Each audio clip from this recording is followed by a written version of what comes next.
end with him getting a kill on Baolan. The Shy does not have enough time alone against 3 people. And again, it's kind of these critical decisions. You know, when it comes to the clutch moment, when the spotlight is on, it was the chain of events and the chain of correct decision-making from KT versus Invictus Gaming. Why were they pulled off the tower so far when if it was going to be a base race, you just hold the structures and you just wait for the Shy? So just like so many just flash second moments and IG just made the wrong calls. And it's just, I mean, it is. This is entirely pressure. This is entirely players, you know, working off of instinct in pressure, Shooting right? from the hip. And it was even called out by some of the casters throughout that game. You could see small elements of the pressure getting to IG. A backwards ultimate out of Jackie Love in that top lane fight around the inhib, flashing forward instead of out, where maybe he would have been able to push to a victory off of that. So a few misplays out of IG, composure, if we can even call it that, for KT in the final moments. I mean, I understand why IG wasn't able to close out that game. They're on the brink of history, right? They could have 3-0'd KT Rolster, along with RNG, the 2 favorites of the tournament. It would have meant there's no possibility of a Korea versus Korea final because there's only 2 Korean teams in the bracket stage. And KT has basically been given a second chance at life, right? Now, the reverse sweep is on the table. Now, it's 2 more wins. Now, you wonder if IG is tilted after riding so much confidence into Game 3. This could truly be the turning point of the series. I really hope that IG are not tilted after this. I understand, obviously, the ending was super rough for them, but that game actually looked, if you go back like 30 minutes, it looked super bad because they were falling behind. Azir was really far ahead. The team fights were going in favor of KT. They just had to start Baron, but the Shy kept pulling them back in by constantly winning the split push game. Rookie walked down to his lane as well. They made a sick play 2v1 against Smep. They got an inhib. And they made a lot of really good plays to actually constantly get back in this game. And that should be enough for them to say, guys, we got this, don't worry. Those stats in a loss. He did 13,500 damage to turrets. That's a lot of turrets. That's most of the turrets on the map right there taken by one player. But the important thing is also how they out-macroed KT for a portion of the game. Because everyone's saying, we know that Invictus Gaming could go blow for blow, punch for punch with KT. They have the individual talent to do that. But KT are the smarter team. They're the more finesse team. They're the more experienced team. And Invictus Gaming with the Shy, who we talk about all of the rookies, he's also incredibly new to playing on a professional roster. Used to be a pro streamer, came over. This is his first big professional team. To have that type of performance where you're playing cross-map in such an intense situation. I mean, an intense final moment there. We already worked through that a bit. Let's look at some of the other explosive fights that, you know, happened in this match. First, we're going to the Baron Pit. There are half a dozen things that would have made IG the victor in this series. This play right here, KT does get the Baron. That's super critical. But remember, this fight ends with score being at about 1 hit. I don't know. There's just too much happening in this fight. Listen, I think the big thing to highlight here is actually Jackie Love again. He decides to use his ulti offensively to try and kill the backline of KT. But by the time he comes down from the ulti, that's when the re-engage happens. He gets CC, he takes a bunch of damage. If he just saves that ulti, again, he stays alive for longer. And in the end, when it's only the Gragas alive, that probably wouldn't have happened. Like, your AD carry is really young. What is he, 18 at this point? Yeah. 18 years old. Older than you, Cal. That's true.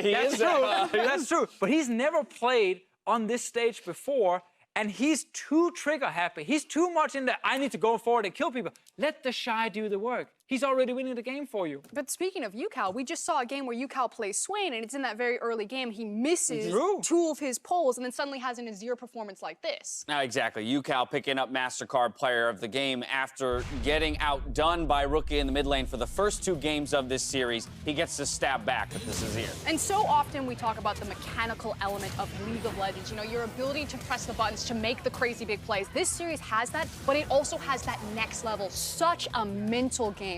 The endurance, the exhaustion, the pressure. You so very rarely get to see that in League, and this series has it all. I just love that we got to watch team fight on one side from KT against split push from the Shy specifically, who used his red side to counterpick top lane with Fiora, a winning matchup basically from the start of the game till the end of the game. And we got this split push versus team fight, and you get to see the constant back and forth. You ready for this? You ready for Red this? IG picks red side. IG picks red side. Guess what? They won 2.99 games in a row on red side. Duke in. The Shy They're bringing Duke in. Okay, they're not going to Shy split push. is out. They're just not going to split push again. So I I actually am happy about this. I'm Okay. happy that they're not running. You're happy? I'm not happy. I'm not happy. I'm happy about this because they want to play a different style game than they just played. Because I'm worried about the tilt. I mean, No, I'm worried about the tilt. wait. Do we Duke's agree? not tilted. Do we agree that they could have won this game like 3 to 4 places? 100%. Then Why? don't take it. We could still win then. Just play the same game. I do agree with chat. It does mean that they've recognized that, hey, we're winning when we're team fighting. But my problem is I don't think it was Invictus Gaming who were, forcing the team fight. I felt like it was KT biting into the team fights, and that's why IG were winning versus them Just being please able to do not engage it. rely on Jackie Love in team fights. He's doing really dumb things, and he will cost you the game. We've got ourselves a series, ladies and gentlemen, as KT Rolster comes back from the dead to push us to a game 4. We'll literally see how that plays out in just 3.5 minutes.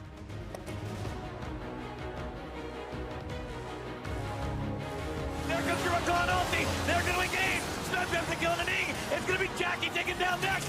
Smith's got a double. Looking to find even more. That one's taken down. Jackie Love grabs the kill Amada. IG looking to find their fight right here. The damage comes through.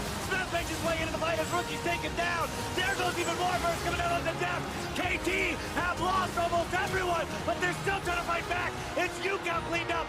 Score's the only survivor. The base race. The Shy's on the blue Nexus.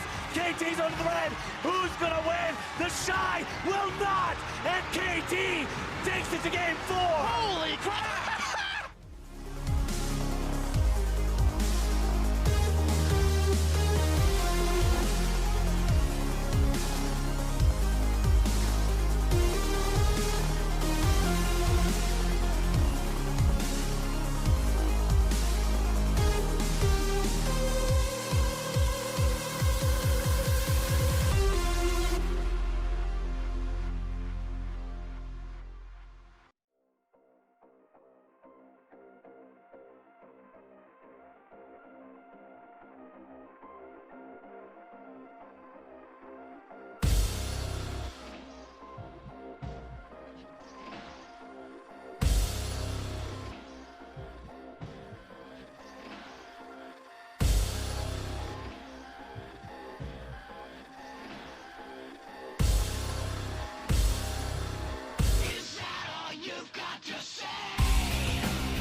This is what peak League of Legends looks like, and it's in Europe. The most stacked semifinals bracket ever, the Elite Four. And it starts with G2. Where were you when the West rose up? When our current champions slayed expectations, when Perk said, watch me. But see, they're not the heroes this time. The West sleeps safe at night, not because they know G2 will save the day, but because they know G2 are the ones keeping others up at night. Because finally, the West is the one that scares you. Because they're the villains.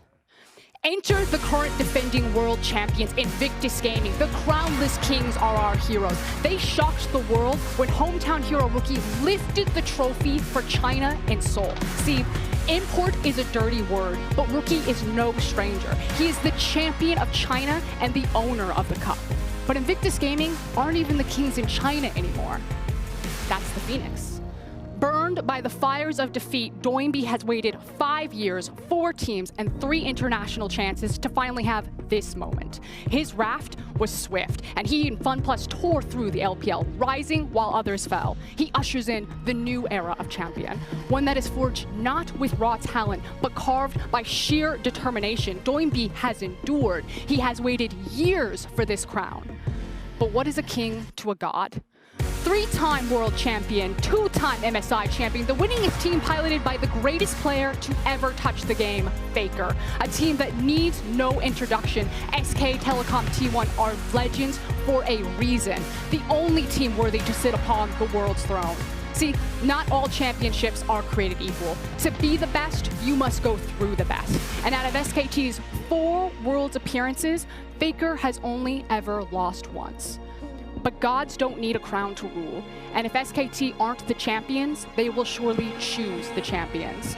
This semi-final is one of Coliseum for those champions. The most stacked Final Four ever. A domestic title is the bare minimum to even appear, and it starts right now.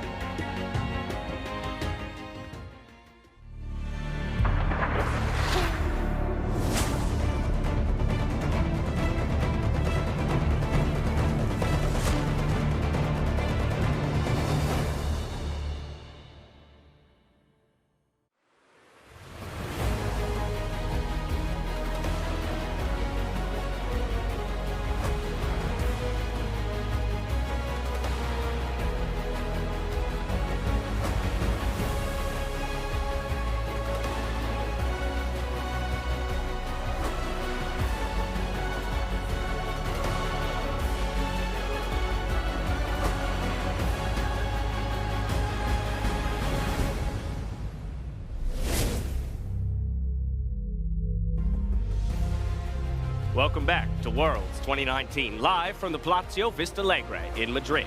4 iconic teams remain to fight for the Summoners Cup, and today we kick off the stacked semifinals with Invictus Gaming versus FunPlus Phoenix.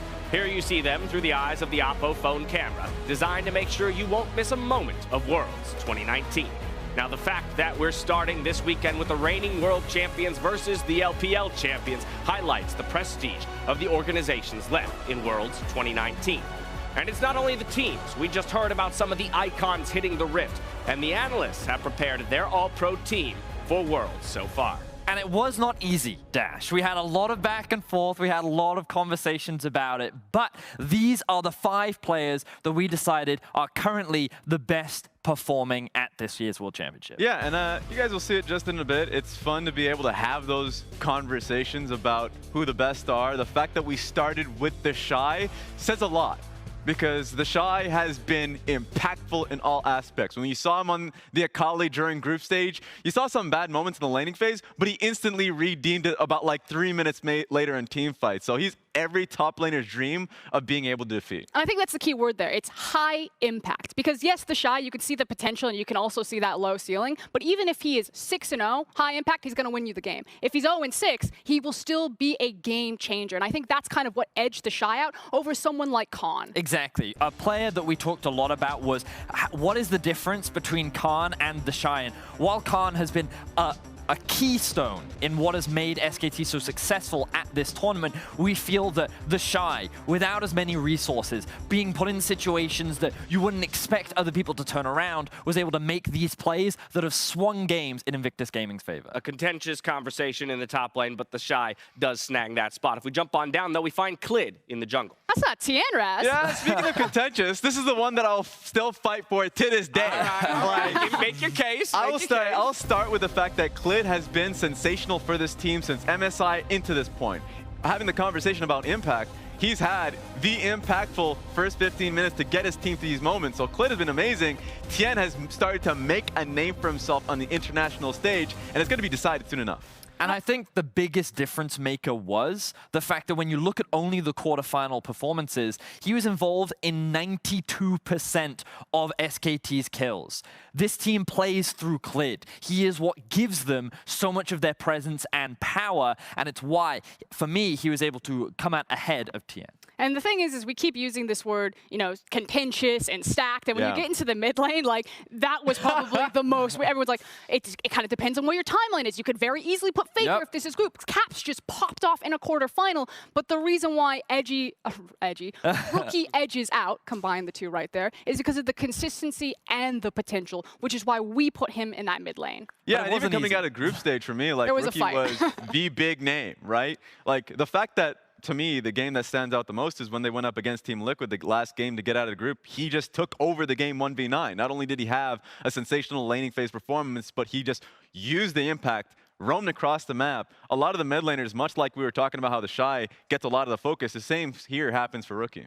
I think the spotlight will be on a lot of these mid laners throughout these semifinals. Yeah, it's going to be close. These players will all be the ones that we're looking at and will have the highest impact in their games. The biggest question is, who do we think will be able to edge out on top? Right now, we have Rookie, but none of us would be surprised if any of the others came here today. What's crazy to me is just taking a step back and looking at it. For so long, it's been FLICKR and then everyone else who chases FLICKR. And Rookie was kind of the first guy that was chasing FLICKR if you go all the way back to 2014. And now Caps has this thing where he's looking at Rookie, he's looking at FLICKR, and Doinby's like, no. You also have to pay attention to me. I am also in this list. And while Caps may not have snagged the spot, his AD carry Perks did. He certainly has. The man Uma Yan, as he's claimed the title so far this year in Europe, has kind of redefined what it is to play AD carry. And initially, a lot of the conversation was around how, oh, he's bringing mages into the bot lane. He's playing different champions. But so far in this tournament, he's been making a name for himself on Xayah. Frost, it was you who said Xayah is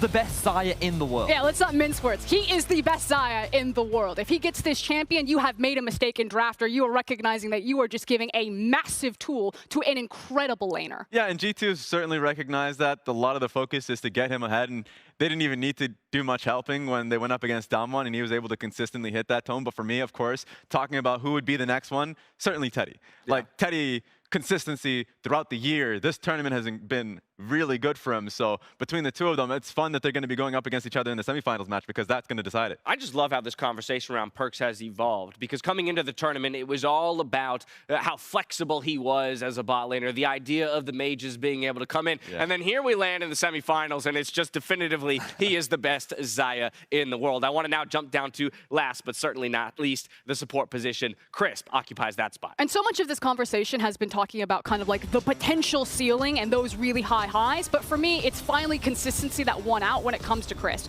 The support pool is rather shallow when you get to this Final Four in terms of a high impact player and the consistency to do so, and Crisp nails all of it. Yeah, a lot of big name supports came to this tournament, and even then kind of started to peel off. Weren't looking nearly as good as they were in the domestic split. But what we saw from Crisp was exactly what we saw domestically. Him and Tien had great movements around the map. He was able to protect the top side of the map when it was under fire consistently against GAM. And then he has been an amazing playmaker. It's fun to still see this level of performance from him. These are some of the players, but the teams competing in the World Semifinals have dominated their regions and the international stage in 2019, with 3 domestic champions and the reigning world champions in IG still left here in the tournament. We're going to throw it up on the screen, but combined between these 4 teams, the titles, the international appearances is just astronomical. It certainly is. There is so much success when you look at these 4 teams. They are champions of their league, and they are champions internationally. Like, all across the board, all you see is winning.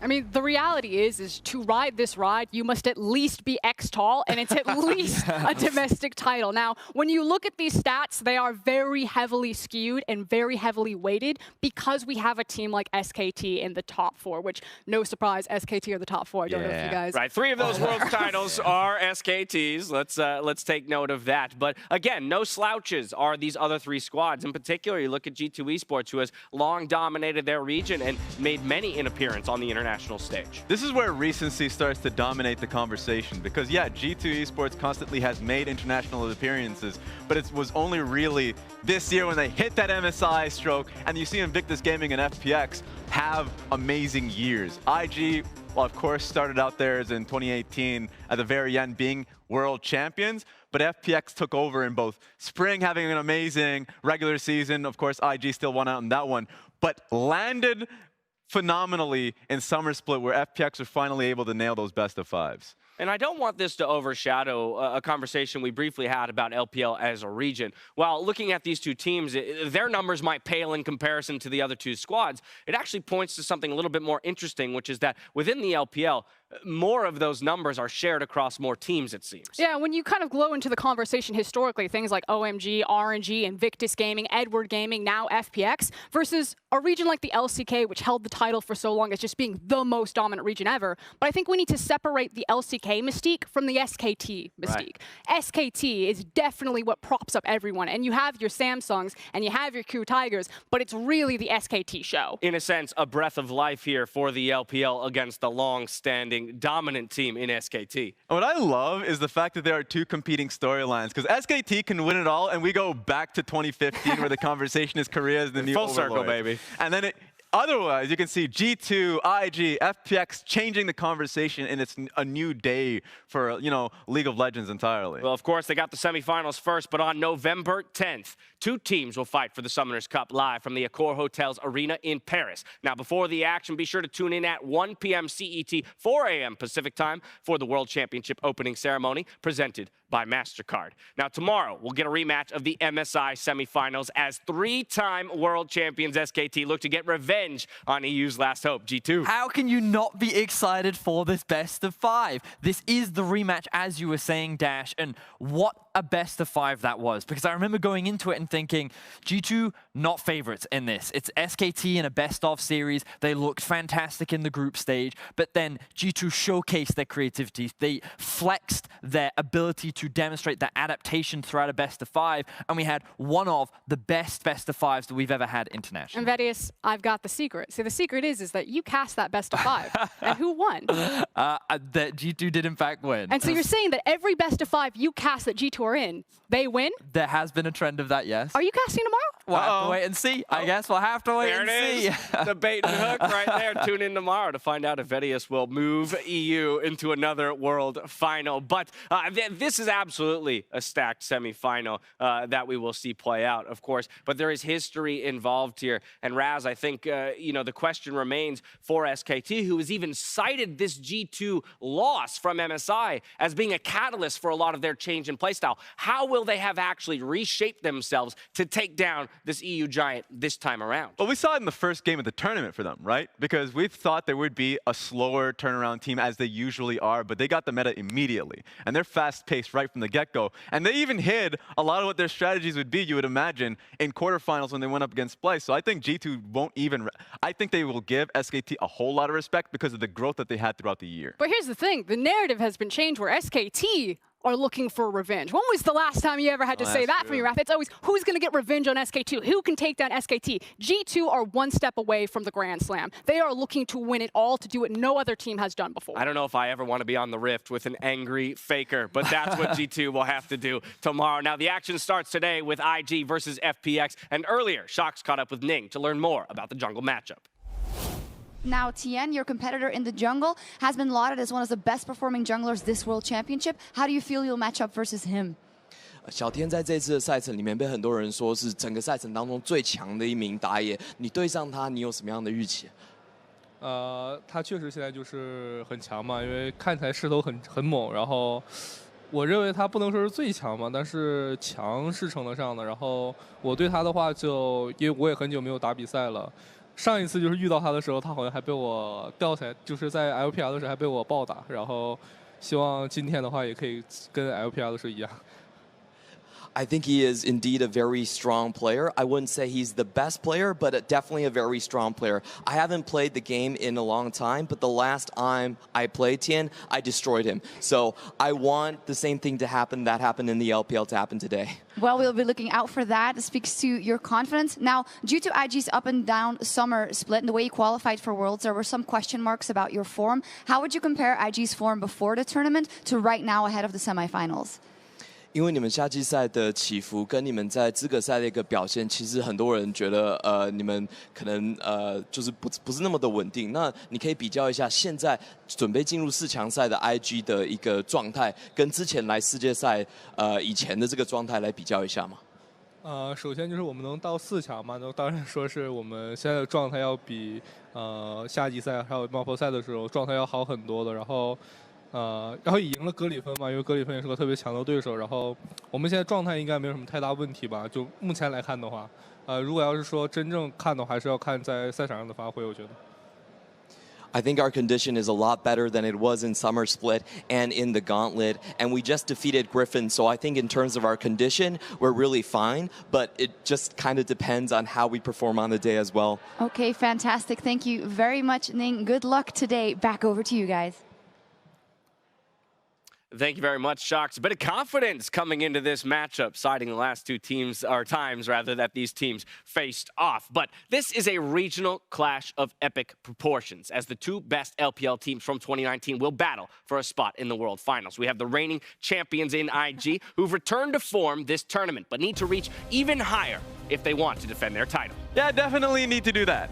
Summer Split was a down moment for them, and it took them a lot to even get to the world stage to start. Yeah, and the thing is the Invictus Gaming that you saw lift the cup, the Shy, Rookie, these names constantly being talked about, that wasn't the case. Rookie took a leave of absence for a personal emergency. The Shy was all over the board in terms of his variance and volatility in play, and it was really their ADC in young Jackie Love, who really stuck to his guns and helped hard carry Invictus Gaming to this point to allow Rookie and the Shy the opportunity to redeem themselves. And I think that's the biggest point when it comes to redemption, because when we think about the story so far, it has been a difficult summer split especially, but we saw glimmers of their performances in their gauntlet run and in the playoffs. And I think that when we look at Rookie specifically, he was someone that we mentioned on the All-Pro list. He is someone that we look at who is now fulfilling the potential, living up to the expectations that were put upon him. And it's those moments that give you faith if you're an IG fan. The fact that they can make these happen on a consistent basis is your only hope. Because Rookie, for the longest time, has been regarded as the best mechanical mid laner in the world.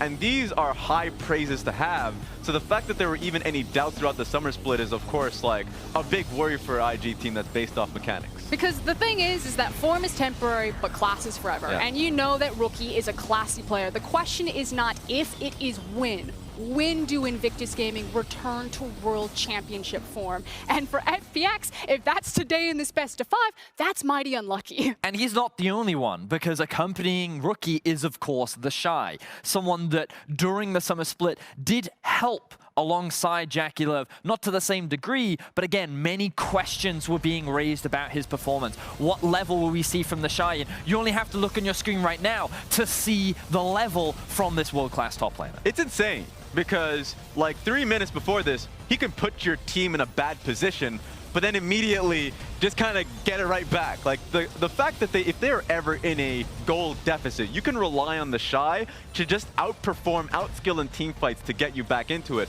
That's why a lot of people look to the Shy and say, okay, just put the ball in his core.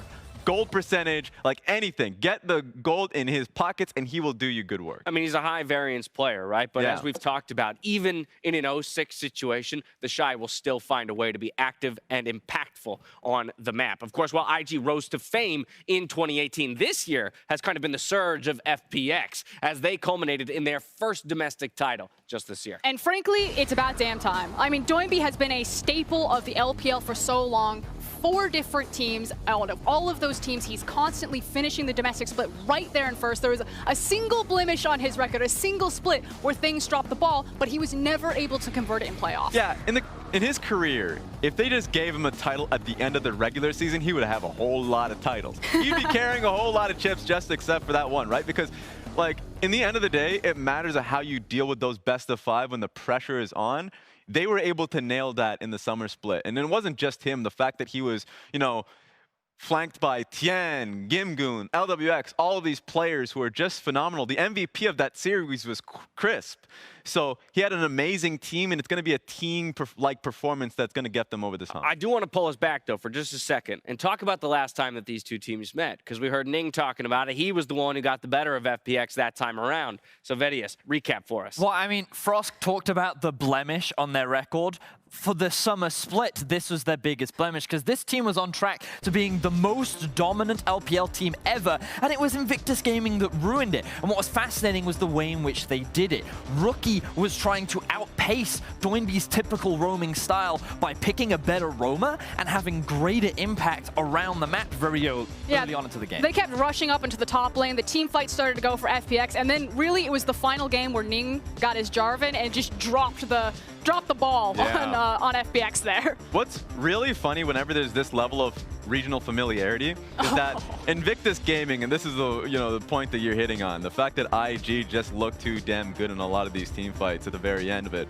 So IG, incredible solo laners. And the only thing they're worried about when they go up against FPX is the fact that you can't really track them, that Doinby is going to be moving quite consistently along with Tien. So they just try and pick for roam like they did in the first game as Talia to try and always be on the move to stop Doinby from achieving that. FPX's side, they're like, okay, we have to deal with the first 10 minutes, right? Solo laners are going to be incredibly strong. Let's pick for lanes and dominate from that point. And so you really just get to see teams over-prioritizing the enemy team's strength. And the thing is that even though these teams have faced each other, you just saw the footage of their last best of 3 that they clashed. The element that you have to add here is familiarity. These teams were in the same region, they faced multiple times, they probably scrimmed together, and that completely changes the dynamic when you're going into a best of 5. It means that whoever wins on the other side of the bracket, SKT or G2, are looking at FPX and IG, and you can't really draw anything from this series, because these could be strategies that are simply deployed because you know Doinby's going to roam, and Rookie's like, all I gotta do is out-roam this guy, whereas when Rookie's against FLICKR or Caps, maybe he's like, I just gotta blast this guy 1v1 in lane. And that's what I think makes this matchup very interesting, because I, on Twitter, called IG a team that is the best solo queue team in the world. And the reason why I said that is because individually, they seem to play extremely well, but as a team, that is what they lacked. And Raz, you were saying this just moments ago, where it feels like you're going from the best team in the world versus some of the best players in the world. And the problem with this solo queue mentality or individualistic approach is that you have situations like this where you don't always think about the setup of the map. You don't always think about the next best step, and you can easily be punished for it. I mean, look at the map. There's no reason for the Shy to be there. He just rocks in the blue buff like, I can take this, right? No, mate, you can't take this. And it makes Invictus Gaming so unpredictable. The Kog'Maw flanking TP. The Kog'Maw flanking TP. Because if it works, it would be epic. And that's the thing, is that I know this happened when they went up against Griffin, but you're probably going to be seeing that times 10 when they go up against FPX, because the mind games that come with it. The confidence of FPX saying, we'll group for it, we're a better team fighting team, versus Invictus Gaming that's saying, well, we're just the better players. Level 1, you're going to be seeing action. Level 2, you're going to be seeing action. That's what happens in the LPL a lot of the times. They're like, look, the best answer is just to keep moving forward. Can you imagine trying to be predictive there and be like, okay, I predict that 10 times they're going to teleport flank with a Kog'Maw. And you could actually be right because it's Invictus Gaming. And I love what you two are saying, because we need to set the expectation. It's going to be bloody. This series will be bloody. It will be fast-paced. It will be a conventional LPL game in the sense that any expectation needs to be thrown out the window, because when they hit the rift, they will have blood in their eyes and they will be looking to fight their opposition. Well, that's a bit about the teams. Let's talk a bit about the players and the way that they'll match up together. Of course, we've got to start in the mid lane, as it was the most contentious in the all-pro team voting. It is, in some ways, the most contentious here in this matchup as well. I mean, you basically have a guy who made his reputation as being the best mechanical mid laner in the world in Rookie versus super carry Doinby. And super carry Doinby is not a super carry himself. himself. He makes his team super carries. Unless he's on Rise. It is about how Doinby plugs into the rest of FPX to make them more than the sum of their parts versus just the raw power of Rookie. That's why I love the fact that his name, Doinby's like nickname is Super Carry, because today he's going up against Superman. Like, you actually just need to do everything you can, maybe bring in the Kryptonite to actually just depower Rookie. And so that's why this matchup is so fun, because it's going to be people piling into the mid lane to either support Rookie or to just destroy him. Both members have been big parts of the success that these teams have found so far at Worlds, but we've got to move on to the next position, which would be that jungle. Ning already said it. He's feeling confident, but I know you're a fan of the other side of the rift there, Raz. Ning being confident is not any different from Ning's last day. Does that say 18? That does say 18. How many junglers are in the tournament? You don't need to be in your lanes if your laners are solo killing their opponents. Okay, I feel like this is like rock, paper, scissors between Doinby and Rookie, like who gets what matchup, who's getting to the side lane. But in straight like Tian versus Ning, I think Tian is just the better jungler here. But Ning is that wild card. I think you say it best, Fedius, where maybe he just pops off and you get that MVP world final performance, but we frankly haven't seen it up until this point. I don't like calling him a coin flip player because I don't think you have dramatic shifts in his playstyle from game to game. I think you get the same Ning every game. Why I call him a wild card is because you can't predict him. You can't read his plays. It's like Uno. And exactly. And so as a result, it means that you do not know how things will play out. Sometimes it looks incredibly dominant, sometimes it doesn't. But you know that he is going to take these risks, take things that don't always make sense, and sometimes it pays off, sometimes it doesn't. My mind will always implode in a lot of Ning's games because I remember Spring Split, just like, he had the most MVPs on his team for a long time because he is that kind of player that will just win games for you. Yeah.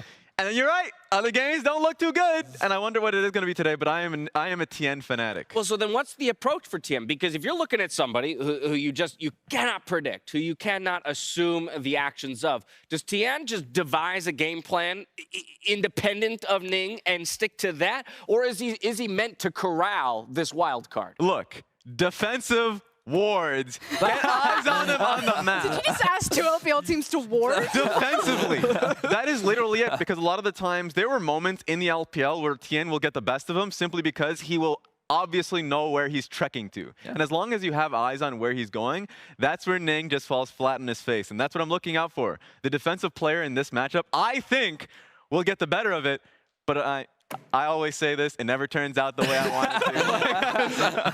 I think the spark notes is that Ning plays through his laners. It's much more about just consistently ganking for guys like Rookie and the Shy, whereas Tien is leading the charge for FPX, and it's how Doinby kind of follows his lead. So one team plays more through their jungler, which is Invictus Gaming play more through their solo lanes. Well, it's that time, my favorite time of the countdown, where I ask the three of you to stake your credibility on a singular prediction. So Raz, starting with you, one of these two LPL teams is going through. Will IG defend their title, or will FPX rise to the occasion? Look, I would be a fool, and I've been a fool many times when it comes to these predictions, to stake everything on a team that's unpredictable. I go for consistency, and what we got from FPX has been just that.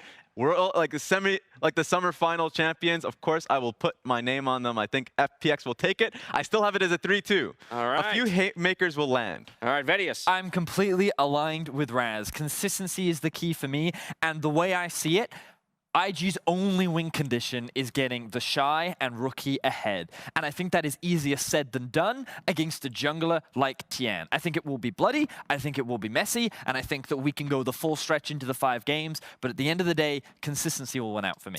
Prosk. I've also got FPX 3-2. I do think that they're playing with a fully stacked deck versus Invictus Gaming, who are playing a couple of cards shorts right now. But that said, I do want to say on the other side, we talked about familiarity, and I want to bring up this word of belief. A team like Invictus Gaming to have belief that they can beat you because they've already done it domestically is terrifying, especially when the spotlight is its brightest on a world stage. I think Invictus Gaming will prove today that they are here to defend their world championship, which is why I think this one will go right down to the wire. Well, and as you say that, it's clear the fans may think very much the same thing. In fact, calling it in 3-1 fashion. I'm personally very happy that the three of you all predicted 5 games. As you may be aware, I'm a little bit bit under the weather, and I did manage to run to the doctor this week, and he prescribed me, it's a prescription this weekend, for 2 full 5-game periods. Excellent. As long as we hit full 5 games, I'm told that I'll be cured and ready to go for Paris just next week. But what is it about this series? I mean, aside from, you know, closeness within the teams or just the pure caliber It's of it, variance. that really, okay, variance is what makes it go to 5. It is the volatility, it is the variance, it is the fact that it doesn't matter if game 1 is a 25-minute smash. These can all be 25-minute smashes, and it can be Invictus Gaming or FPX on either side of that coin. And both teams will ride the hype. So really, it's just down to Spain. How loud are they going to be? Ooh, that's a good question. I know they've been loud throughout the tournament so far. And with that, today, it's the battle of the LPL champions. And with the finals appearance on the line, it's going to be one hell of a fight.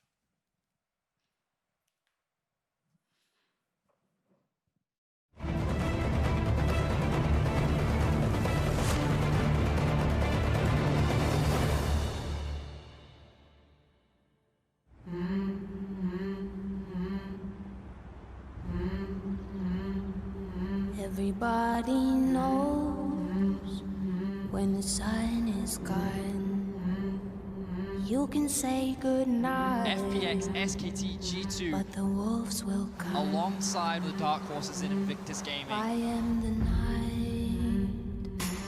I am a ghost. I am a lion. I am an army. The super carry of the LPL steps up. Oh, the shy in the backline. They set up for 3. LWX gets another. Dracula. Rookie. And there's Rookie looking for a big stun. The retake. Team FPX. Try to stay alive, but the shy is right over the wall. Invictus Gaming came to defend their world championship.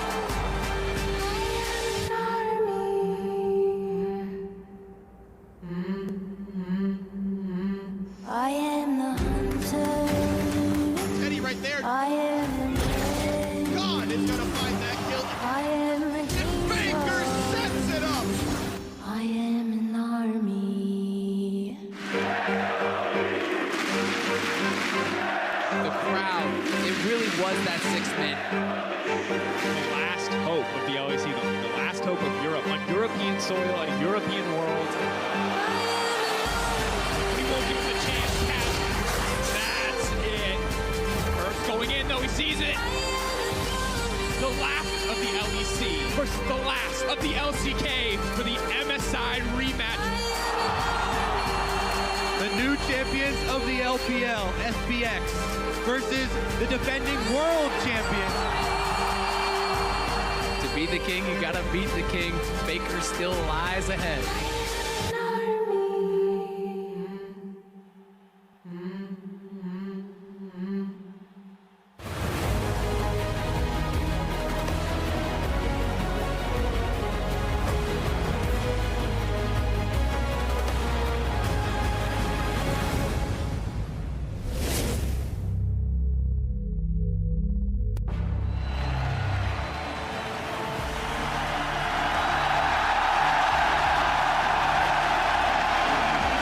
Hola, ¿qué tal Madrid? ¿Cómo estáis?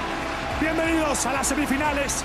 Está todo preparado ya para decidir quién llega a la gran final de París. Hoy tenemos a 2 pedazos de equipos por delante, a 2 equipos de la LPL, a 2 equipos chinos. Muchísimas gracias, amigos, por haber vuelto a llenar Vista Alegre. Gracias a todos. Cásate conmigo, dice uno, ya estoy casado, lo siento. El primer equipo que tenemos hoy aquí con nosotros es ni más ni menos que el campeón chino. Un fuerte aplauso para FanPlus FPX.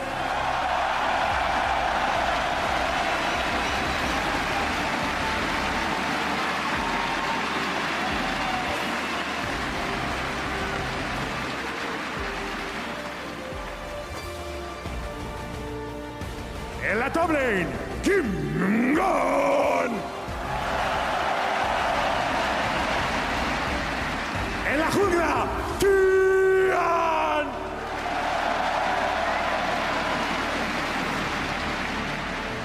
En la calle central, Twin B.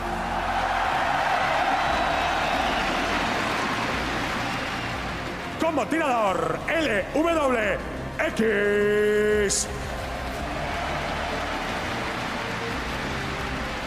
De support, Chris.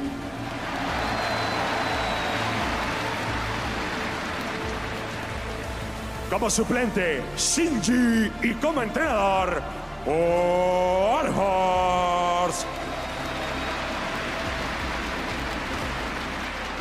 Y enfrente tenemos ni más ni menos que al actual campeón del mundo. Un fuerte aplauso para Invictus Gaming.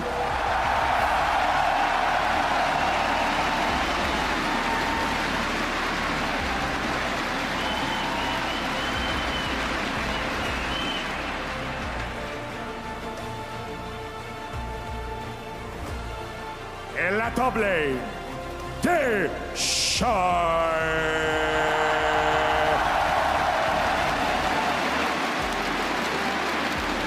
En la jungla, Lee.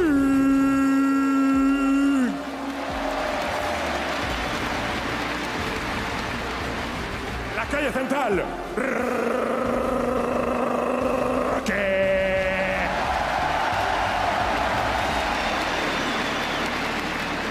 Como tirador, y aquí,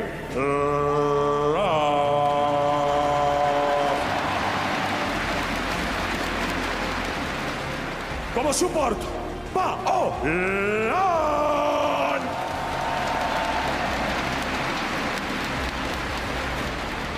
Como suplentes, Duke y Lion. Y como entrenador, Mafa.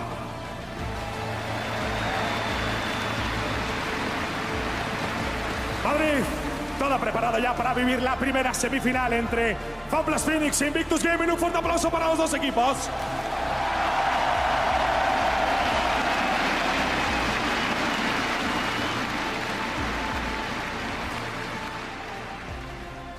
Welcome to the semi-finals. I'm Quickshot, joined by Kobe and Deficio. And just before we get to the games, I have one thing to say. Nkosi sikaleli Afrika, ex-baie gelukkig. The Springboks won the Rugby World Cup. They are third-time champions.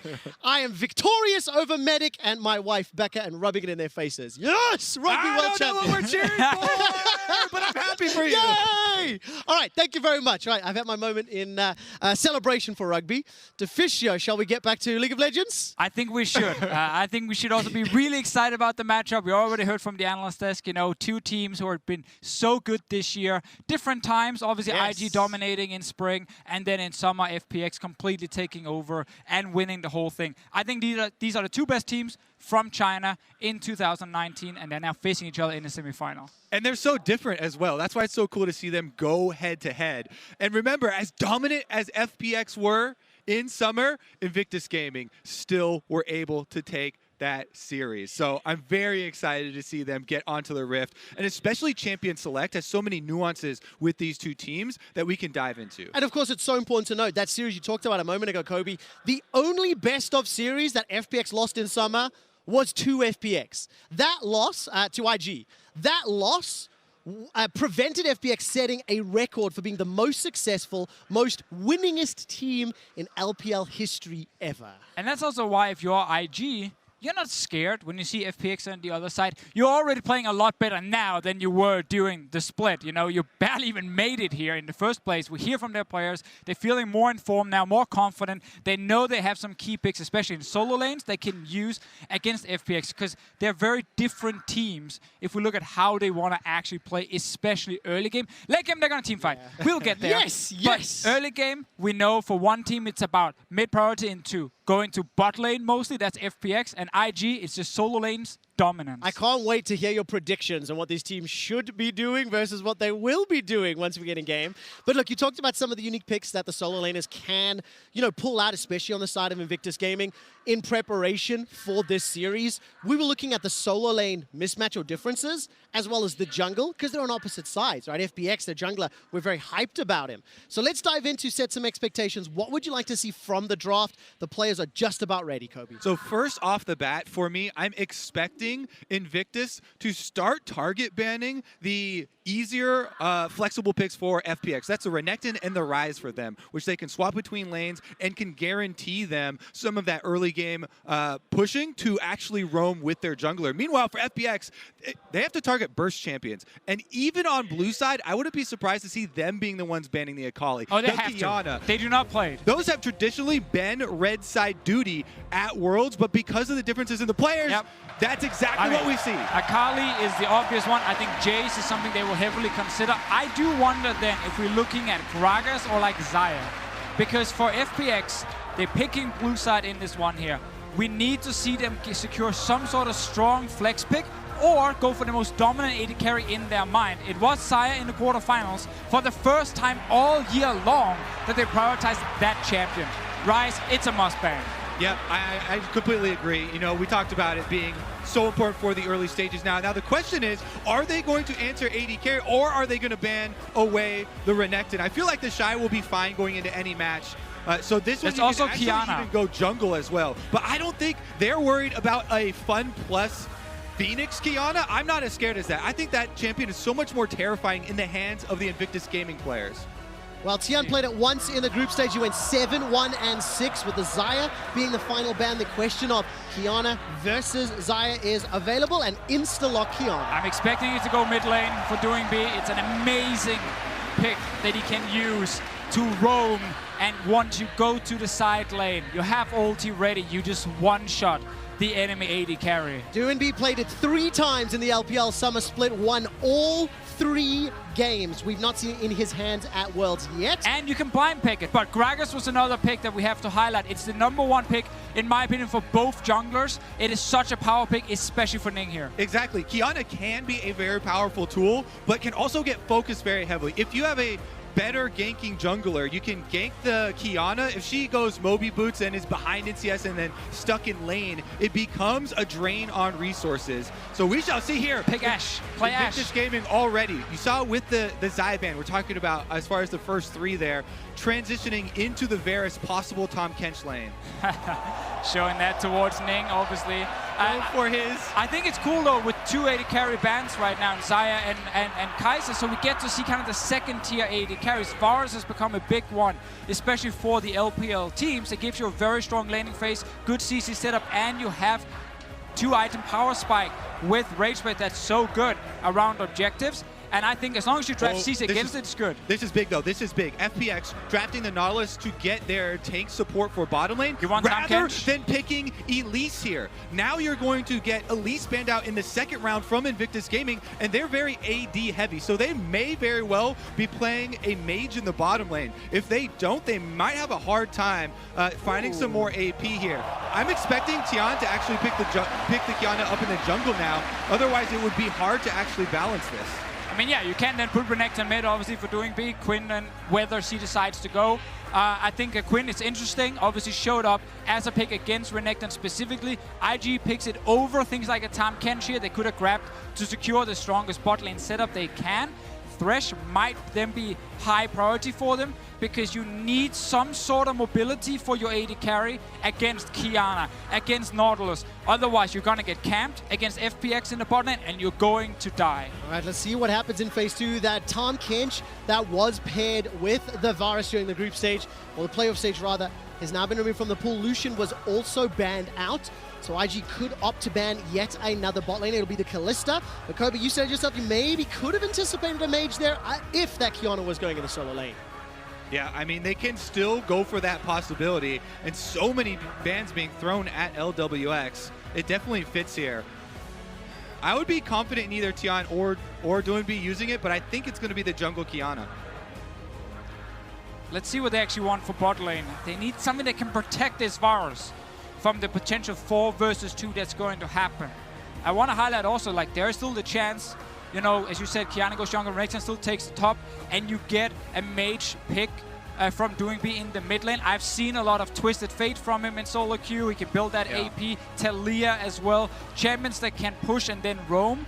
they are available if they want to add magic damage that way, and you can play Renekton into Quinn. It's not fun, but you can, especially if you get an early kill on her. One of the big things, too, for FPX is the facilitators of this team. So if you have Ezreal as your AD carry for LWX, maybe they can get Crisp onto the map more. Oftentimes, we see him ganking for Doranby, with Tien to be able to then let Doranby have more reign over the rest of the map. Also, this Nautilus could very well still be a solo lane Nautilus. Doranby going back to his roots, playing that one, but with the last lock-in, it's not, and there's your AP. Yeah, blind pick Rumble top lane right now. Quinn will most likely try and follow the Renekton. Let's see what IG decides to do against Rumble specifically. You can always pick these scaling split pushers against Rumble that will just make his life, impossible in the late game. In this case here, though, I think IG are just going actually very safe with the Syndra mid. Yeah, Syndra here for Rookie. Definitely a signature champion as well. It does make things very spicy in that mid lane, with Syndra Gragas being the combination for Invictus. If you come through with the flash available on Gragas, any of those melee champions for FPX, even though they are all flexible, they could still be moving them around. They're all melee range. Rumble auto pushes. Renekton has to get fairly far off, and it could be Rumble mid too. as well. Doranby does play Rumble mid. Well, we got a few seconds left to find out where it's going to be. And it is Doranby playing the Rumble in the mid lane. So gankable. Now, gankable. So early game could be huge for IG, potentially looking at those many matchups you were just talking about, Kobe. Yeah, and Rumble can be a very powerful mid laner if you have the proper wards and jungle support around it. But I just feel like that is going to be such a hot spot here. And even on the top lane, because you have a Quinn top lane where the Shy is going to try and play aggressively early, Invictus Gaming are going to come out firing. The first game in the semi-final weekend and the most stacked semi-finals ever. It's Fun Plus versus Invictus.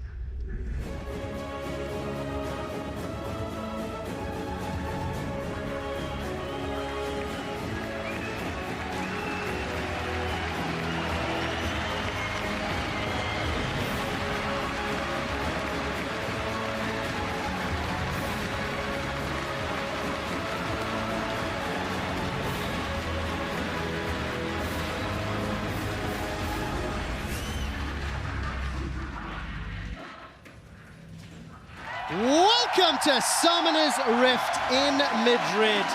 And let's take a look at Doranby's Rumble. Is that a predator I see? What is that going to tell us about where Doranby wants to spend his time? Yeah, this is going to be full roam Doranby. We kind of set it up. Everyone's been talking about how much FPX roam around and try to play the map in transition. Their focus is so much on pushing these waves to find those openings to roam. Now, he does have to go get his boots first, but he's got teleport. And this is, we were talking about Rumble's laning, especially in mid lane, auto pushing. That's exactly what you want to do when you have a summoner keystone like this. But if you want to do it, you need your jungler around you so you don't get early ganked and shut down. We know Doranby loves to have Tien play to his lane early, so he gets off that first recall. I think Tien is just the person you have to look at in this game. The draft from FPX, super risky. They don't really have like amazing lane setups where they can actually just like withstand the normal matchup against IG. Quinn versus Renekton, we know how painful that can be for Renekton. You can't get close enough with the dashes. Quinn just jumps away. So Tien in the early game, I'm looking at both soul laners. He needs to protect Doranby first, and then he also needs to stop Gimgoon from falling behind. Well, isn't this the exact style we were expecting? FPX with this unique type of draft, unique style of play. They've gone for a level 1 invade already, challenging it. And if I recall correctly, FPX have challenged many blue buffs throughout the playoff stages already. They're going to secure this one uncontested for now. And we'll keep our eyes on how Ning decides to respond. It does split the map early in favor of the Shy. I actually think he's pretty happy with this one. He's like, thanks. You know, I now know your bot side enemy jungler. I'm Quinn in the early game. I have range advantage, as you can see right here, against the Renekton, and I cannot get ganked in the first couple of minutes. Also, as you can see on the minimap, Rookie is playing just as aggressively as the Shy is right now, pushing up with the Syndra, trying to harass the Rumble. It's very clear, as you're talking about with a split map like this, that they know that Ning will be split to the top triangle of the map, so it's very easy for them to know where he will gank from, and bottom side will be the focus from FPX. Also have to keep in mind, again, the CC setup for FPX, especially around mid lane, is not very strong against Rookie. It's not like the other way around, as you highlighted, Kobe, with the Gragas coming in, stun from Syndra. You know, if you're caught out here as the Rumble, you just die. So let's see how then Doinb decides to play this lane, or how Gimgoon handles the pressure, because we know IG solo lane is stronger than FPX. We know FPX jungler stronger than IG. And now we've seen that first back from Tian. Let's see what direction he's going. If you look at the stats on your screen, jungle proximity a little higher for Tian. But we know the impact that he has to have to help balance the mismatch in skill from IG solo laners. Let's see if they go for the smite fight here. Both smites are available. Can he get the burst damage with Barrel? Oh, going to be a fight, and it is picked up by Ning. So he's able to balance out the theft of his own blue buff earlier, but go back to that discussion. Yeah, he's able to combo with the full Gragas damage there to burst it down, so Tian doesn't have a window to smite it. Now we get into the interesting part, though, because Invictus Gaming, with the double range into melee matchup for solo laners, getting these early pushes, definitely setting them up for a big gank towards mid lane. See Tian actually hovering around the Raptors on that ward, though. Literally holding my breath as Doinb with that overheated flame spitter puts a lot of damage onto Rookie. And he goes for that because the phase rush is down. You just saw the phase rush proccing earlier in the last trade for Rookie, trying to make use of the extra mobility so he doesn't get caught during the flame spitter, just run at you style trading from Rumble. But we actually see the Shy going press the attack on top side, not going for a phase rush of his own, going for more burst damage. Rookie's the target. Oh, Rookie's got the flash classic available move to him. He's low on mana. The dive is coming side. in. The ward comes sorry. down, so Rookie spots it. Great heads-up play, and Rookie survives with his life. Such a standard play from FPX. Tian and Crisp together will move towards the mid lane, allow Doinb to push forward, allow him then also to get a good recall off here. They're trying to force Rookie back earlier than he wants to. He's low on mana. They know there's not a lot of kill pressure on him. And because they started bot side invading that blue buff, they had early push as well with the Ezreal and Nautilus. That sets up this first roam towards mid. So the whole thing is connected between jungle and then mid and bot lane here, and how they start level 1 into then this move towards the mid lane. Good play from Rookie though. He's played against FPX before. He knows there's a chance, and he walks over the wall. Yeah, Doinb taking the advantage of Rookie's recall here to go invade on the jungler. See about how this top side turns out, because it's an early purchase of the Berserker Greaves for the Shy. I kind of touched on him missing out on some of that extra mobility of the phase rush, which really allows you to kite the Renekton, but he invests so heavily early into mobility with the upgraded boots that he's going to have a very big difference in speed, and that's what matters. Like, it's very easy if you hold onto your E as Quinn to interrupt the slice and dice from Renekton every time, and if he flashes on you, you have your cleanse. Exactly. It's very, very hard to get all in for the Shy, and that's all that matters for him. He's been enjoying the early game again with kind of the split map initially, and then Ning winning the blue buff. And that's kind of the thing again about FPX here. They picked blue side in this one here. It was obviously to try and grab a power pick like Kiana in this case, but when they then move it to the jungle, they didn't actually secure super strong solo laners for themselves, and that was going to be one of the big things in this matchup. Can IG just counterpick solo lanes, get the advantage pure through laning phase, not even like late game teamfighting or anything, just laning phase. They did initially in this one. I mean, they'll have it for top lane, and Rookie did also have the early push. It's exactly one of the reasons why I feel like Kiana is so much more scary in the hands of an Invictus Gaming than on FPX's side. But still, we saw a little glimpse of it. With Crisp roaming in addition to Tian, if they can link up, the Nautilus does provide that setup. That was the one roam you're going to get based on level 1, right? It's going to be hard for him now against Varus with Ezreal to actually push that easily. The way you stop it now is if the Rumble with Predator and Boots available now, whenever he moves into the shadows, enemy bot lane will be scared, and they'll start backing off because they can't really defend against a Rumble ulti. So now when he goes into the river, bot lane gets scared. They have to try and keep vision on him, but they will lose the vision war, and now they can just walk away. I absolutely love the vision toggle there from the observers, highlighting what FPX was playing with. Invictus Gaming are able to secure the Scuttle Crab. Balan's going to try taxi his way to victory. Gets a good pulverize. Flashes over the wall. True Shot Barrage almost secures first blood in the semifinals, but not just yet. Honestly, this is so nice for a jungler to see. It's a family effort to take this Scuttle Crab. Everybody coming over. Oh, flash! That's the flash into the stun. Cole the Meek. Now there's no flash to chase. and the Shy escapes. Remember, early Berserker's Greaves plus that flash defensively in combination with the cleanse. Now, can it be rinsed and repeated? That's going to be the follow-up question. Crisp is moving into support. Tian and doing B. That's a great stun into the piercing arrow. Invictus with Jackie Love are on the boards. FPX thought they could get everything right here after actually winning the initial fight, forcing Baolan back to base. They invade in, but Tian, he's of course extremely squishy on the Kiana here. Great setup from Rookie into the snipe from Jackie Love. I like the focus of the Invictus Skimming players on that blue buff fight right there. Just take another look at Rookie and Jackie Love's positioning. They're not throwing damage at the blue buff at all. They save all abilities for the setup, focusing on the champions.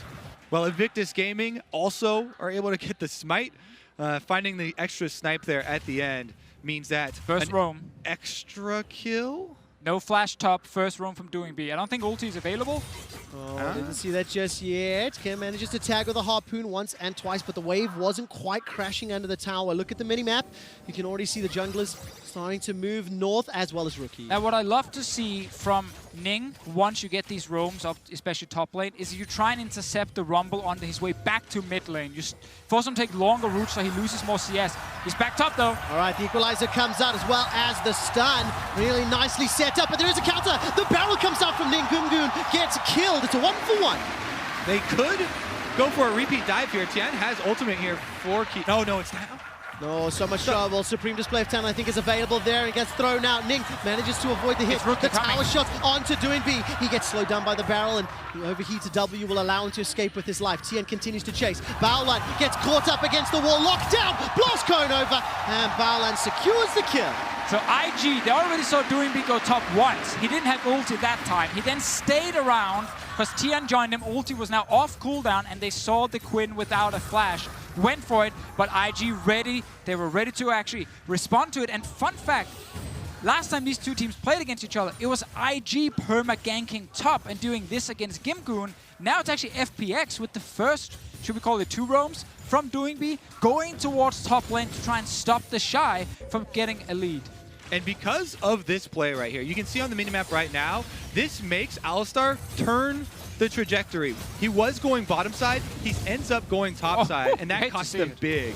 Ning flashes in, he's around there for the counter gank, and they're able to answer 1-for-1 back. As you know, they continue with the dive though, and it's very easy with Kiana, goes in with the water element to root him down, but teleport from Rookie means the Syndra will arrive, and this is Baolan's change in trajectory that I was talking about, arrives in time on the Alistar. There is a cost to this though. As we get back to live, you see the turret plate that has been taken from bottom side as well as the extra CS. All right, we have indeed. Crisp is going to get caught out here, uses the stopwatch teleport, now starts to get channeled. Equalizer comes down. Can FPX turn this around? Bowler manages to chase forward. That's a great chain of corruption spreading across the FPX front line. It's a 1-for-1 thus far. Both junglers have gone down. Rookie's able to flash away from the bird power of the Shy's Quinn, and yet another fight. And it's a big problem for FPX whenever they walk into this river. Rookie's there, he ultis first, then he lands a guaranteed stun on targets without flashes. So it always gives IG the edge when the fight starts.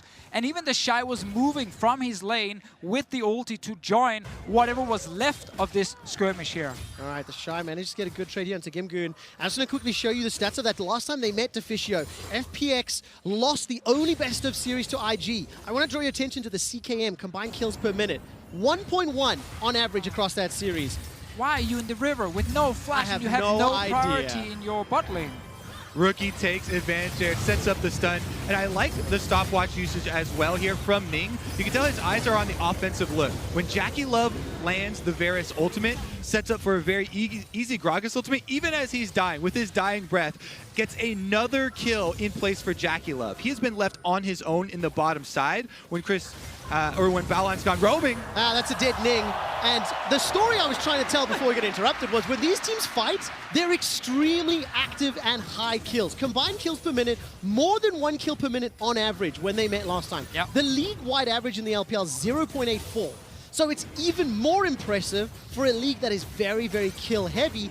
And we're getting a taste of that already this series. I mean, 100%. This is what happens when you have one team with a mid laner who's constantly roaming and another mid laner who's matching it, and they just want to fight all the time. Shy's gonna die. Yeah, he's going to die. We might need to get a second play-by-play if this action keeps up. 9 kills in 12 minutes. Turret plate starts to go down. Rookie's got his ultimate available, so if he can find a juicy target, there might be something up. And I just want to highlight, again, another reason for why FPX are doing this, even though it's not the typical style. They normally attack bot lane. With the 2 bans, Xayah and Kaiser and Varus picked away. They go for the safe bot lane and Iswell, who he can leave alone. Oh, he stayed. He canceled recall. Does he go for the fight? Dominus is not available to him. Great scatter the weak from Rookie. I think that stunned Doinb and prevented the follow-up. Very, very true. But so one thing is the bot lane matchup, obviously not being one you have to attack if you're FPX.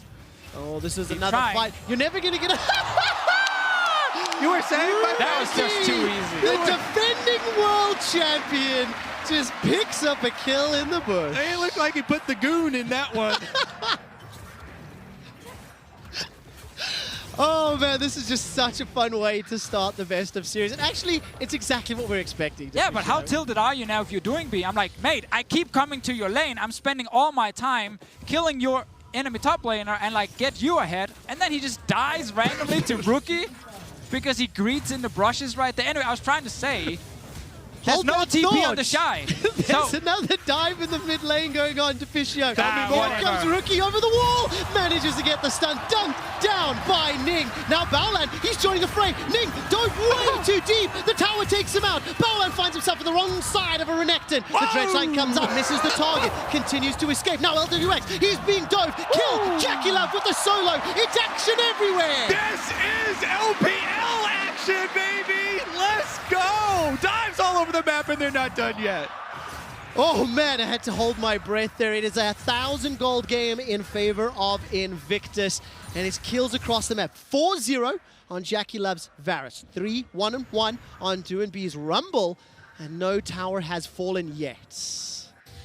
All right, let's see the replay. We get the bot lane one, the 1v1. While this is happening, we just had the play up in mid lane right here, and LWX must not have had Arcane Shift ready when the ulti was fired by Jackie Love. Yeah, that was actually so good from Jackie Love. He minimizes the risk at the beginning. He throws out Varus ultimate, steps back out of tower aggro to see if it hits or not. Once it hits, it procs lethal tempo. So then he knows he can go for the dive with the extra damage of his lethal tempo, finishes off the kill, flashes away, back out to Rift Herald though, and there's no teleport from Jackie Love, so I think this should go to FPX even though the vision is there.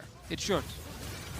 Don't think anyone's going to fight never this know, one. though, eh? But that's the funny thing. For some teams and some players, whenever you want to set up a play, you have an objective in mind. You're kind of planning who we want to play for the top turret. We want to do this and that. I think in this series, the objective is just kill someone and fight someone. It doesn't actually matter if there's a turret to take after. If there's a guy in the lane, then he's clearly pissed you off, and you're going to go destroy him. I mean, you're looking at a champ select, right? Every champion is a viable target here, and you've got Predator on your mid laner as well. Anyways, Rift Herald used top side. Tower is down. FPX full steam ahead towards mid. They can rotate down through the jungle, by the way. And it looks like Gimgun was wanting to do that, but the Shy did manage to back away.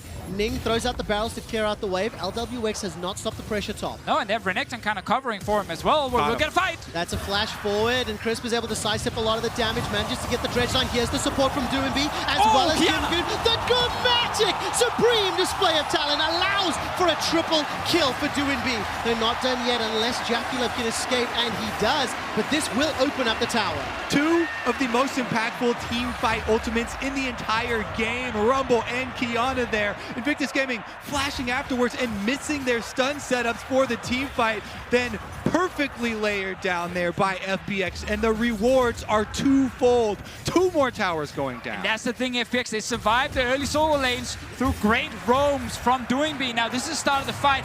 Look at this. Low mobility targets near a wall, a Rumble ulti and a Kiana ulti comes in. It hits all the right people. Unbelievable. That replay brought to you by Axe Gaming in What's Your Move? FPX say that's our move to get a huge advantage. 3 towers to 1. The Infernal Drake picked up. The Herald. They're now 1,500 gold up, and Doinb is popping off. Yeah, we set it up as IG. Can they win the solo lanes early? They had good matchups. They were pushing in initially, but it didn't matter because the Rumble constant roams to top got him a bunch of kills, and now he picked up a bunch more in this fight. We're now out of laning phase, and Jackulov and Rookie can't get out of ultis. It was Tien and Doranby with those big ultimates. Now the Rumble ultimate's coming off a cooldown, but a bit longer on Qiyana. Dragon already here, and they're trying to fight very quickly before that CD comes up. No flash on Jackulov. Always look at the flashes for Rookie and Jackulov in these fights, because if they're near wall, actually if they're just anywhere, they will get Rumble ulted. And without flash, they can't actually fight. No, they can't. Jackulov, however, does have 2 items completed. Blade of the Rune King and that Rage Blade is opposite Barlan Nama. is flanking though. This could be a big one for IG. Okay, gonna need to try use that Headflax. It's starting to cool down.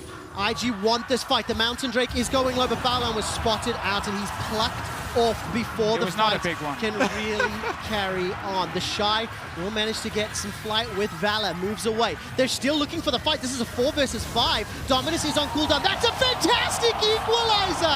Doinby's unstoppable, picking up the kill onto Ning. While in the background, the Dragon goes down as well. What are Invictus Gaming doing fighting that? Honestly, they just lost their support, 4v5. It's a Mountain Drake, not very useful Dragon when you're behind. And they give over an extra kill here. I mean, this is, again, biggest team fight ultimates in the game. Both up again, Rumble and Qiyana, and they decide to fight it in the worst possible area with a small corridor there. Exactly. I agree 100% with you. That's the old rule against Rumble around these Dragon fights. If Rumble's team is already there at the Dragon, you can't walk in because you can't get out of the ult here. Doinby just puts it down in the entrance, and now, even though there's a Nautilus support you can try and kill, you can't actually step forward. You have to just start walking back. Unbelievable. So that extends the FPX goal lead even more. 2,500, 2,900 at its peak, as you can see on the graphic. And what I love about this, 19 kills in 19 minutes. We're not done yet. And this is the first game of the series. We're going to hope for many, many more, as many of our analysts predicted a full 5 games. The Shy is now going to be under threat. Teleport is coming out in defense, but Crisp is actually the one that gets picked off this time around. FPX bit off way more than they could chew, and they get punished for it. Deficio's nodding silently. Well, I'm just saying, like, sometimes when you constantly look for fights, you will overextend. And you're thinking, like, okay, so they've got Quinn, right? Level 11 now, 4 Shy. Can he start getting a side lane pushing for them? You have to worry about the dive being set up, and they actually get the collapse there. And Rookie TP'd. I would argue trading a kill for TP is actually in favor of FPX. I know it didn't look very pretty when he walked in and he was caught, you know, between the 2 turrets and multiple IG members, but they didn't lose anything else. They got a TP and they still have pressure on the map. They're still the ones pushing in bot. The thing I'd like you to help me understand, though, Deficio, is while their TP's on cooldown, do FPX play the map in a way that makes advantage of that unavailable TP? As it stands, they've pressured the tower, but we're past 15 minutes, which means we could anticipate just a ton of fights, and then Equalizer's going to start burning down Rookie, but he has his Flash. Deficio, you rightly called out earlier, Flash is available. That's how you escape Equalizer, but now it's opened up the inner turret. Yeah, now your Flash is gone, and the Rumble ulti is actually ready very soon, so it's not going to be a fun game for Rookie and Jackulov after you didn't get an early lead with your strong solo lane. So how do they come back? At this point, for IG, I mean, we're going to get a bunch of big team fights. That's basically guaranteed. I think looking at FPX and frontline, it's most likely Crisp or Gimgoon who's trying to jump in, and they are at this point not super tanky. So there's always an opening with Jackulov ulti into just bursting down a target. You just have to constantly fight in the open, because you cannot fight in a small corridor where the Rumble ult will just kill your team. And as you can see, it's so difficult for Invictus Gaming to get to the open here. They're trying to get wards leading up to the Baron. They know it's so incredibly difficult to try and contest FPX with all of their teamfight ultimates available here to get the AoE down. So you kind of have to divide and conquer is the only tactic left open to you. FPX did such a good job with that mid-game teamfight. And I think a thing we have to look for is kind of the, no offense to the Shy, but fairly useless Quinn at this point. If he ever gets to actually push past the river and then ulting towards his team in mid, you can try to create a 5-man that can actually get priority in the mid lane in the open space. The problem is he can't push past the river because they're never really getting that control mid in the first place. So he's playing super scared because he's getting attacked all the time. And as long as FPX control the mid lane with Ezreal, they get access to Baron. And when they have access to Baron, you force IG to walk in towards you in these small areas, and then DoingB can carry. They also have to be incredibly quick with the move that they pull off, because DoingB, not only does he have Predator for extra mobility, but Rumble's ultimate can be cast from very long range. So they have to pull off the pick before the rest of FPX can collapse. And since they've got so much map pressure right now, it becomes very difficult to do. Right, so the Baron continues to be threatened here as FPX are pushing their vision deeper and deeper. Just a couple minutes ago, Invictus were trying to challenge wards and couldn't. If you look at the minimap, the Shy is past the river. He's past the river, so he can actually now start moving up towards mid lane, and then FPX will have to kind of think, okay, where is he exactly? Do we still want to push forward, or do we just want to reset? And that does give a small opening for IG to walk in, clear some vision, and get one wave pushed in mid, so that everyone can get past the river for once and try and see the other side. And that's what the Shy is doing. Now you can see now he's in mid, so he pushed out, walks into mid, and then they get small things. They can't get everything. They will just get a bit of vision back and then maybe get off a good reset. Can we talk a little bit more about that vision as there's no fight going to break out? Because we were discussing how crucial and important both aggressive and defensive wards would be. The analyst desk even joked about it. And as it feels for the last 3 minutes, this has been a war of attrition on the vision line. Invictus, again, they just keep losing control of this top half of the map, and they're grouping to try challenges. Yeah, they don't have too many tools to actually check that vision with either. No trinkets now available. Going to be relying on that heightened senses from Quinn. Will do a lot of work when he's in the area, but the Shy now moving back. Look, bottom lane's being pushed up by Gimgoon. Dragon has been started by FPX, and they backed out, maybe anticipating some sort of engage. One of the big things is that there's not a lot of tanky stats in the entire game, but if Gimgoon is showing bottom side, answering that wave, then IG can be fairly sure that with the limited tankiness, there's not going to be a Baron rush. So that's why they're not being too risky with their checks here. I would have loved them to see just someone solo the Drake instead of actually committing most of your team, because you just gave IG a huge opening to kill all the vision. If you want to play for Baron now, you have to go and rebuy all your wards. Instead, FPX, they did this against Fnatic as well. They take Drake, enemy team clears Baron, and then they instantly say, good, now we can go bot lane. That's our play. It's not just Drake alone, it's Drake plus turret that they're going for. The Shy gets the wave clear though. Now we should just get a full reset, restock up on all your control wards, and then put them around the Baron area again.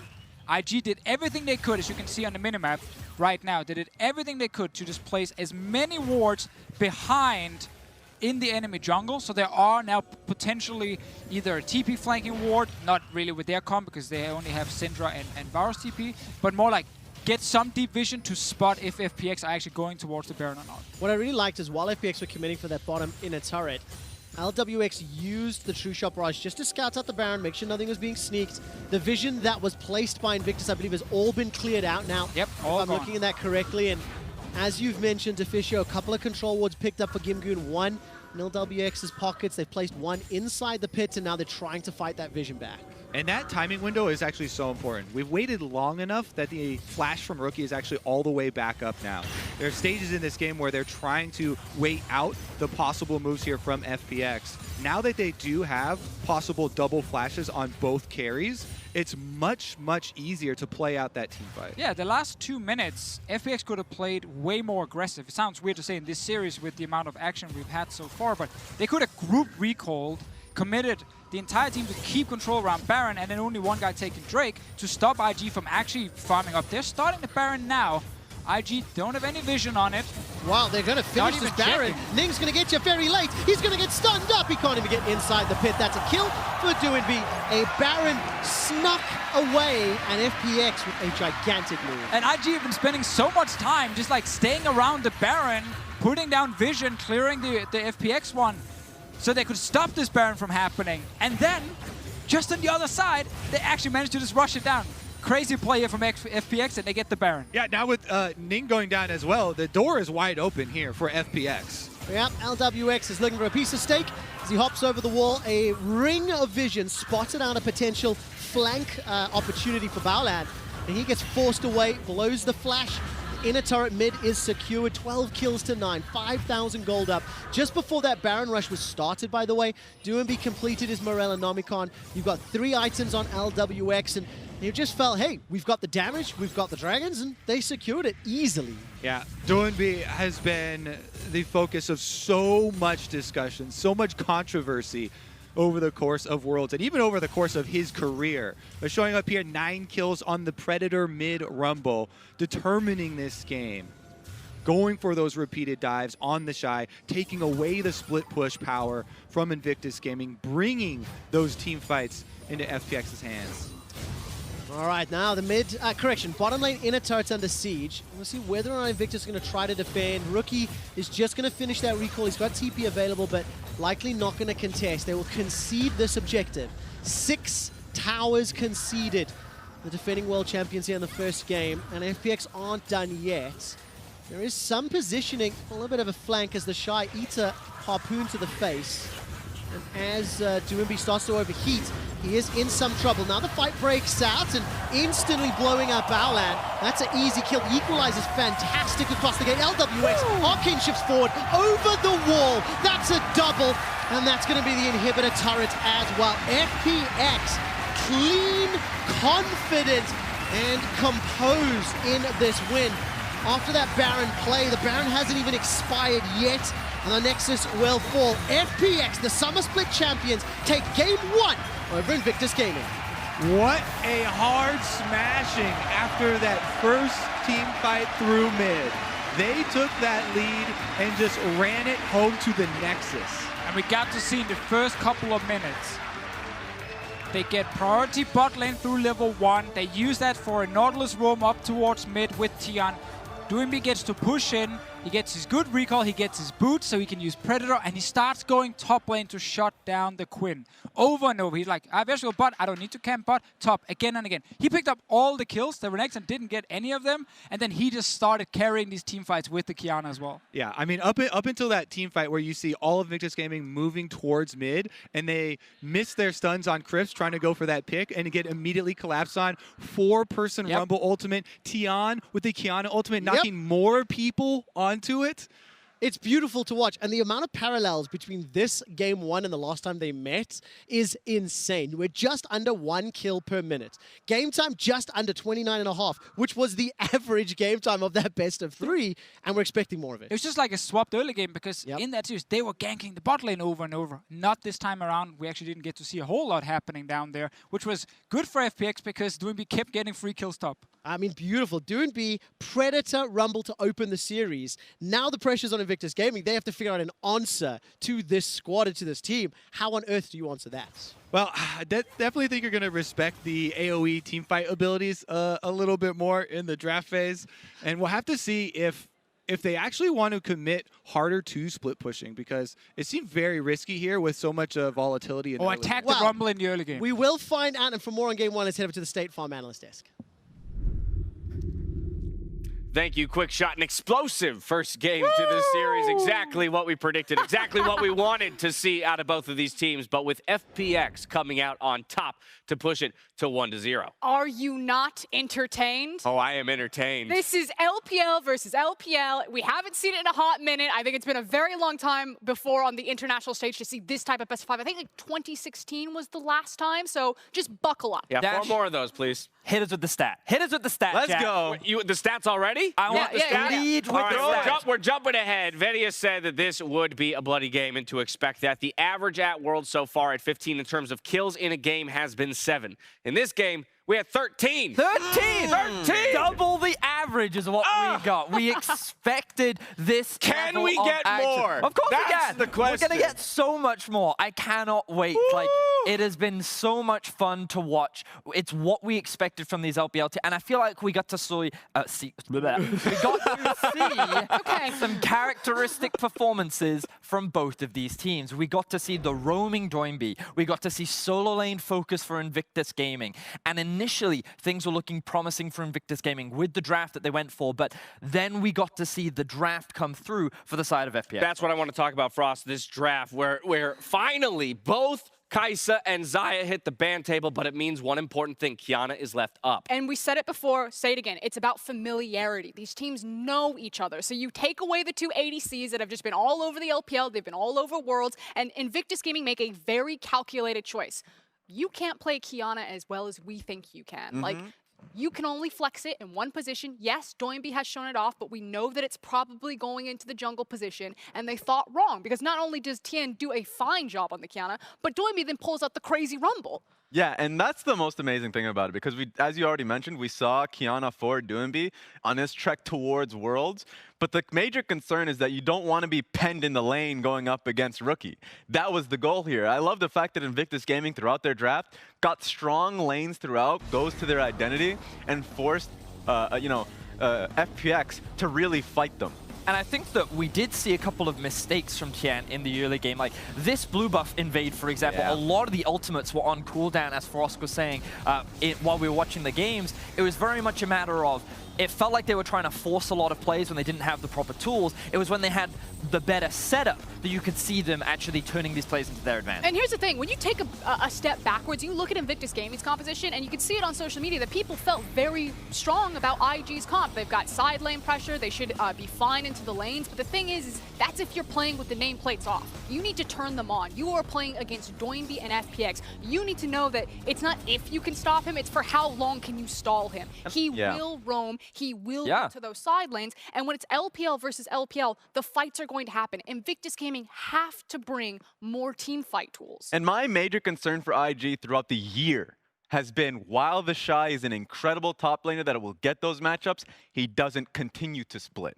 He doesn't stay on the sideline. He groups. He rotates to group with the team because they have the advantage. Naturally, they think with the resource advantage, they would be able to win out team fights. But you're going up against a pretty damn powerful Rumble tool, and you see the Kiana follow-up. There's just so much that's ready from FPX. And I want to re-hit on this, because as we talked about, it wasn't the hottest of starts for Tien on the Kiana. A couple early deaths. But the effectiveness of the Kiana was still on display next to Doinby's Rumble around the important objectives. Yeah, it certainly was. These kind of team fight setups are where we got to see the whole comp come together and what we expected so much from FPX.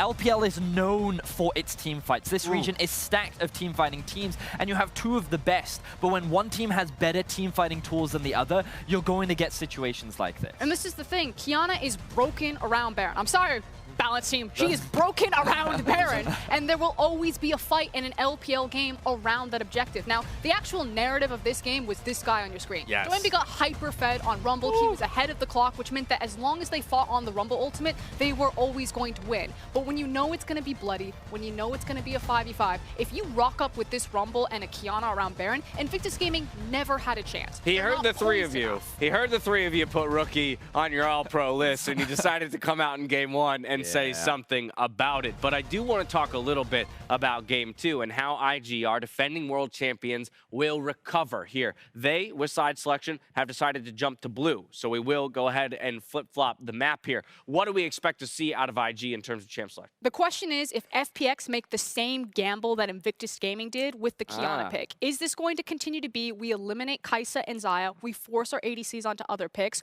or do you allow Invictus Gaming, which can flex the Kiana and have just as much success, if not more, I think, in their individual performers, by leaving it open for a potential first pick? Yes or no question, would you give Kiana Absolutely to IG? not. Okay, fair enough. FPX are off to a great start in this semifinal and look to continue their dominance when we return.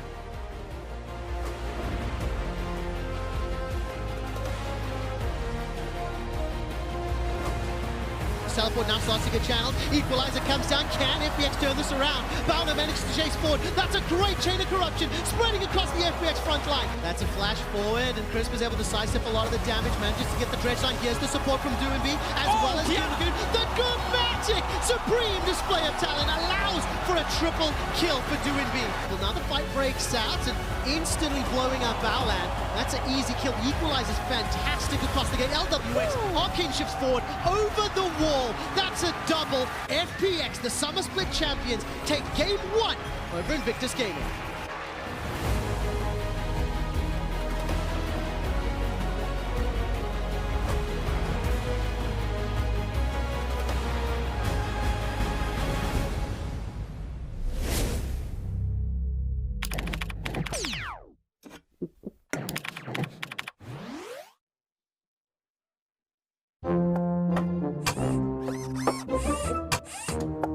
You don't have a chance against me. mind can calculate 90 trillion moves in advance. Not fair. Not fair. Red Bull gives you wings. Look at the fight! We came to fight, we came to win. We lost before, but never again. Back on our grind, you know what it is. We gotta win.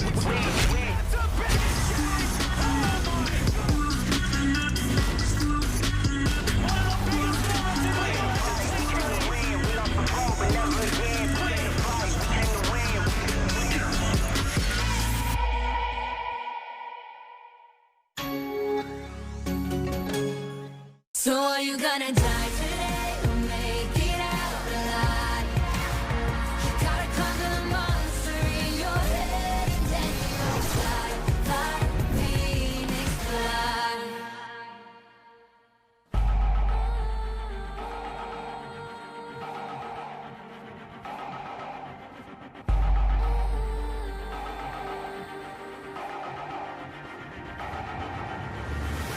Do we fight to hold our heads up high and beat the drum to what we love? Risk the fall, or we have felt it all come crashing down from far above.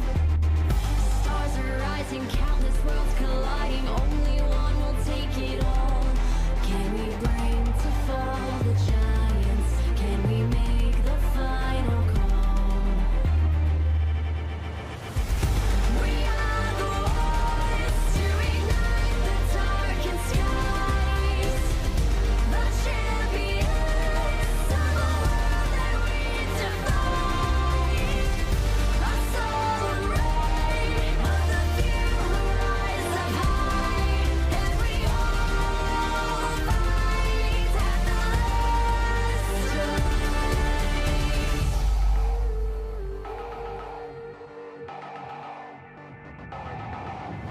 Hearing voices from afar, join the madness when the curtain falls. Risk it all, hold nothing back.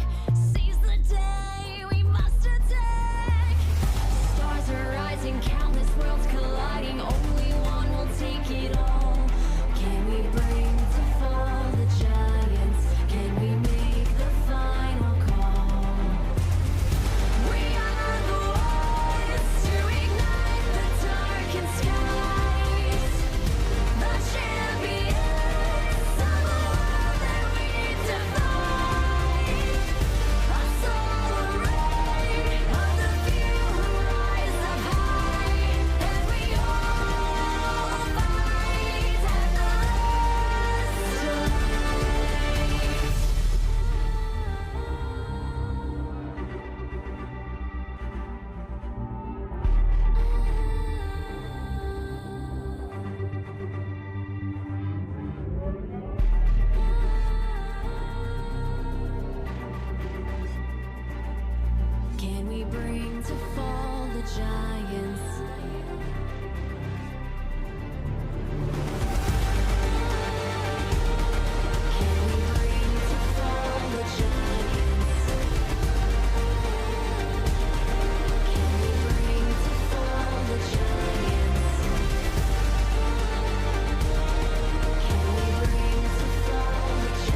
Welcome back to Worlds 2019 semifinals. We are straight into draft as Invictus Gaming have selected blue side, Bandaway, Renekton, and Rise. And the response so far, Pantheon. Rise will probably keep being banned. I have to assume Akali coming in now for FPX is the expected one, and that's what they do. Kiana is still open in this draft, and Kai'Sa plus Xayah were the other two bans we had in the first game.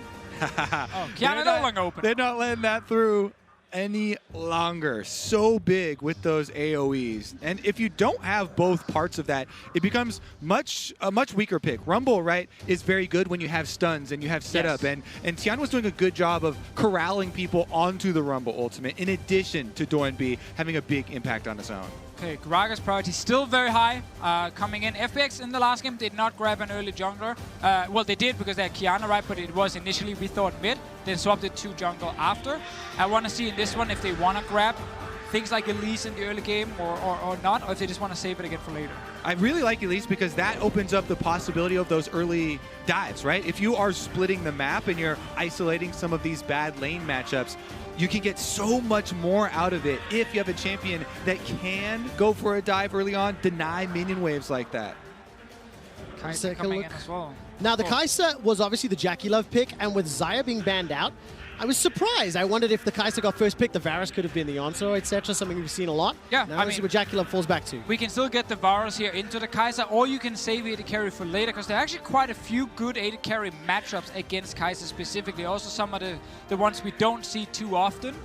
You don't have to necessarily instant counter picker, but Varus, Tahm Kench, that's what we saw from FPX against Fnatic. That's what we get from IG now into the Kai'Sa as well. This is a winning bot lane for IG that will be able to push and have pressure.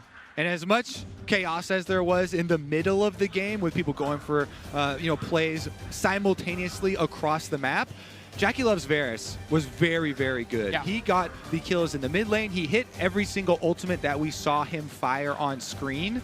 And that setup is devastating. Tahm Kench can devour someone to reset tower aggro if you're looking to push it even further. Now we have to look at FPX. They get the first pick in the second phase. Typically that's going to be like a gangplank that you put up in the top lane, and then you last pick mid for Doinb. I do want to highlight that the Nautilus, it is a flex pick for them. It can still go to the mid lane if they want to then try and counter pick the Tahm Kench specifically down in the bot lane. I'm not expecting it to happen. Doinb has a million picks he can use as last pick here, so that's why I'm looking at like GP as a potential pick now, unless they feel like they have a flex between the two solo laners they want to grab instead. Yeah, I'm so scared to pick GP versus Invictus Gaming because, the Shy can run Vladimir into that, then have big scaling and big team fight as well. And in an isolated matchup with those two players, I think skill difference means a lot. I'm actually surprised they didn't ban the Vladimir on their side, unless they want to play it themselves. Yeah, I don't think you can pick GP with that up, so they'll keep I'm waiting for this one. There's Nautilus mid then. We get the Blitzcrank. And that's exactly what you were talking about just a moment ago. The ability to flex the Blitz into the TK. I just didn't think they would show it already. 2 for the price of 1 on that rocket grab if you manage to secure it. And it leaves the question open of the ability to counterpick in the top lane for Gimgoon. And we'll see what he decides to lock in. Now, what direction does Invictus go? They've got Varus, TK, and the Gragas, so we're looking for those solo laners, Kobe. Yeah, and they're already facing some point and click and some dive as well. If they go for the solo lane Lucian, then it has to be that. Yep, they have the Vladimir, bringing it together that top lane for the Shy. It doesn't matter if you early pick Gangplank or not. He'll be confident. So Lucian into Nautilus is what we're anticipating. Mordekaiser now locked in for Fun plus Phoenix, and we're going to have some fun with this game. Yeah, Mordekaiser goes top in this one from FPX. The Nautilus mid from Doinb, it's such a famous pick for him. I think some European fans will have seen it in the LEC where it's built full tank. Doinb, he does like to go for the AP route as well, where you go for Proto Belt early game and you have a bit more burst damage and you can actually really do a lot in the start of the game.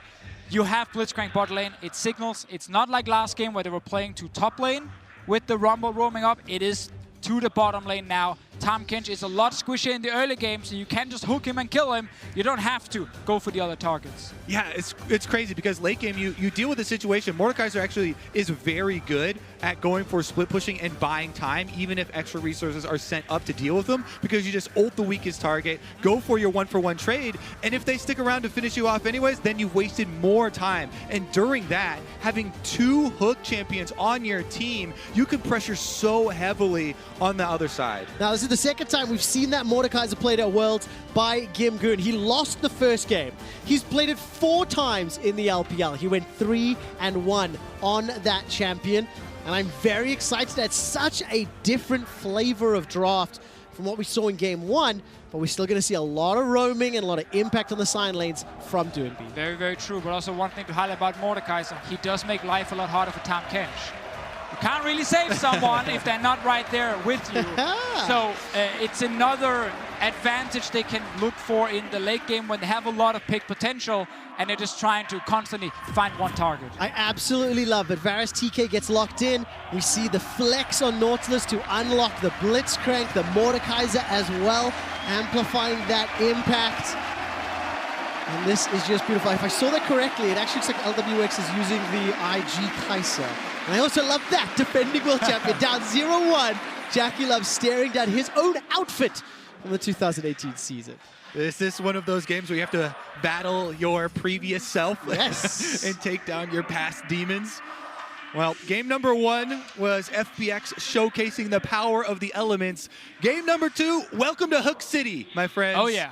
Double hooks here set up for possible picks. And probably, again, back to the normal FPX camp, the bot lane style. It felt weird almost in the last game. They kept going top, but it doesn't matter because Doinb picked up all the kills anyway. And so important, Tien didn't really have a huge impact in the early game in terms of at least kills. Doinb's roams did so much, but it is Tien and Doinb that transformed this Fun plus Phoenix lineup. And you look at their win-loss in 2018, there was 17-21. Match series. When you look at the win-loss in 2019, 27-3 regular season beasts because of the impact that Tien and Doinb are having. Exactly. Without Tien and Doinb, didn't make playoffs, then they got kicked out immediately in the first round. Once they were added, completely different story. Here's another invade from FPX, though, on the bottom half of the map, trying to get that isolation once again. And again, makes it scary for the bot lane. They guarantee that the bot lane of FPX, they have more pressure in the early game because of a jungler nearby. You can't push forward as IG right now. You might just get ganked level 2 then. Once again, as well, in this Champion Select, we're showcasing the differences of Rookie and Doinb.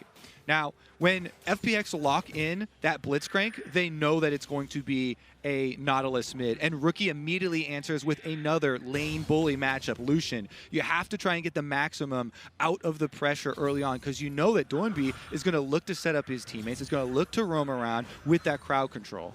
Can't even gank it really because he's level 2 on the Lucian, and you only have a level 1 Nautilus right there. So Tien, he did show very quickly, but then obviously walks up. He did take, I think, the big croc down there, and then he was forced back due to the ward from IG, so they know that he's left the area.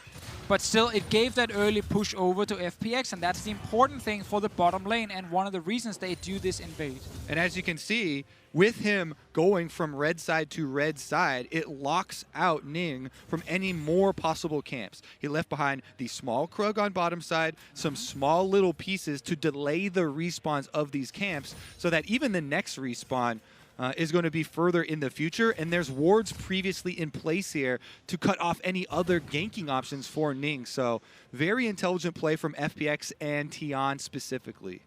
And we didn't really get a whole lot from Ning in the last game, even though he had 2 strong solo lanes to play around early. He tried to defend top. He obviously got 1 kill in return. And that was about it for his impact. In this game here now, we need to see a bit more from him because he needs to stop Doinb from ever leaving this mid lane. And Tien knows Ning has no options left because he jungled all of that bottom half of the map. So he has to be around here somewhere. Gonna go for the crab while Ning waits patiently for the Nautilus gank, but Crisp is roaming up first. Oh man, Rookie's a little low on mana. LWX and Crisp is coming up. There's the dredge line, the flash, the fist. Rocket Crab not even needed. It manages to catch out Rookie. He's locked down in place. Heal is used. Flash is available to him. Rookie manages to escape with his life. FPX on the board. It's just so beautiful. Jungling is a team effort here, and FPX are showcasing that like no other. They group up, allow Tian to go for the invade. They counter jungle the camps. He knows he's got nowhere else to go, so they send everyone up through the river, and once they get vision on Ning, he's a dead man walking. No way for him to get out. He knows if he flashes the first hook, then Blitzcrank will just follow him anyway and lock him down. So he ends up saving the summoner. But I love it also because worst case here for FPX, they just try and force Rookie's flash if Ning is not sitting there. So they use the early invade once again to guarantee first push in the bot lane, and then they roam to mid at level 3. And Deficio, 3 out of 4 games in the quarterfinals, FunPlus Phoenix invaded Fnatic's blue buff to invade. So for 2 for 2 in the semifinals, they're invading the jungle to start setting up plays. And 2 for 2, Crisp has comboed with Tian for some support. Now, Rookie's low on HP, he's got the flash available, but again, Crisp and Tian moving in to support Doinb. That's why we always try and highlight the facilitators on FPX. So much of their game is about that team play. Tian obviously trying to keep up that pressure, but with the recall, they're going to have to give up that wave. LWX takes a lot of damage. That's the 2 for 1, but look at no turret aggro, a lot of minions to deal with. It looked flashy, but didn't have a huge impact. And we know that 2v2 with Tahm Kench is going to be strong, especially because Blitzcrank keeps roaming around.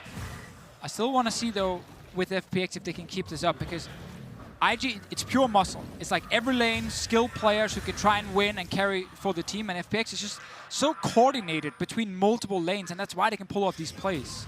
In addition to that, they're also gaining more information. It's a very smart team here. You see these wards. That is Tian's ward. That is Crisp's ward. They're not just going for these roams mid. They're not just going for these invades, but they're leaving behind the setup for the next play, which is information. Exactly. Very, very true. And it's going to be interesting to see how IG can actually answer, because Ning won't really get to have a lot of impact in the early game when he's constantly spotted. Luckily, as I said before, he didn't use his flash during that little fight. He knew, okay, I'm going to die here no matter what. So he does have a body slam flash engaged in him. It's hard to find a target because bot lane is pushed in permanently by Varus and Tahm Kench. Tian is around. Counter gank can happen now. Tian should know that a counter gank is possible because the Croc camp is up and there's a chance it's being taken by Ning. JackeyLove and Baolan backed away, so they weren't at risk of being caught up by that rocket grab.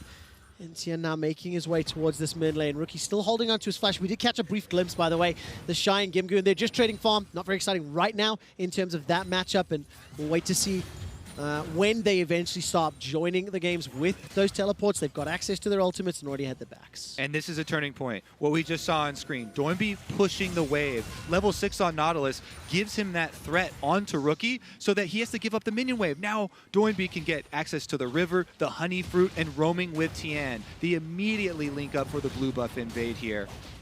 And that's really the very fascinating thing about, you know, people talking about his own mechanical skill, like Doinb, which obviously is at a very high level. Some people can argue whether it's Some people say he's the worst mid laner of the semifinals. Sure. It's different opinions coming in, and people are valuing different things from a player. I think when you have a player like Doinb, who's clearly extremely smart about how to play the game and snowball through mid, let's see actually what happens here. Yeah, that's something important to know, how FPX are around him. LWX is in trouble. He manages to escape with his life for now. Teleport's coming down. Top lane is looking to join the fray. The Shy jumps in, but now all of a sudden Invictus, they're caught out and surrounded. Ning will get pulled backwards and shut down. Gimgoon picks up the first of this fight. Now Rookie continues to put the hammer down, stepping forward with those passive autos. Gimgoon and LWX escape with their lives. And they get smashed here. Invictus Gaming now on the run. They dodge the hook, so I think they should be able to get out, but that is Ning and the Shy both down here.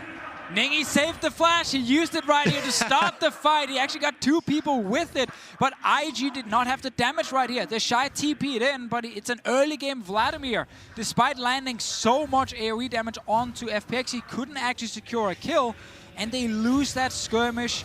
Things get even harder now for IG. Outfought in the jungle here, forced by Ning. Let's see if they can get anything off of the reset. take another look at how this set up. Of course it was, you know, fighting over the ward here, and they get the slow with Tahm Kench's tongue to be able to set this up, but the follow-up isn't there because LWX flashes further and the teleports are immediately channeled. Yeah, and then with TP plus Doinb's ulti, it stops Rookie from actually moving forward, so he couldn't really continue damage onto LWX or Crisp. And now while the Shy gets in and actually is in the backline as a Vladimir, it's too early in the game for him to just burst someone down. I love these team fights already, and FPX come out with around 1,000 gold lead. 3 kills to 0, and it's spread across Gimgoon, Doinb, and Crisp for now. But again, it's just that teamwork that we keep seeing out of FPX. They are on the same page. They're picking the right targets. They're teleporting in at the right time, and they've got themselves another early advantage. Want to see what happens bot now. Ning, ulti is ready. No flash, obviously, on his side. Predator is available. Will just do his camp. But just to wrap up the Doinb thing, like, as someone who is now actually scouting talent and looking at players and all kinds of different things, finding a player who's able to play at extremely high level individually, okay, whatever, just fight me. Yep, that's extremely high level. That's a very good flash. And Crisp ends up trading 1 for 1, but that is advantageous for the next time they try. And you know what that means? Possible Dragon setup here because they've just taken all the priority out of mid. LWX going to kite long enough, and FPX. I love this. Fight, fight, fight! Ning gets caught up by Tian inside the river. Crisp kills Jackie Love. Bowlan's the next target. It's donated to LWX. And this is FPX winning pressure on mid lane. They get the flash out of Rookie. They push Rookie under tower, and then they move into the river. That's bad communication from Invictus. Oh, yeah. Why can you chase up into that river? That is now FPX territory as they've just taken away any possibility of Rookie coming down. If IG are not able to just dominate the lanes 1v1, 2v2, and actually shut down FPX, then they will get out-rotated. They just went missing mid. Why are you fighting in the river? You know they're going to come from mid lane way before your own mid laner can join. There's actually zero communication there, and it cost them their lives. Exceptional killer instinct from LWX to dodge the chain of corruption at the start of the fight. And the thing is, you can't win the 1v1 mid or top when it's a 3v1. Because Exactly. FPX keeps sending the resources and the support to get their team ahead. And that's why, again, the early starts where they secure the push into the first roam, it's key. It stops Rookie from just getting a bunch of plates and like putting Doinb too far down. And it's the constant connection between the 4 players on the bottom side and why FPX are so good when they get to play on this side of the map. Crisp roaming, Tian playing around mid, and then you can't actually shut him down. Almost. I held my breath a little bit there. Jackie Love definitely knowing the limits of that rocket grab. Ning was waiting in the bushes to set up a play. 0-2-0 on that Gragas for now. He's got himself the Predator available, but still waiting. Ultimate's up as well. Finally, IG have some control bot, though. They have a bunch of wards in the river. They actually have a strong Lucian with Blade completed. All right, there's going to be a gank mid. No fight bottom yet. Dredgeline will tag. Remember, no flash from earlier. Remember, the punish was in. Chain of Corruption comes in. Belly Pop goes out. LWX is down. Ning manages to secure the kill with a great devour from Bowland. Now the tower's under threat as well. And that is the first moment where Invictus have been on the attack. They've been reeling this entire game, but Ning waits in the brush for a very long time. They're finally rewarded with the kill, but here comes a roam from Tian. I think they should be fine, though. Rocket grab will tag himself a catfish. Bowland's in trouble. Sonic Wave catches onto Jackie Love. Steps forward. The body pop is going to be enough, and Jackie Love blows up Tian. The damage came out of nowhere. Doinb will dredgeline into the wall, but he gets the flash from Jackie Love, and now Bowland is being burnt down alive. Ooh. The rocket grab almost catches Ning, but the body slam gets him out.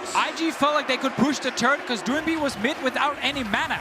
But FPX, they knew, okay, we can walk down, we can place what he will TP in. It is a 1-for-1 trade, though. Jackie Love did get the kill. And Doinb, he's putting out so much pressure. Oh, here we go. Mordekaiser ult. He's inside the death realm. Come on, hit him with an obliterate. The Shy's going to use the W to escape. Hemoplague is down, and the Shy escapes with his life for now. It's actually crazy. Doinb is putting out so much pressure. He gets priority on lane. Easy setup there with Nautilus. Actually uses ult into just hook lane gank to find the kill. And then off of the reset, since he has teleport and Rookie's constantly under pressure, it means once again FPX win the bottom part of the map. 2 plates left bot lane on FPX's turret right here. They're now swapped up to top side to secure the Herald. But we can see IG is also around. They did the exact same thing with their bottom lane. JackeyLove has TP, so don't worry. He can actually join if needed. I'm worried. Rocket Grab won't find a be worried target. yet. Rookie's able Hold to pick me. up the blue buff. He's got himself that Blade of the Ruined King and a couple seconds left before the turret plates fall. Mid lane will lose yet another. The potential for a fight is high every time these champions come together, and especially with Crisp fishing for those hooks. Exactly. Blitzcrank and Nautilus are some of the champions that just kind of have this dread, this aura around you. Feel like your teammates are going to get hooked at any moment. Even when you're saying, oh yeah, don't worry, we're splitting the map. There's only a couple of them. At any moment, you expect that kill feed to pop up on your screen. Yep. Someone's been hooked, someone is dead. That's another. Someone's been hooked! There we go. Nobody's dead yet, though. Baolan's flash gets him out to safety. And the bot lane turret actually survived. JackeyLove realized he had to back away because FPX got control over mid and just forced him to go back in the Shy. Okay, that was Okay, kind so of happens mid. awkward. Doomby takes some damage. Remember, blue buff and Blade. That's a body slam flash barrel from Ning. Ends up missing the chain of corruption, but it may not matter. Doomby stays alive a few seconds longer. Doomby stays alive. He's still alive until now. Rookie finally cuts him down. The teleports come in. Here comes the Shy. Hemo Plague is in, but IG are on the retreat. FPX, they've got themselves a kill. Now it's in return as Invictus Gaming turn their attention to Gimgoon. Piercing arrow comes down. The rocket grab will not go underneath the tower. Invictus finds 2. The only unlucky thing is that there's not really an objective they could grab after it, but this is such a big moment for Invictus. They had to make a stand like that. They could not allow Dornby to get away with hooks like that in the mid lane. If you let him get away with that hook, the game is forfeit. Ning's not having any of it, and he finally makes another offensive play here for Invictus. Yeah, we thought we had like 30 seconds to talk here because they wouldn't engage, but Doomby did it anyway. Ning, great engage again, actually gets the double body slam. And now, when two guys are TPing in, Vladimir has a bit more damage. The fight is already in IG's favor because they killed the mid laner. And WX actually tries to jump in to secure 1 kill. They just don't have enough damage at this point because they already lost the Nautilus. I was so convinced LWX was going to kill everybody in that What's Your Move replay. But what does it give us the state of the game? Round 2, 1,500 gold lead for FPX, 7 kills to 4. Bottom tower was lost by FPX, so it's 1-1 in that regard. And the Mountain Drake is the next objective, which Invictus Gaming have already started. And I was about to mention how the Shy has not been able to have an impact on the game. If we look at game 1 with the Quinn, where he was shut down due to roams. Game 2, where he's just farming on a Vladimir. He still wants more time. Rest of IG gave up a lot of kills on bottom side. FPX forced a lot of great fights with Tian and Doomby, especially around the mid lane, and Chris constantly roaming in. IG needs to stop the bleeding still and make sure the Shy can actually scale so he can carry a late game fight. It's so tough to stop the bleeding when Crisp is going fishing. Works. He's looking for targets. The bottom tower is still standing. And as far as items are concerned, it's still continuing to scale up. Doomby is going to step forward, not find the dredge line this time. Blitzcrank, such a champion that relies so much on vision. It really is night and day, right? If you're able to invade the jungle like this, clear out Invictus Gaming wards and leave behind all of these control wards, this creates extra pockets where FPX can rotate between the lanes. You constantly have to wonder if there is a hook waiting in that brush to pull you off, and that makes them second guess themselves. It does indeed, and especially when you're in that deficit as well. For Invictus, they still have to claw their way back in. Tian waiting in the top lane. No flash for the Shy. He's got the Proto Belt if he needs it. Just about to hit level 11 as well. And here comes Chris for the support. Tam Kench, he's in range right now. Ning Quick is pull. around as well. All right, that's a Proto Belt forward. Could this be the death of the Shy? Let's find out. Silenced, Rocket Crab, Killer Instinct. No, the Abyssal Voyage will come in, but Baolan does not want to be here. He may not be in trouble, though, as Ning is coming to support. Right there, FPX, they chained the initial CC into Ignite, so they know he's now low enough. We can actually kill him in the pool. The Shy did not want to pull early. Maybe did not expect Baolan to show up so quickly. Oh, Baolan. Well, Baolan gets caught out. Dredge line pulled back, and the damage is going to be there, but that's a good barrel. Ning is now going to get caught by the depth charge. LWX steps forward. That's another kill to Fun Plus Phoenix and another tower. Someone gets hooked. Someone is dead. And FPX will take the tower afterwards. They again will be able to clean up more objectives. This feels like a 4 versus 5 because, yes, Gimgoon has teleported into a fight, but he's just been on wave clearing duty because the rest of FPX are working so well together to press the advantage. It was actually very nice CC chain from FPX. So once Chris gets just in range for the AoE of the silence of this Blitzcrank, this is the big part. So the Shy can ult or pull up until he gets this close. But when Crisp is able to get that close to you, there is no possible recourse until now. And now you're already dead with the Ignite on you out of this pool. So there isn't any hope, even though Baolan tries to heal him out of it. Yeah, it just seems like he wanted to try and get out of range of the actual silence so that he could pull when he saw the hook, but obviously he could not get out of range in time, and that's why he ends up going down here. And IG, whenever they try and defend, other than that one fight in mid where DoingB obviously engaged way too aggressively, whenever they try and defend, someone else just dies because of it, because they're always a man down. They're always too late to the fight. FPX are just one step ahead. The team play keeps winning out. What's the time, Invictus? Is it late or too late to defend the Shy? GameGoon stepping forward. That Realm of Death is available to him, and he's thrown it down. Now the tower will be the focus. The Shy is locked out of the fight for now. We'll rejoin in just a moment. Crisp steps forward. Where's the rocket grab? Flash catches a minion. That's not good enough. The Shy should just about go down. Taken out by the ultimate of Blitzcrank, and LWX steps forward. Shoots out the Ecathian Rain, and are they done with the siege? It feels like it. Yep, really good call from FPX because they know Rookie has no teleport. This is just a Lucian top with heal and flash. So there is nothing that's going to stop them going for this dive on bottom side, no matter how long it takes. 5,000 gold just about in the lead. JackeyLove will not find the piercing arrow, but thanks to that solo gold in the top lane, Essence Reaver picked up along with the Blade of the Rune King for Rookie, but the problem is IG are so far behind. Yeah, and I'm just waiting for Vladimir. Vladimir only because he's the late game here for IG to try and destroy FPX. Once again, they come down. They are slightly too late to actually defend the turret. The moment the turret drops, they know they have to run away. Obviously, their flash hook right there, not successful. First mistake, I think we can say, of the game from him. But how important is the fact that GameGoon is up 45 CS? He's got that ultimate to sort of remove Vladimir from a fight, and if FPX can find a kill during that timing window of Realm of Death, maybe his scaling may not even come into play. I mean, obviously Mordekaiser scales well on his own, and he can just like isolate JackeyLove in a fight and win that 1v1 super easily. So it has value. Obviously, you will always take it. I think the key thing is just more you're keeping the Shy down. I think that's more important for you than necessarily your own Mordekaiser getting a ton of farm. Yeah, it's a level 12 now, Vladimir. He just dings up one here. Proto Belt and some magic penetration to his name. See if FPX can actually play out the critical moment, though, because we're entering the 20 to 25 minute mark here where Baron is the objective that actually draws you out into the map. And once again, Invictus Gaming are faced with a very similar scenario here where they have to try and fight through this control from FPX lest they get pulled in and picked off again. And it is important to highlight that FPX on the red side don't have the same thing where they can sit in the Baron pit and then just like hook people over the wall into the Baron pit and kill them.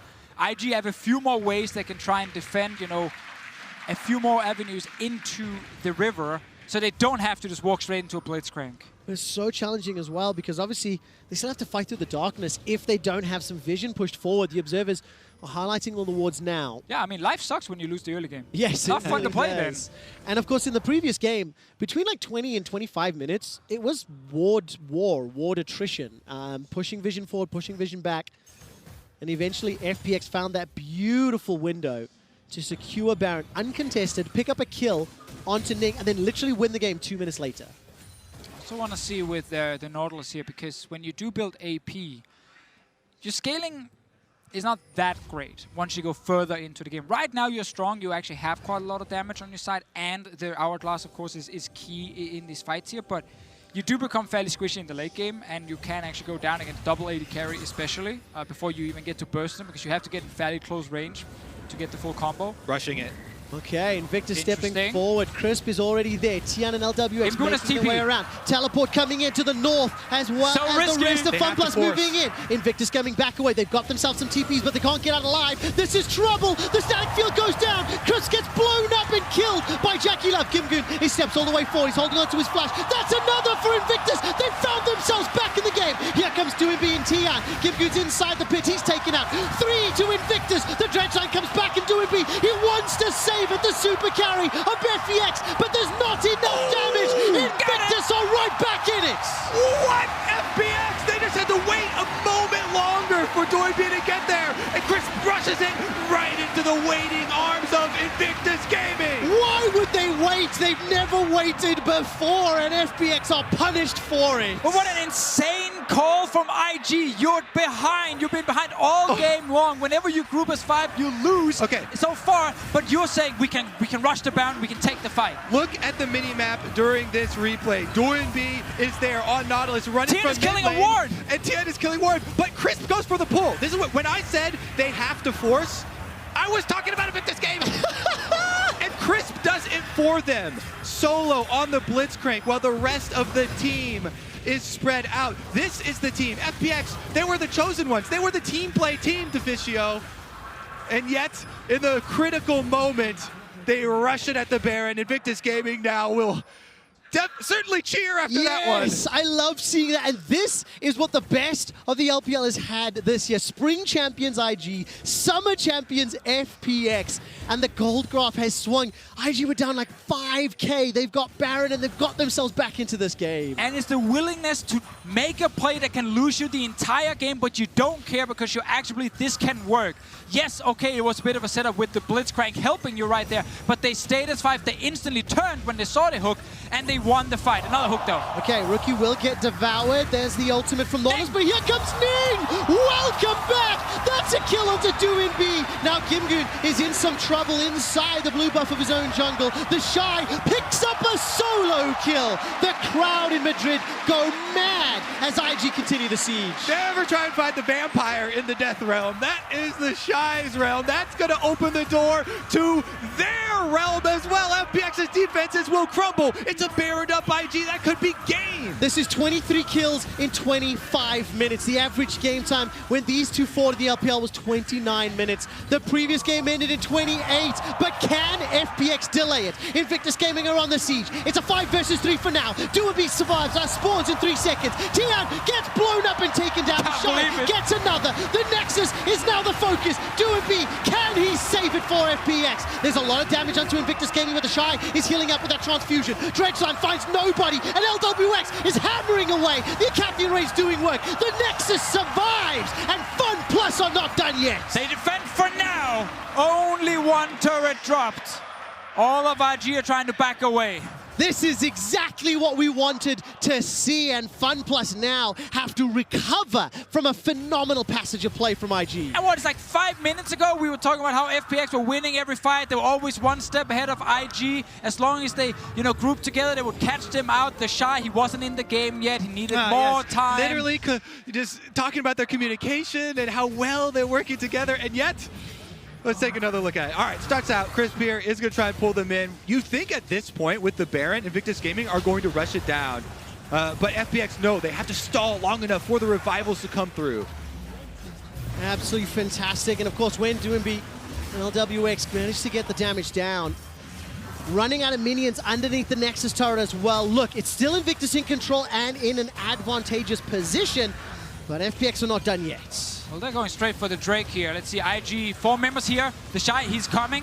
Okay, he will not be there in time to stop the Drake. Doinby, no flash available to him. Ning just gets blown up. Invictus Gaming now need to be saved. That's a great kickback from Tian. That's another kill as LWX continues to push forward. He's already used the killer instinct. Tian stepped forward to the great ward rush.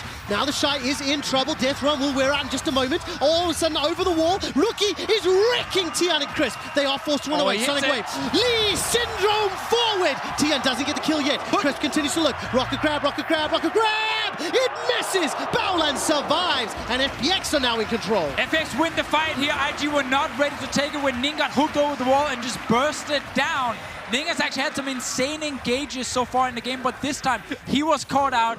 FPX win the fight. I was about to say before it started, now it's a different game. The Shy is in the late game. He's super fed. The Nautilus AP is going to fall off. Double AD carry. But when you hook the enemy jungler instantly, you can still win the fight. Seems like the overhype is affecting everyone here, because chasing into the darkness versus the double hook team, this time around, FPX bait them in. Crisp lands that one. They kill Ning immediately. Then they focus down LWX, and it is just a scatter here for Invictus. everyone getting hyphy. A little bit of an overchase after the game has swung back and forth. I don't think it's hyphy when this is the standard for how these two teams play each other. It's just That's my secret, quick shot. I'm war. always hyphy. Exactly, Kobe. Even game in gold.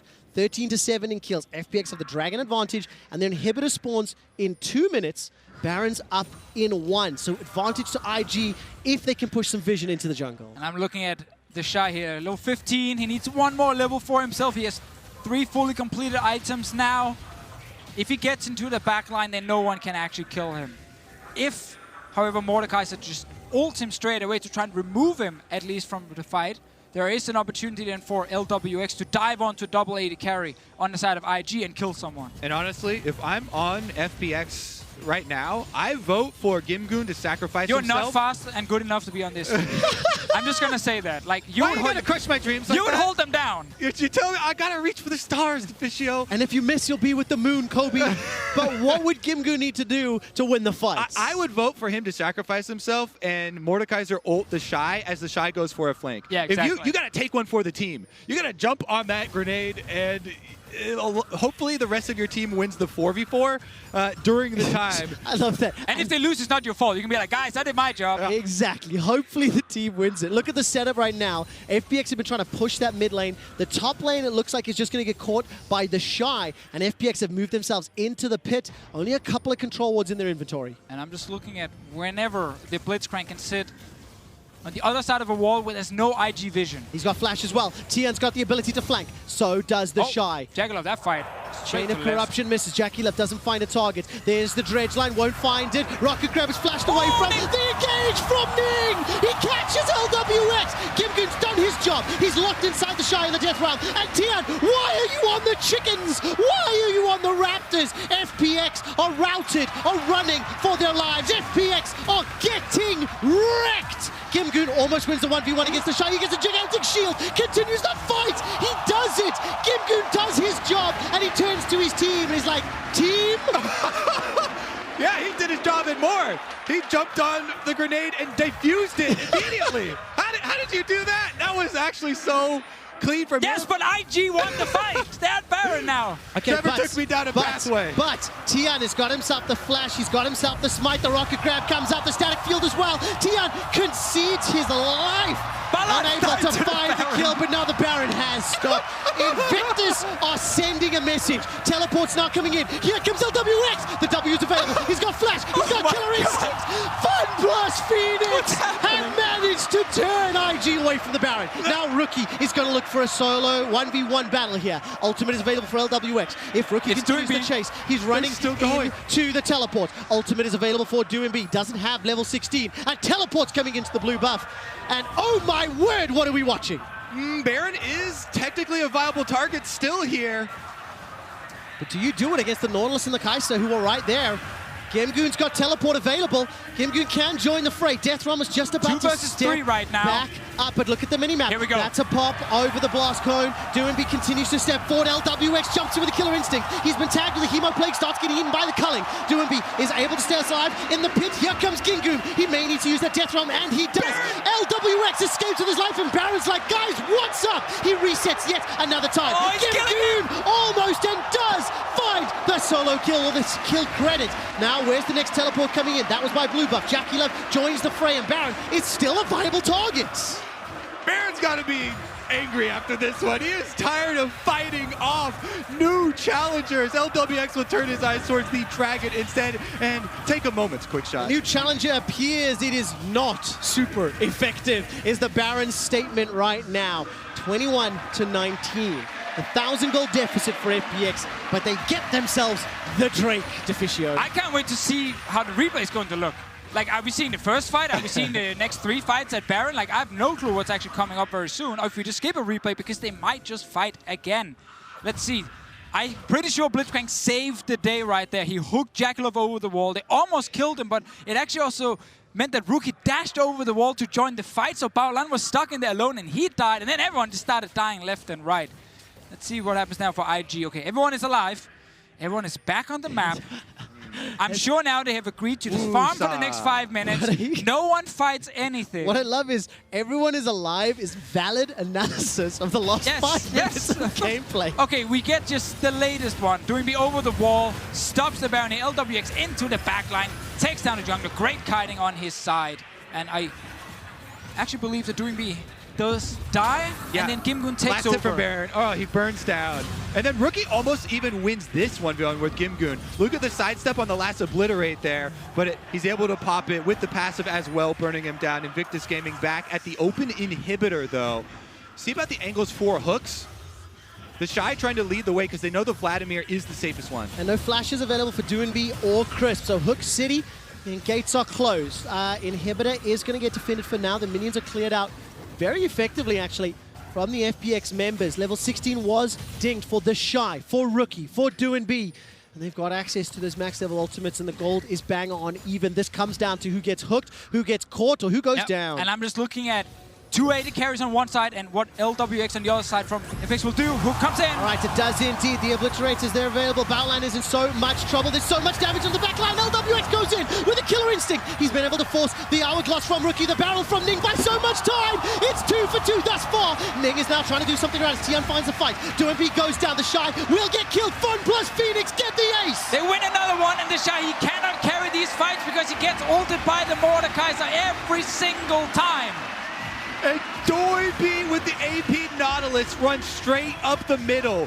Ultimate down onto Jackie Love, and he makes a beeline for it right into the heart of the Invictus Gaming squad. I love these teams, and I love this game so far. The Baron goes to Fun plus Phoenix. This is their first of the game, and it will take some time, obviously.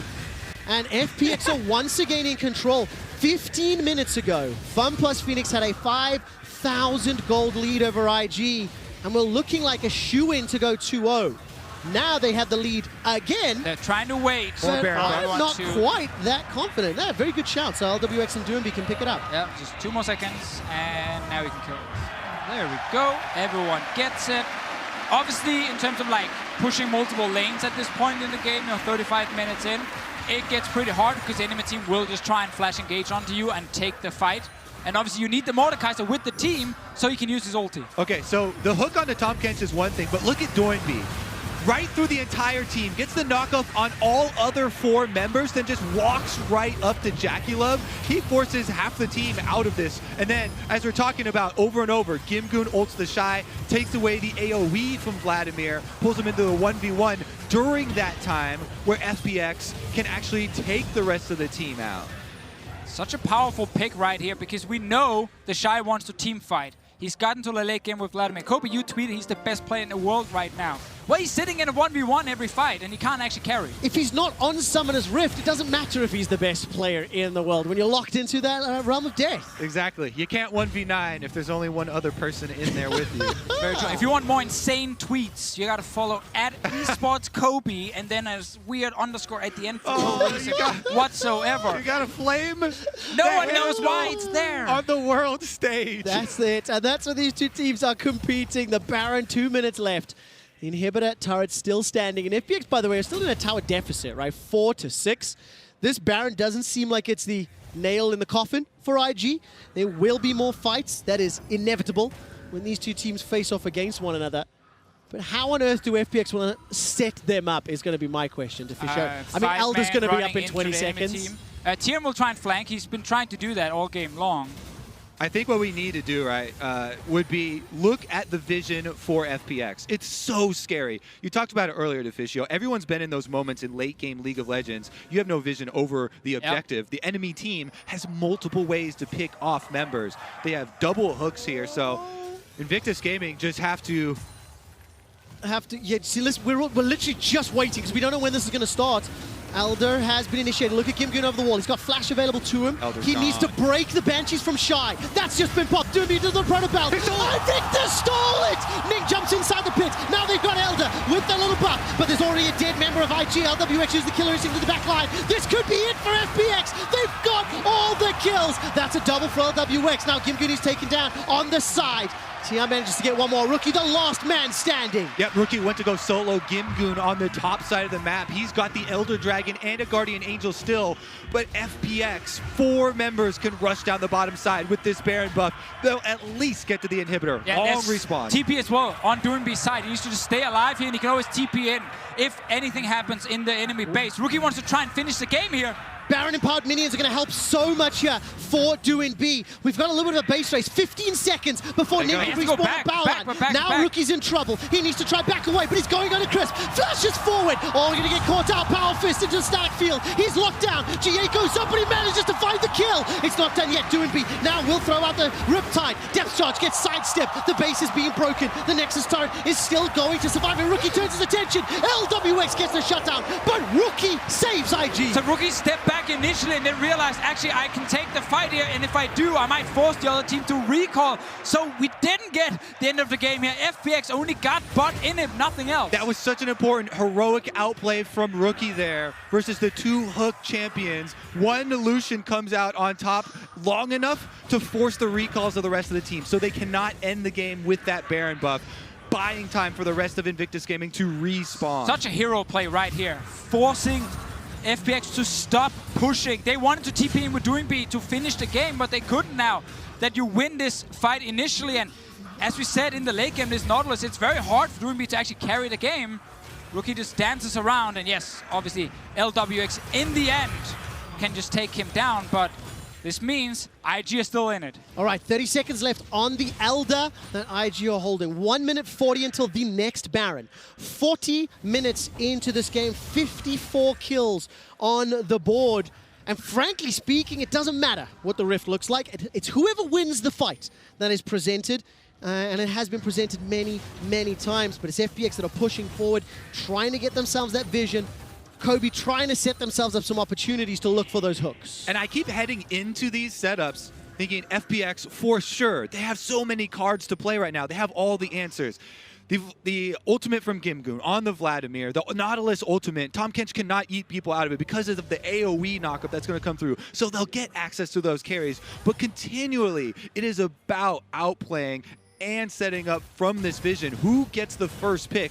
Ning has come up so big for IG multiple times in these fights, being the only one with the flash on Gragas to be able to flash in and get the surprise knockback. But it's so interesting because the 2 AD carries on IG, one of them will get picked by Doinby. He will ult onto them. You can't really do anything to avoid it. Like, someone is gonna be forced to step back. So you can't just sit there and auto-attack permanently if you're Jackie-Love. And the moment anything happens in the backline, LWX finds an opening to then ult in and actually kill someone. So it's really interesting in these fights how hard it can be for Rookie and Jackie-Love to actually deal consistent damage. A bit easier for Rookie with the Lucian. That's why I think the single most important player on Invictus Gaming right now in these team fights is Ning and his execution. There's so much variance in Gragas play. Here we go. All right, Tian got flash, got kick, got targets available. The Shy is going to be joining the fray very soon. Look at the mini-map, everyone. The super minions for FPX are about to reach the stairs of Invictus Gaming. Baron is live and available. And around every corner. When we fight around Baron. Every corner here where you can't see anything, you might get hooked by the Blitzcrank. Makes it so hard if you're not staying together. Ooh, a lot of damage on Doinby. All right, Doinby is going to be in trouble. Throws down the Hourglass. This is trouble indeed. Doinby dredge line is away to safety. He escapes for now. No, he is taken out. Death Rattle is thrown down. Gimgoon's trying to do what he can against the Shy. Battleland's going to Tian in the backside, and now all of a sudden Gimgoon is blown up. That's the solo natives for FPX. Down. They're dead. They're done. Look at the base. Look at the base. Crisp is moving in. LWX teleported in. He's got supers. We talked about it a moment ago. Now the teleport's coming into the Nexus turret. Will the tower survive long enough? Yes, it does. The Shy is fighting LWX. The Nexus is now being focused. LWX escapes for a few seconds longer. Devour buys enough time. LWX gets caught up with the time to play. He's down. He's dead. The base is being pushed. Invictus Gaming break the Nexus of FPX in the most kills of a game at Worlds ever.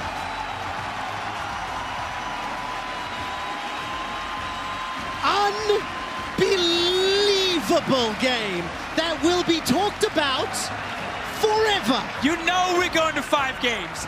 And and it's gonna be 3 more games of this right here. Nothing, Deficio. We will definitely go to 5 games. My voice may not go to 5 games if we get more of that. That was phenomenal. I got a little too excited in that win moment. Most kills at a game at Worlds since 2015. I said ever. Don't care. It's more fun than any of the previous ones. No one would have checked the facts. You got insanity. Oh yeah, Stats yelled at me a second ago. But what a bonkers game. And honestly, you have now 10 minutes to come back on stage, regather your composure, and potentially do that 3 more times. I kept going through my head the theoretical setup of the full 5-on-5, right? But it always comes down to these little positioning errors where you get the jump. They see Doinby, Rookie immediately goes for the full damage, and they use the Tom Kench Abyssal Voyage to force it before you can set up all of those answers with the 5-on-5 theoretical perfect setup. The theory of how to play League and the theory of how to play the Rift does not freaking matter. Let's take a look at the State Farm analyst to talk about how IG won that game. Good luck! Thank you, Quick Shot. You know, they say the perfect game of League of Legends doesn't exist. Judges, what is your ruling? Well, yep. I think sounds about right. That was wild. We were literal minutes away from a 2-0 lead for FPX, and that was about 25 minutes ago. And IG found a way. They found a way back into it. We got a lot to work through, so I want to dive straight into probably the most crucial point in this game 2, which was the first fight around Baron, as there were many. So let's take a look at IG's perspective here as they find their way back into this series. My God. Let's take it. Ready, let's go. So the thing about this fight is I love what Deficio was saying on the cast, which is that you have to make these kind of plays in the situation that you're in. And it starts off with Crisp falling, but the Shy came up so clutch combined with Ning. It was these two in so many fights that was actually swinging many of the fights in IG's favor. Like, don't get me wrong, when you go back through and do the VOD review, if you review the tape, you're gonna stop every 30 seconds and question these decisions. But the one thing that I do want to underline is Invictus Gaming made adjustments to draft where they brought team fight tools and they brought comfort. And the Shy on Vladimir, I think, is something that throughout this series, if this goes the distance, that they can continue going back to. And FPX now need to know, okay, we know this guy's a Vlad player. We know that this makes him a threat in team fights, so we're unable to just bully IG out here now. Yeah, you know, the Shy is just such a wild Vladimir player that in the LPL, he changes matchups. Like, he goes against the Rise and can get a 1v1 kill. He goes against a lot of these bad matchups, and he can do so damn well on it. In that team fight, he made it like a living hell for Jackie Love, or at least for like LWX to really do too much in there. But LWX is huge. It was a game of just like trying to figure out how impactful the Kai'Sa would be in this one. And there's not too much to say. I still can't believe that IG still took the win at the end of the day for this one. And Vinicius, you and I were actually having this conversation driving here to the studio today, talking about execution-based League of Legends. And when you're against teams like Invictus Gaming and FPX, the fact that they will always go to these fights because they believe that they're always the better team, that they can out-execute, that they can create these miracles, change these matchups that Raz is talking about this. But now you have 10 players on the Rift who are saying, I don't care what the scoreboard says, I don't care what the analysts think, I know that I can be the difference maker in this fight. And you had it multiple times. LWX flying into the backline for that Elder Dragon fight. Ning stealing the Elder Dragon to begin with. Rookie then hard forcing them to respond to him in mid. Like, go throughout that game, everyone had their moment. And by all accounts, for IG to have made a decision like that around the Baron, following what was an early game that was entirely in the favor of FPX, with both the Blitzcrank and the Nautilus just running amok across the map, we have to acknowledge how well FPX was set up to run over this second game and to be in a 2-0 position right now. That's why the biggest asterisk is riding the hype. Riding the wave of like just the nonsense that goes on in these early games, because FPX could honestly play that much slower, have so much more confidence that as long as they're grouped up, they can take these fights. But the fact that the Blitzcrank went in so early, that honestly at that point Lee Sin came in too slow, that that's the one opening that IG had to open up this game. What I think this early game showed was how influential Crisp is to his team. This man lands so many good hooks, but it's not just about his skill on champions, it's about where he is on the map and how he coordinates with his team. And yes, the fight on your screen is not the best example of Crisp's performance, but the early game is a large part of where he as a player really gets to shine. And as you've been saying, Dash, FPX was set up for success. But also, it doesn't just have to be the early game. The fact that in those final moments, Crisp goes for the silence to try to disrupt the TP's Oh my back. God. Like, if they had won the game there, 100% this desk then says Crisp is MVP. He ended the game for FPX. But because Invictus Gaming were still able to get back in time, like, wild. Wild. Just because, like, it really came down to the moment in, like, could the Kai'Sa take down that final Nexus turret fast enough to cancel out that TP? Because you're right, Chris just had an amazing final moment there. But this is when you do have to take a few steps back, because Wait, I don't want to take a step back yet. I want to relive the final fight, Raz. I want to relive it one more time. Let's take a look at where IG is able to clinch this game and push it to 1-1 off of a near pick on Doinby. Yeah, Doinby doesn't have flash. They've got the timer. They go for it. But he stalls out long enough that Invictus Gaming are drawn forward, and then you're like, okay, maybe IG have gotten it. Maybe they've killed Doinby, but it's a split fight. We got to stop the Mordekaiser. We got to get back to him.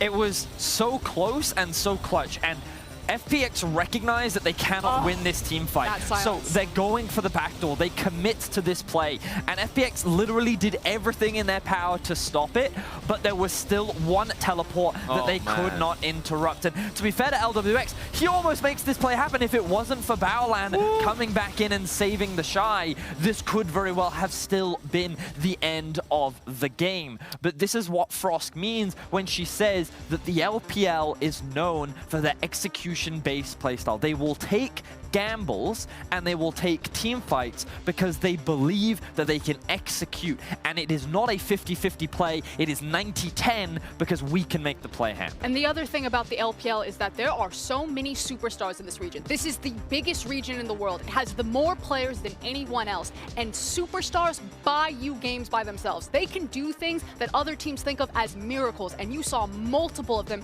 just in this game alone. And the thing is, viewers at home are going to sit back and they're going to go, this just looked messy. This looked chaotic. But what I really want people to understand is that it is thanks to these superstars that these plays happen. It is because FPX was in control and then these gambles were taken from a team that was behind. They leveraged their strong playmaking and they took a risk and it blew the game open. And then once these like small things start going wrong, then the game becomes chaotic and it becomes a lot more about how can you perform the best rather than the cleanest game of League of Legends. And this is where I want to come back to you, Raz, because as we do sit at a 1-1 scoreline in these games that do fall into an element of chaos where execution is so important. Do you continue to rely on the team play and consistency of FPX, or do you start to get swayed towards the individual playmakers of IG who can turn the tides of a team fight by themselves? I'm starting to get swayed, but not for good reason. All right. Because when we're talking about going into all that like chaos involved with it, I'm taking a step back now. You take the step back and say, FPX, you win this game if none of this fire happens. Literally, if you just slowed it down and decided to not play to the desperation of IG, I don't want to see the same FPX going into the next The series is heating up, and MasterCard is on a mission to bring all League of Legends fans together through the power of a one-of-a-kind experience. Our fans of the day are all from Madrid. Ricardo, Maria, Eliza, and Gonzalo. They're cheering for Invictus Gaming. So with that victory, we'll see if they can celebrate a final spot at the end of the series. Game 3 is coming up next. Don't touch that browser. Tian, Gimgoon's inside the pit, he's taken out.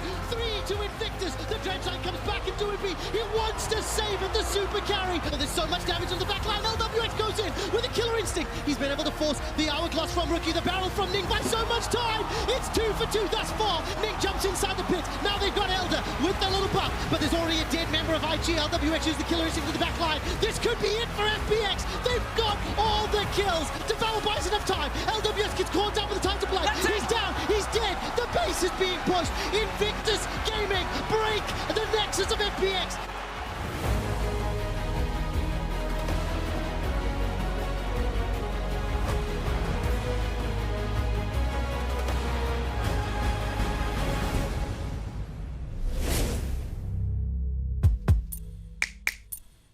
welcome to Assist of the Week, presented by State Farm.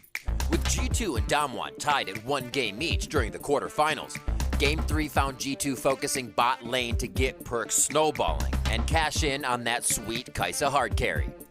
To do this, Jankos patiently waited in the river brush for Mickey X to go fish. As Nuclear stepped forward, he caught the full wrath from the Titan of the Depths, and the fight was on. A misplaced wind wall added insult to injury as another double kill was secured by G2 in the bot lane.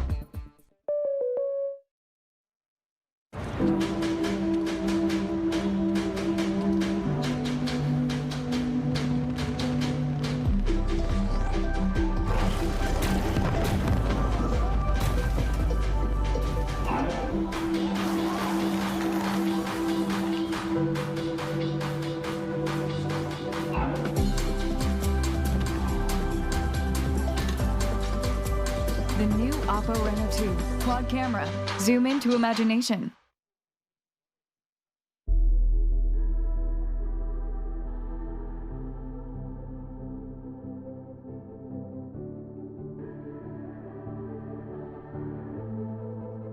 Legends never die when the world is calling you. Can you hear them scream?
Legends never die when the world is calling you. Can you hear them screaming out your name? Legends never die, they become a part of you. Every time you bleed for reaching greatness, relentless you survive. They never lose hope when everything's cold and the fighting's near. It's deep in their bones, they'll ride into smoke when the fire is fierce. No, pick yourself up, 'cause legends never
Welcome back to Worlds 2019. FunPlus Phoenix and Invictus Gaming just set the second highest deaths in a game in Worlds history.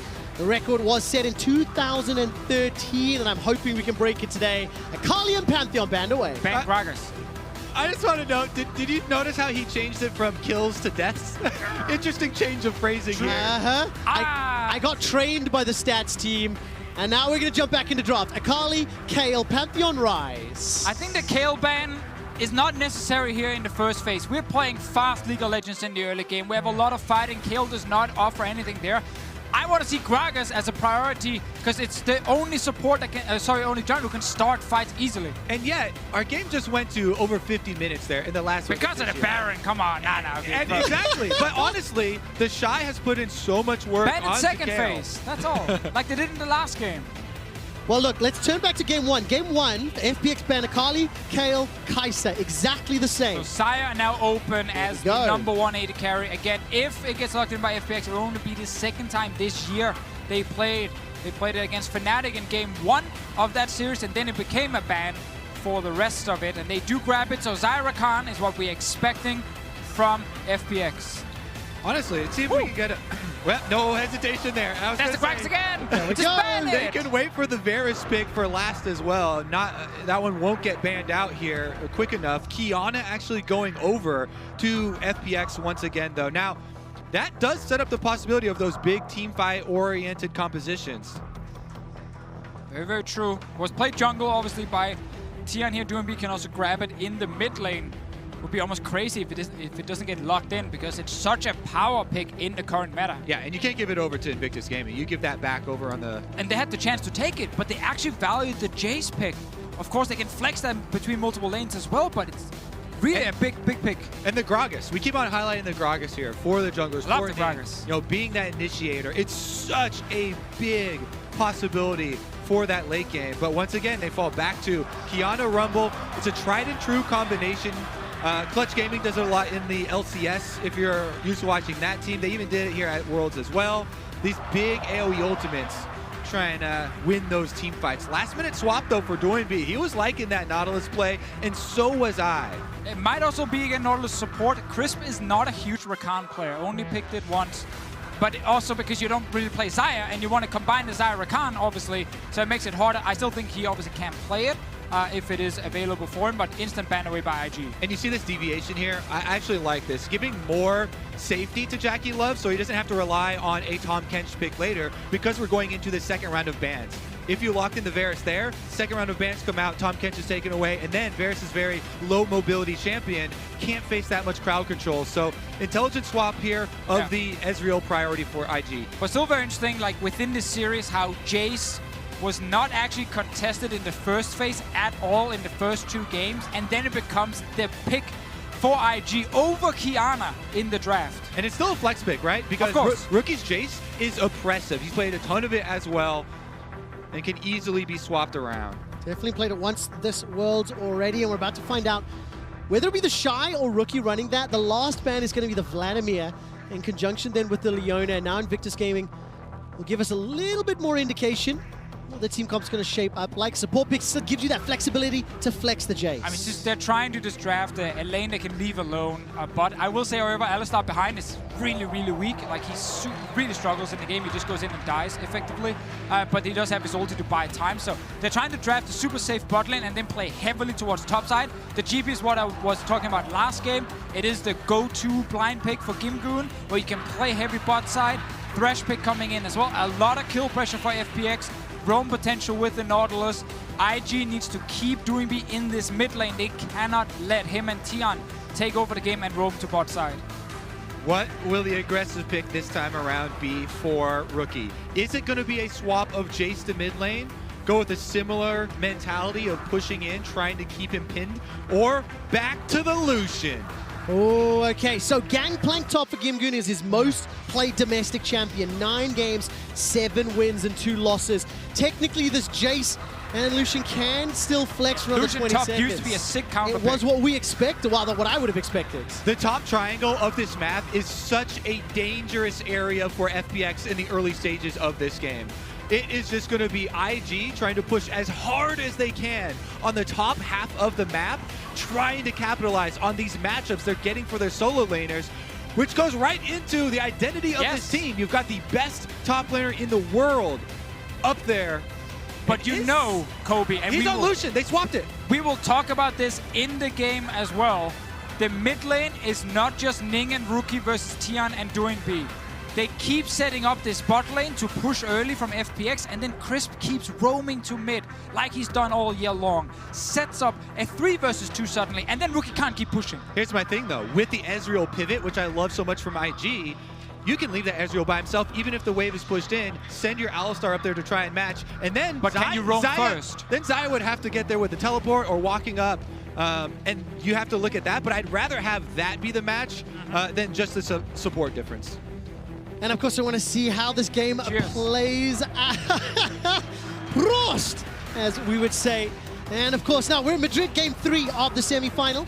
Gentlemen, did you know that the Shy has a 100% win rate on Lucian top? Ask me how many games he's played.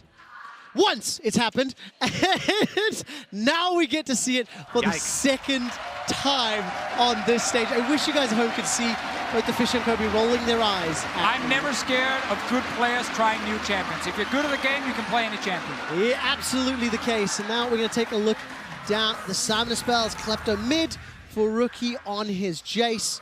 And obviously that Lucian top going to be running into the Gangplank. FPX 2 games in a row have invaded together, and they've challenged the first buffs, Horror Invictus, and it looks to be similar now on the top half of the map. Not right there, though. That looks very similar to a Rogue game. Wow, I don't know. I'm having flashbacks. I don't know about you guys. Man, there's some tech issues here. Take a look here, though. Ward was placed during that invade, so they know where Ning is, and he gets out a defensive one. That's not going to stop this early invade, though. Thanks for helping me, by the way, when I was panicking right there. I got you. Fisher, move your hand away from the button. Let's not misclick our tools on the caster desk again, shall we? Yeah, Kobe. As the invade does not pan like how he out. tried to go, technical difficulty. Nobody on the Invictus squad goes rogue this time round, and FPX, they've grouped up to defend their own red buff. So, I mean, you are double range bot side now for FPX, so you don't necessarily need the same swap right there. Quickshot still cracking up over here. Are you surprised the Fisho's lost his mechanics? No, the worst part is when I actually misclicked, I then panicked and I looked at Kobe. I'm like, help me. And he just looks at me like I'm an idiot. I'm like, please help me. I got you. I got you, my friend. So nicely done. Now, who is Gimgoon going to look to, though? Because it's a similar situation. We've seen so much Lucian into Gangplank, pressing very far up in this matchup. And off of the early jungle start, they know that Kiana's far away. Okay, of course, we talked a lot about how Crisp would like to come and get Doinb ahead early, or sort of unlock Doinb to He just wants to help him get off a good recall. Yeah. That's like the #1 thing. You don't have to kill the mid laner yet. We know later in the game he can just lane gank into like Nautilus ulti on, you know, Rookie, and then they can try and secure a kill. But in the early game, we are mainly just looking to him just shadow around the lane a bit and not necessarily go for any quick ganks. And you can see Ning working around that ward that he knew was on the Raptor pit, so he doesn't give away any more information. Oh, actually, let's see what happens now. That should allow, though, Ning holding that information should allow Rookie to hit top. Well, this time around, it's Tian coming in flash for flash. And still going to find a little bit of chunk damage. Dredgeline will easily be sidestepped. And Tian is still lingering around. Now remember, no flash for Rookie. I actually was so surprised Rookie went far enough up to get that cannon minion because Tian had just left mid lane and he knew it was very, very high probability he's still in that brush. Rookie gets back out, gets the money for himself. The Shy's going to have to worry about the chain gank here. Can he kite back up? You want to kite up into those brush. Ooh, Gragas body slam flash against Kiana is so good. You burst her down so quickly. She's back towards mid. But now, did Ning leave the bush? He's still lingering up in the top. The wave, I think, was still pushing towards Gimgoon, so he's fairly safe. Unless they really fancy themselves a bold dive. It's a really smart placement here for Ning for a possible counter gank. Since the Shy has a sweeper and isn't going to be able to put a trinket ward for himself. Does he commit to this right now? I mean, Gimgoon starting to push forward. Ning, body slam flash is still available to him. Combo that with good damage out of the Shy. I mean, yeah, so either he stays and goes for the play to force flash here, or he still waits for Tian to show up. He's drinking. Now he might go for it. There we go, gets the flash. No summoner spell traded. A fair amount of time committed, but they get the summoner. And it's such a classic Ning move. Just sit in a brush for like 30 seconds, 40 seconds. Just wait it out. You know there's a chance you will either get a flash or maybe you get a kill. And just make sure the Shy can keep pushing in on this Lucian. That is one of the most important flashes on the map, though. There's no flash now for FPX in mid or top side. So again, concentrating on the top triangle of the map for Ning on this Gragas is so... Oh, Tian actually slipped over the wall. Back again. Okay, he's got the sweeper as well, so he knows he's not spotted. He's coming in behind the Shy. The Shy's got the ability to dash away as well as use that flash. And now let's see what's going to happen. Here comes Tian. We need to find everything connect. Dash forward. Finds the root. The damage comes out as well, but Gimgoon's late to the party. Can't find the parlay, can't find the barrel, and can't find the kill. And again, really good timing there by the Shy on his dash. So he gets the distance during that root so that Gimgoon can't follow up with any extra damage, thus saving him the necessity of having to burn that flash. And one of the big stories of this series here is how Tian plays the early game, because technically he has to kind of go everywhere. He wants to play bot side and get them ahead. He needs to protect his top laner who's getting counterpicked, and he wants to play around doing being mid so that he doesn't fall behind and he can start roaming later. In this game, he's valued first to go mid to give Doinb a chance to push out, and then he goes top to protect Gimgoon. Going for the kill there, it's very unlikely to happen. Like, you don't have a good setup to actually kill the Shy, and they didn't even get his flash, but he's protecting his gangplank. And I want to highlight the minion wave right now on the top lane. Because it is pushed up so heavily and there is still a flash difference in the top side of the map, this is very risky territory for Gimgoon. You can see that he's trying everything he can to push this wave in. He knows he has a very limited amount of time to try and shove this to the tower so the Shy can't continue to deny minions here, but it's getting even more treacherous now. And he knows his jungler's bot side. They actually saw the Gragas bot side as well, like 10 seconds ago. So now they know, high chance he's moved on the other side. And look at that, he's throwing everything he possibly can, but won't be able to get it done. So you have to call the rest of your team. Gimgoon now with no place to actually farm. All right, no flash available to him, no ultimate available to him. The Shy is already 10 CS ahead with about 5 in front of him. Gimgoon will get spotted out. But he's done a barrel, got a couple of wards, minions correction to work with, and the Shy not able to punish more. What were you going to draw there, Kobe? We're going to blame that one on Deficio. I was going to draw where the minions were frozen on the top lane for the Shy because he keeps on holding a large portion of them there. And again, Ning is on the top side with Gragas. They really want to force this. They want to capitalize on the flashless gangplank here. This is the point of power. This is the point. Again, continual denial here. So you can't really help him right now. Instead, bot lane is where you can try and get something. So they're invading in for blue buff. There's an early Ocean Drake that can go for as well. They have full push already with the Xayah and the Thresh. Diving an Alistar is a bit risky, but he is still pre-level 6. If you have 4 members, you can. There's no TP from the Shy to come down and help. Same for Rookie. He's running with Exhaust in this game. So we just want to see FPX control bot side now that it can't really help the gangplank at the moment. All right, jungle invade from Ning. He knows top side of the map is his. His top laner has the power. Can he get out? He's got flash. There's a decent amount of damage. Very nice barrel there from Ning. Rookie had left the mid lane, so Ning escapes with his life at the cost of his ulti. And he takes away another possible recourse for the gangplank. Still frozen at 34 CS, by the way. Now he can't even farm the jungle camps over there. Again, Deficio, you're talking about the other half of the map for FPX. They have to make something happen because there is no salvaging this top lane.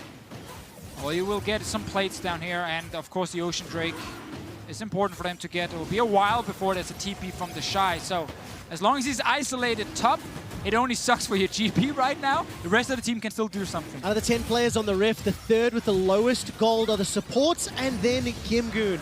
He is still at 34 CS.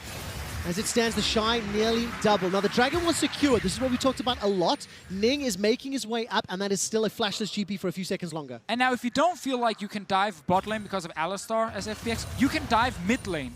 You have ulti from Doinb against Jace with no extra mobility. If you move in the Thresh with the Kiana, you can tower dive Rookie very easily and use that to get some objectives. All right, I want to return to the top triangle game plan. Never mind. We're waiting for this is the correct wait play. for FPX's answer Just take here. plates. But again, Invictus Gaming, now that the big wave is building up for the Shy, he can no longer hold it. So if you dive the level 6 Gangplank on that big wave and continue to deny, continue to put him in a hole, that is where you really blow this game open. But Ning is here on the bottom half of the map, not going for the top play. I just love hard camping an area of the map so hard that you completely take a member out of the game. As you see on the minimap, that huge wave top will crash into the Gangplank now. But very key to highlight, Kobe, that the Shy is playing for himself. He's the one getting very far ahead with the way he's playing lane right now. He hasn't killed the turret or even gotten close, so he can't actually go elsewhere on the map.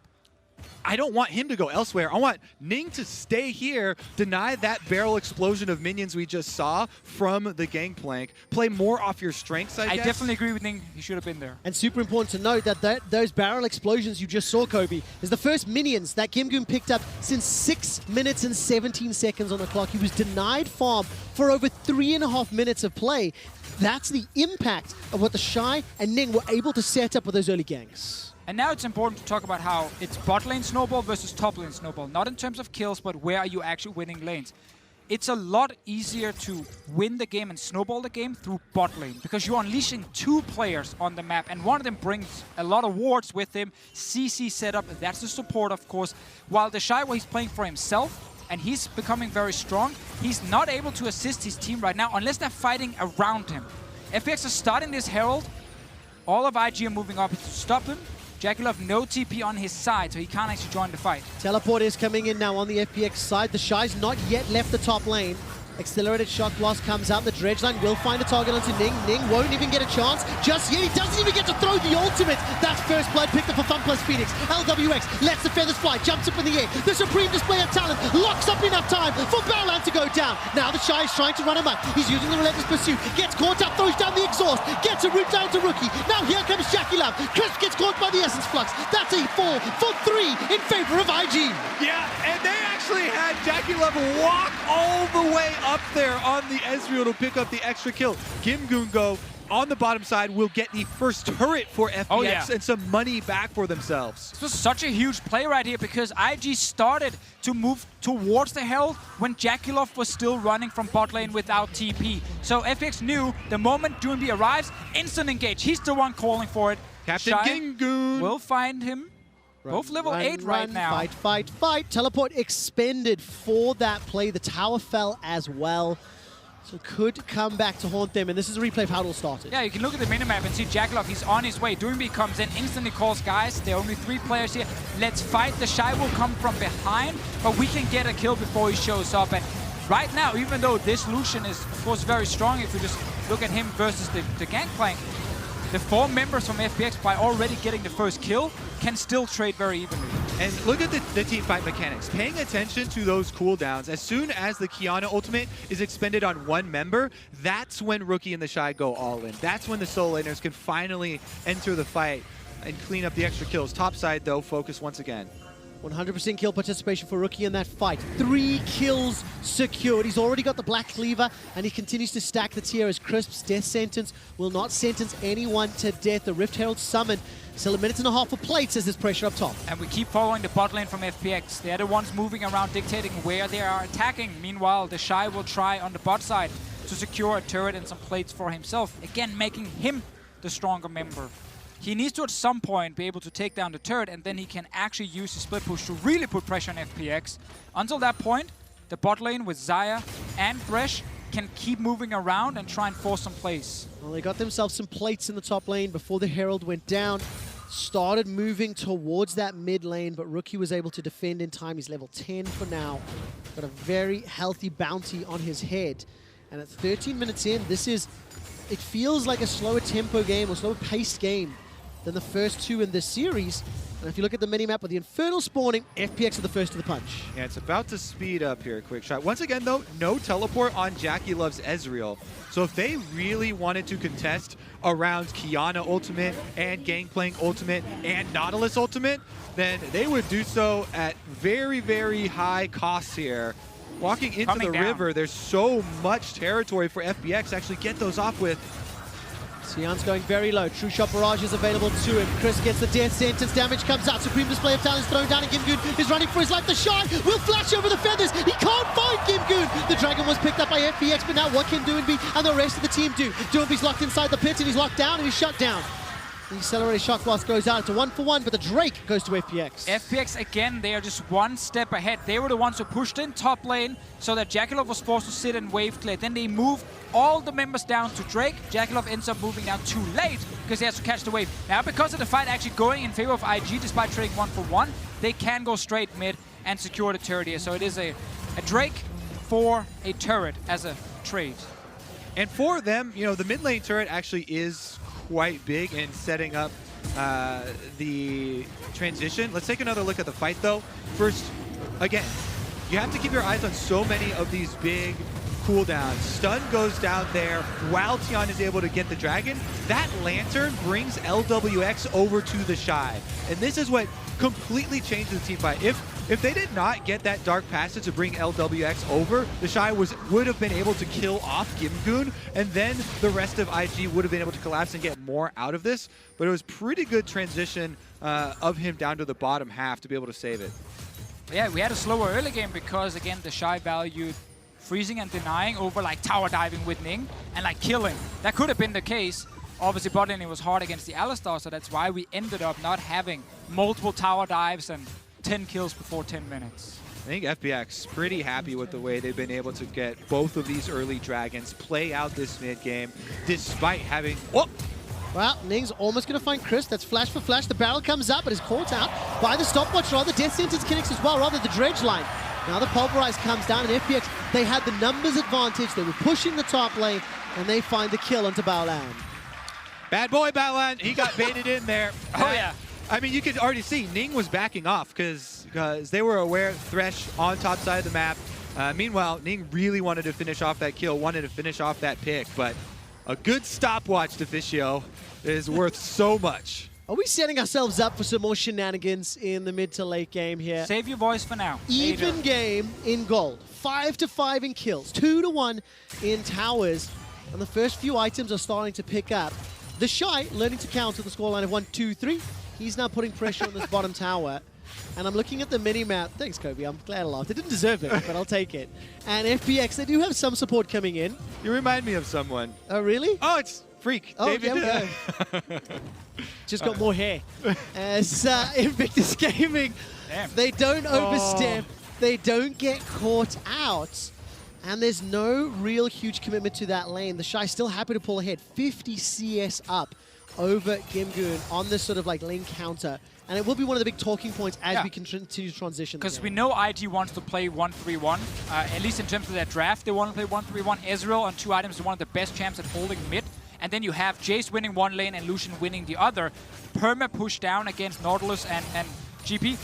FPX cannot stop it if IG are completely split up. Knowing IG, they will start grouping at some point, but they actually shouldn't. They should keep splitting the map. Exactly, and I want to highlight, because we were talking about how important the mid lane tower take for them was. It opens up both these pathways for Invictus to back up that split push, right? If you have the threat of these wards all throughout the blue side of the jungle that you can see, they know that they can then force down this tower. That is money that's just standing there waiting for them to take. And always just pick one side of the jungle, of the enemy jungle, that you play towards. This case, it was the top side. IG said, there's a tier 1 turret we can get. Let's play heavily towards that. They ignored wards on bot side, and that's correct. You cannot ward in the current game everywhere. There's not enough wards in the game, so pick one side, play heavily towards it, and you will get your turret. Exactly, and guess what chapter 2 to that book is, DeFicio? Bottom half of the map. Now that you've gotten the objective half of top side, you can swing all of your wards, move them down to bottom, take the tower, set up for Ocean Dragon, another 45 seconds away. And that's what looks like the case. Teleport used into the mid lane. FPX, they're going to challenge the Raptor camp. And as it stands, you can already see Baolan. He's invaded the red buff. He's already started to set up some vision for that dragon. Look at Jackaloff here actually going Triforce. I definitely expected Iceborne against a lot of physical damage on the other side. And you can really use the zone control as an Ezreal here when you have Lucian and Jace next to you. You have a lot of range on your side. You just want to keep the enemy from getting towards you. So I actually really thought he was going to go for that. He plays in a region with Uzi, and you need to have the most possible damage output. No defenses. Best defense is a good offense, they say. And that's what we saw in game 2. 59 kills, 60 deaths throughout the game. And the dragon is alive, which naturally means we're going to fight over this dragon. Gimgoon's got ultimate TP. He is also level 11, and he's caught that wave in the bottom. The rest of FPX, they're trying to contest and challenge mid. DoingB rushed Hourglass again against all their AD carries on the other side. Dream Kiana ultimate. This positioning is so big. Look at that small corridor Invictus Gaming have to rush through. Okay, Predator was used. DoingB's looking up. There goes that depth charge. The flash comes out. That's a fantastic Kiana ultimate. Battleland's going to be the first to fall here. No, it's actually wrong. 1, 2, 3. Invictus just get dumpstered around the river. How can you keep doing this? Right through the corridor, into the Kiana Nautilus right there. Really good job of FPX capitalizing on this. Again, they draft these big AoE ultimates. Invictus Gaming come walking straight through one by one. They get blown up in the dragon over to FPX. And Delusion has been farming for himself all game long. He gets soloed by the jungler after this. This is the initial ult that forces the Shy over the wall. Then ulti comes in from Kiana and Tian. He sees the Shy on the other side, jumps straight at him, and just takes him out of the fight instantly. This Kiana pick, it was huge in game 1 because we had so many fights around these objectives. In game 3, IG did not want to grab it in the first phase, and they gave it over to Tian again. Yeah, sick flash. Kiana ultimate wraps around the wall. It would hit him on the other side as well. All right, what do they do with this, though, is the biggest turning point. Once again, we have the position where FPX, with the gold lead, with the dragon lead, with the team fight tools to set up, now they just have to move them in once again. Dragons off the side of the map so they can turn their attention with the wards and vision towards Baron. And so important, Gimgoon 2-0-2 on this gangplank. Yes, he's down 60 CS, but after the gigantic deficit he started in, he has been able to benefit, involved with 50% of his team's kills. Now starting to step forward while Tian and DoingB are clearing out this Baron vision at 21 minutes. The mid-outer still stands for IG. And it's such an odd setup, especially for Baolan, who wants to go in as Alistar. What happens around mid? Crisp is in trouble, eats so much damage from the culling, flashes away to safety at just the last second. Baolan now looking for the initiation. He's found himself an engage in the DoingB. Now the engage turns around. That's already a kill. That's a dead Ning. Now that's a great dredge line. DoingB re-engages.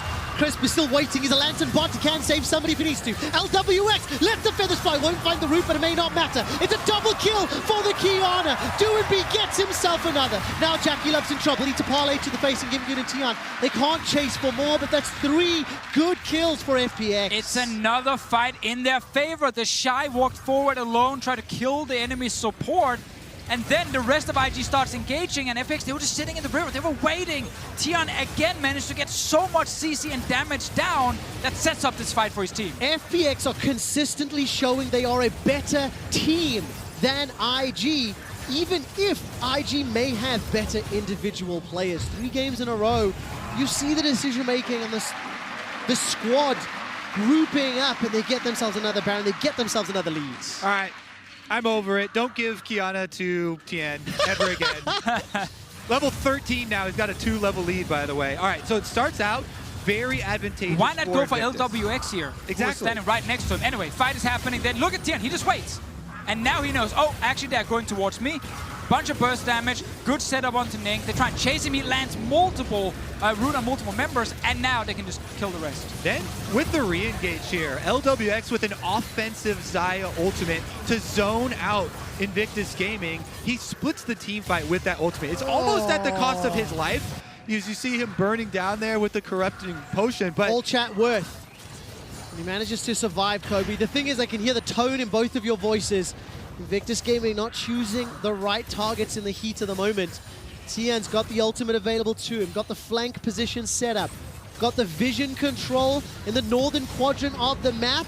Oh, here Jackie we go. Love will escape, but the E and the flash gets caught up there by the Nautilus ultimate. The first tower has fallen. Look at Tian. Tian can come in from behind. He has assassinated Jackie Love.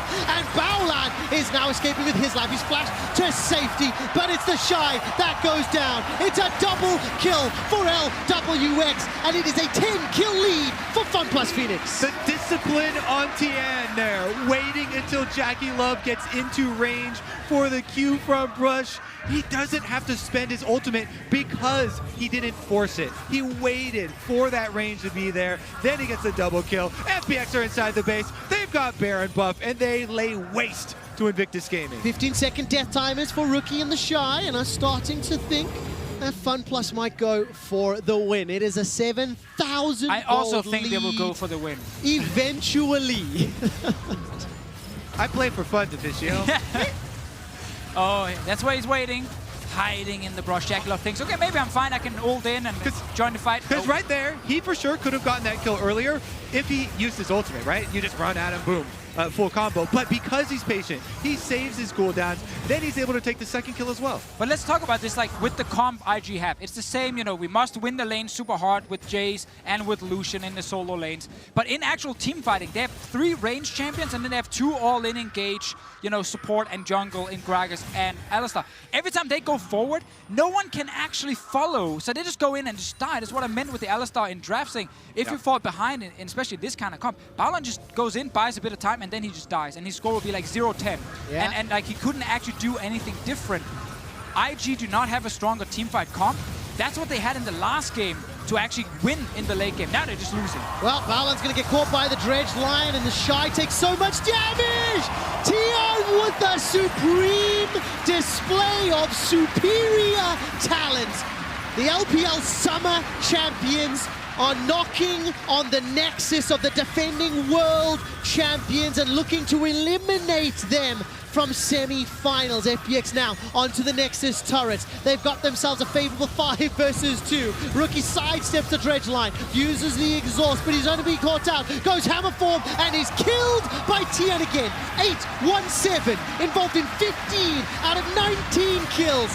FunPlus Phoenix are looking for more kills before they finish the Nexus, and they will find another. Invictus trying to turn around the Nexus, stays alive a few seconds longer. How have they done it? The Nexus will finally fall. 2-1 FunPlus.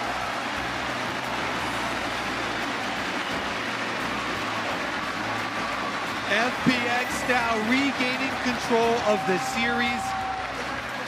Must-win situation for IG heading into draft for game number 4. And we gotta say now, 3 games in a row, FPX are looking super good in the early game. They get out of these bad lane matchups. You know, they actually managed to move people around. The Shy, he got really far ahead on his own, but then he joins the first team fight and he actually dies in it, so he couldn't use his big lead. I think it's very clear that IG are not able to shut down FPX early, so they need better scaling. And this one with 3 range champs and then 2 all-ins, they couldn't really team fight. I keep going back to that large wave that was built up and crashed into Gangplank. It explodes with 1 barrel, but that is such a different world if Tian is there again. And they dive that and they kill the Gangplank. You have to commit harder to the split push early in the game, like you're saying, because if you lose that lead, then FPX continually drawing IG to these objectives. They keep drawing them into the Dragon when you've got all the AoE ultimates. Point and click Nautilus ult, a fight will start. Like, there's no way around it. And it's even more valuable when IG opt into staring down the 5-man Nautilus ultimate. They channeled through that time and time again. Interesting note, by the way, for FunPlus Phoenix, when they have picked up the first Baron at Worlds, they're 9-0. That early game you were talking about, the strength that they're showing time and time again, can Invictus fix it? Can Invictus fix what they have to do to stop it, you know, just to prevent FPX getting that far ahead? Can they? Yes. Will they? Okay, okay. The devil is in the details, of course. FPX on the verge of knocking Invictus Gaming out. They're 2-1 up. Defending world champions might be the first of 4 semi-finals. Actually, that's it. FunPlus Phoenix and Invictus Gaming are battling it out in the semi-final. This is captured with the Oppo mobile camera with anti-shake technology to make sure everything you record comes out perfectly. The LPL champions are just 1 win away from the world's final. We'll be back for match point after this.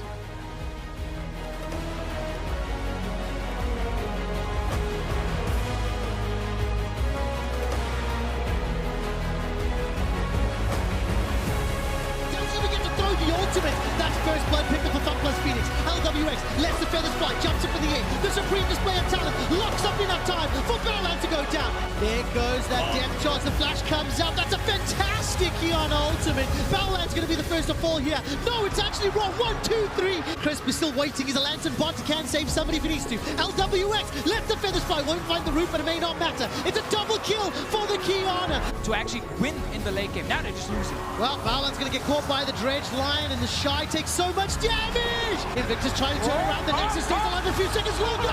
How have they done it? The Nexus will finally fall. 2-1 Fun Plus.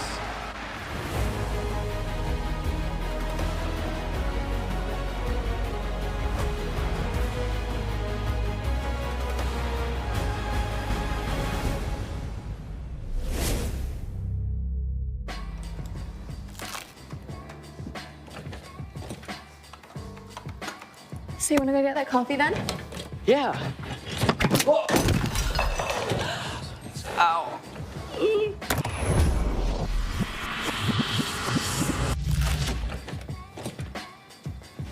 So you want to go get that coffee then?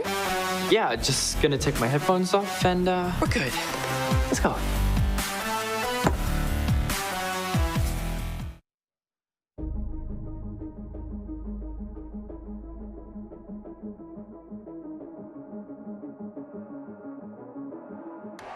Welcome to the world, no heroes and villains. Welcome to the war, we've only begun. So pick up your weapon and face it. There's blood on the ground, go and take it. You get one shot to make it out alive. So higher and higher you chase it.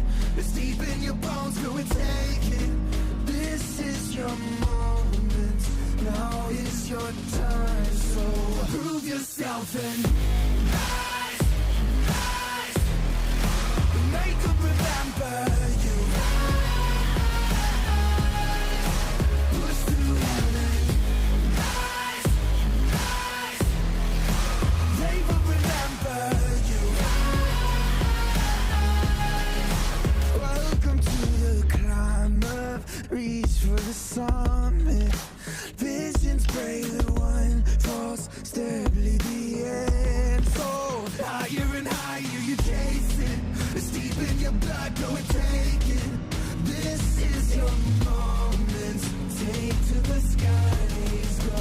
Prove yourself and rise, rise. Make them remember you. Push through and rise. They will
Welcome back to this all LPL World Semifinal, Invictus Gaming versus FPX.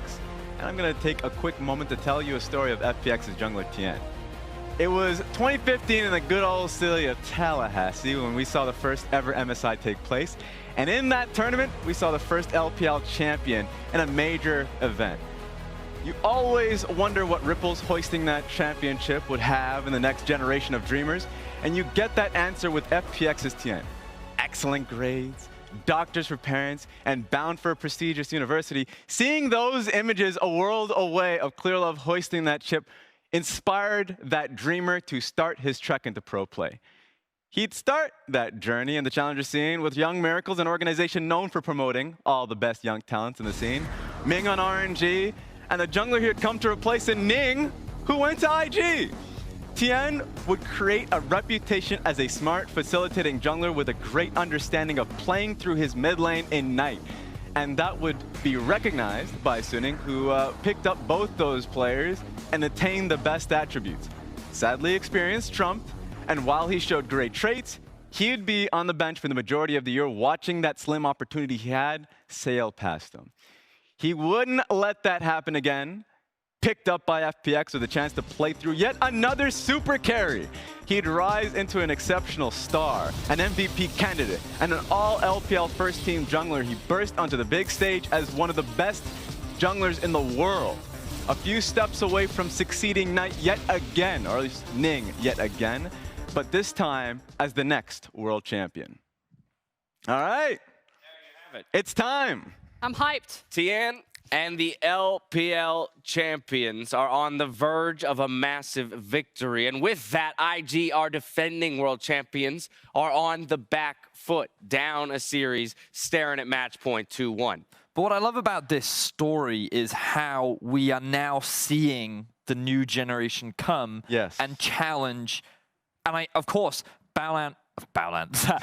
Ning was only a world champion last year, but you're seeing these new players constantly challenging the way we see the game, challenging the way we approach. And Tien, especially after his Game 3 performance, where it feels like he's now really online, he's feeling himself in the series. We've seen the growth that he's made, and he finds a team that enables him, and now he's only one game away from having an opportunity to be crowned world champion. And they really have to, and I'm talking about Invictus Gaming here, need to formulate a strategy that limits Tien. Limits Tien and of how he's playing through Doinby, because that's what finally dictated the last game. Because for the whole series, we just saw, no, I'm not going to say randomness, but a lot of team fighting, and the laning phase didn't matter all too much. But Doinby is basically finding his moments, impacting the entire map in a wondrous ways because of how Tien is playing, and then Tien in team fights is taking over off his Kiana. Not just Tien though, right? If we look at FPX and Champion Select, there are a lot of questions still remaining about what is the right strategy to take against this team, because the plethora of unique champions at their disposal has been on display so far today, and we know that there is still more in the tank. And majority of these champions have been helmed by Doinby, and that's the guy who I really want to focus on right now. I had a lot of questions coming in for Doinby. I said, if he is in meta right now, FPX can be the best team in the world, but I didn't think that he would be. I thought that Doinby was going to get shoved out, but he's proving today that he will just break the meta. He'll lock in Nautilus mid every single time, and no one is able to stop him, including one of the best mid laners, if not the best mechanical mid laner in the world with Rookie. And while it is a 2-1 lead for FunPlus, we do have to recognize the back and forth nature of the series. We did hear Deficio pointed out FPX has looked more in control in the early game, but these games have devolved to a degree, and they really are coming down to the team fight phase more than anything. Devolved is Devolved. right? Yeah, it's been pretty wild. It's crazy because I come out of most of these champion selects and I'm like, well, I actually just like Invictus Gaming's comp a little bit better. I think they challenge a lot of what FPX has in the laning phase, but the game is not about the lane. It's just so much about how these team fights are coming through, and as you can see, like, IG just has to out-team fight, and it's becoming a tough task. And that was always one of the thorns in Invictus Gaming's side. They did shore it up when they finally hoisted the the Summer's Cup. But the thing is we were talking about this behind stage. When you look at FPX, this is brother in arms. This is like, don't you dare talk bad about my man. I will die for his honor. No man is left behind. Like, it is just so synced up and it's teamwork. Whereas Invictus Gaming is like every man for himself. The fights are bloody, they're messy, but you have these abilities to just go full Rambo. It comes down to what we were talking about at the beginning of the day. You have the greatest solo queue team to have ever existed in IG versus the greatest team, a team that is greater than the sum of its parts, that knows how to work together. So when we look forward and we look towards how do we make another game a reality for IG, it all comes back down to best enabling your solo laners. How do you find Rookie and the Shy, and how do you put them in a position to carry? Because we know they can do it. We know they're more than capable. We can see the arena is lit up. Vedius has already answered the question. How does IG push it to a Game 5? They've got to do it through their solo laners. They're looking for those stars to put up the big numbers and push for defending their title. It's do or die for the reigning champions. Let's see if they can force a Game 5. As we jump into the draft, Invictus Gaming have elected blue side, immediately banned out Renekton, Rise, Pantheon, and Akali are the answers. And show me Kiana, Trevor. Behind door number 3. They can also first pick if it. It's not banned. That would first also pick work. Rookie's been pretty monstrous on that champion, and it is banned away. Don't have to be so smug, Mr. Koblar. So what is the answer? What raises in priority now? I mean, Kai'Sa's still open. Zaya has been open, and There's Gragas, Kai'Sa, obviously. I mean, Gragas has been the first pick for IG before. In this case, though, they do just want to lock in the best AD carry. And I was going to bring up kind of a second option for IG in this game. They know they're not going to lose the solo lanes. You could actually try and draft a super strong bot lane where Jackie Love becomes the main carry. That's how you made it to the World Championship in the first place. And then you go into these late game team fights looking towards him. And I think that's what they're signaling here with the Kai'Sa pick. And once again, FPX throwing down the challenge here. First picking the Nautilus because they know Invictus Gaming will pick it for support if left open. Pairs so well with the Kai'Sa. That's the Kayle you wanted. Or you talked about this, Kobe, how we go to the late game anyway in most of the games. Kai'Sa and Kayle has been a great combination. You know, Kai'Sa jumps in, gets the Kayle ulti onto her, you can't burst her down, and she will just destroy your team. IG, they're listening and they're learning. They're saying, we will play for late game more than early game. I've also been watching so much of the Shy solo queue, just because he's such a good individual player.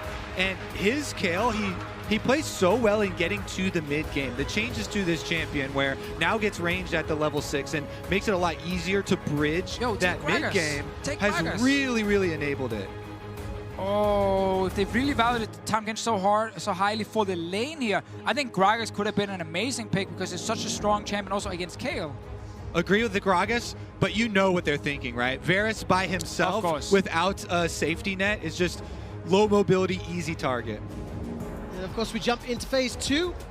Support champions have found themselves banned out a lot during the second phase of bans throughout the course of the game. With the Nautilus stolen away, Leona denied as well. Now some of TN's junglers are being removed. I just want to highlight also like the Olaf pick, where I think it makes a lot of sense for IG, because they know now they're drafting a bit more scaling. They need a super strong early duelist who can kind of bridge them into the mid to late game. They want to get out of the early game with the Olaf here protecting the lanes. Also, I have played this with Kayle. It's insane. I mean, it's almost the levels of the old pre-nerf Karma with Olaf.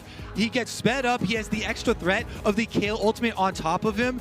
It just allows the Olaf to be fully aggressive and fully damage and dive oriented for the entire game rather than falling off. Well, we'll see if it works out in terms of the combination. And a little surprised, it was Lee Sin and Rek'Sai banned away. Gragas open and available and not prioritized until the very last second. Like, the reason I really like it against Kayle specifically is Kayle often looks at these team fights where you are gathered as a team and you are in range of her ulti, and then you can time it very well if you are the one playing Kayle and you can start the fight. But Gragas disrupts that so well with his ulti. He can really mess up the combo from IG. Yes, okay, a matchup against Olaf is not easy for him, but still felt like the better pick. Also to get more engaged on the side of FPX. Yeah, Gragas definitely one of the most skill-intensive jungle champions. That's why you can see it so highly prioritized at the highest skill level, because it can make that big difference. There's the Rakan, though, actually, for Baolan and for the initiation all of these users now are very good recipients of the Kale ultimate. So we'll have to see. The Shy can only pick and choose. Nice. Galio for the mid lane right here. So they have like so much dive potential. Olaf rushing in there, Kaiser jumping in with ulti, and then Galio on top of that. I'm giving a golf clap now to Fischio because game after game we have seen Invictus Gaming prioritize lane matchup, lane matchup, and yet they go fight at the Dragon, they fight the early 5-on-5s. Now in draft, they are prioritizing more of those AoE ultimates, more of the possible team fighting. I still think they need to buy some time for the Shy, but once you get through that mid game with this comp, it is incredibly effective. 100% agree here. While on the side of FPX, a lot of their late game damage, we look at the Gangplank and we look at the Varus. The Varus should never be allowed to just sit there and auto-attack. You're either in the belly of Tahm Kench, not dealing damage, or you're trying to run away from 4 champions that flies in your face, either with insane movement speed or multiple dashes. This is not an easy game for LWX to play. He needs to do something in the early game, get priority, that way get quickly to his 2 item spikes so he can actually use that around objectives.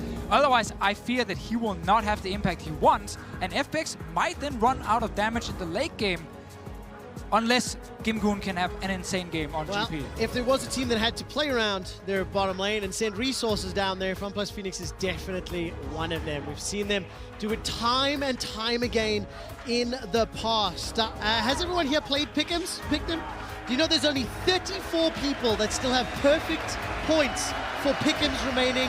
Only one of those people has FunPlus Phoenix listed as a world champion, and this FunPlus Phoenix roster is one Nexus kill away from a World Finals appearance in Paris and from eliminating the defending world champion in Invictus Gaming. Let's see if they can do it, whether or not Invictus will push us to Game 5. I'm secretly, no I'm not, I'm openly hoping Invictus push us to Game 5 because this has been a fantastic series. And let's keep our eyes on the early game. FPX, 2 out of the last 3 games, we're invading and we're challenging IG early. And as Kobe highlighted in the draft, we got exactly what we wanted from IG. More team fighting, more late game. I also want to highlight they're running 3 TPs now. In the other games, one of the soul laners have been running a different summoner most of the time. It made it slightly harder as well to react when FPX were constantly moving to the sides. Now it's full on. We can match you in the early game, or we will try at least, and then we get to team fights. And we have so many ways of reaching your backline. I think blue side has actually made such a big difference here for IG. I think they're much more confident coming into this one. All right, defensive ward is up for FPX. Let's see. Because you have an Olaf, you're always expecting early priority here. The axe spam is insane for level 1, but they also have their whole dual lane on the bottom half of the map. So FPX would be lying in wait with a numbers advantage. FPX holding on. This could be disastrous for IG. Wow. Invictus move forward. Okay, Rookie will be the first one to step on the ward. It's now been cleared out. I didn't see if IG had noticed anyone from FPX. Crisp waiting in wings. This is a 4 versus 3. Yeah, very important sweeper there. Ning actually still gets caught. All right, gets rooted up. Tiana comes over. That's a body slam. Defensive flash already. The Olaf that wanted to get ahead concedes first blood. FunPlus Phoenix. Do they flash? Yes, they do. Tiana continues to chase. Now there's some defense here from Rookie. 200 hit points to burn through on the Shy, but nobody else supported. The dredge line will not find its target, but FPX get first blood. And disaster strikes. As we set it up there, going over the ward, I thought they had avoided it when they found it with the sweeper, but they still go in, and Ning face first into 4 members. They had already seen Varus trailing behind on the bottom half of the map here to Fischio. They're clearly not expecting Tahm Kench to be here too. They say like worst case it's a 3v3, but Ning still checks on his own. So even if Tahm Kench was not here, he would still face check and have to run away instantly. Tian gets the red buff and just instantly goes over the wall. Such a greedy invade. After you kill the ward, you showed the enemy team we're here. Okay, so they actually did not have confirmation of seeing the Varus on the bottom half of the map, but that is just playing right into it. Oh, here we go. Okay. He has no flash, and we got the first assist solo there. kill, my friend. Yeah. So that was the Shy being solo killed by Gimgoon early. Yes, early advantages, got to factor that in, but all credit to Gimgoon for managing it to make it work. Yeah, definitely credit deserved there. Gangplank passive, by the way, should not be underestimated early on in the game, and he makes advantage of it there. Getting level 2, flashing on him because he knows with the level 1 invade Deficio, there was no flash for Kale. And man, imagine you're down 2-1 in this series. You go into the next game completely changing your plan. It's not about hard winning lanes anymore. It's about playing slow in the early game. And your first invade completely fails. And then your top laner dies instantly. IG have to just keep calm right now and actually stay mentally in this game. Let's see what happens around the blue buff.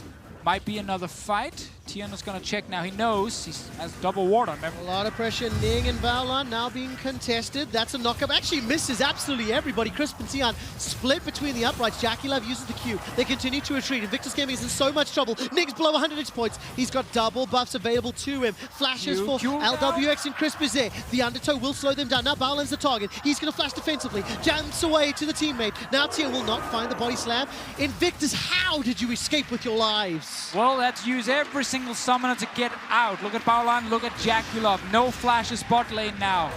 Right. Doing B engages in mid. He does indeed. Dredgeline will manage to catch himself one gigantic bird. Rookie's able to walk away with his life. It's a 500 gold lead in favor of FunPlus Phoenix. Lands the combo with the barrel from the brush and instantly flashes with the level 2. Yep. That's the repercussions of the level 1 invade. Burning his flash there. Didn't have any way to escape. And a really good job of Gimgoon preying on that CD difference. Meanwhile, you incur another cost. You talked about it. Going for the invade on bottom side was incredibly greedy, and it cost Invictus Gaming all of their bottom side summoners, all of their pressure here. And you can't play the lane at the moment if you're IG because you know Doing B can roam down. You know enemy jungler can be here.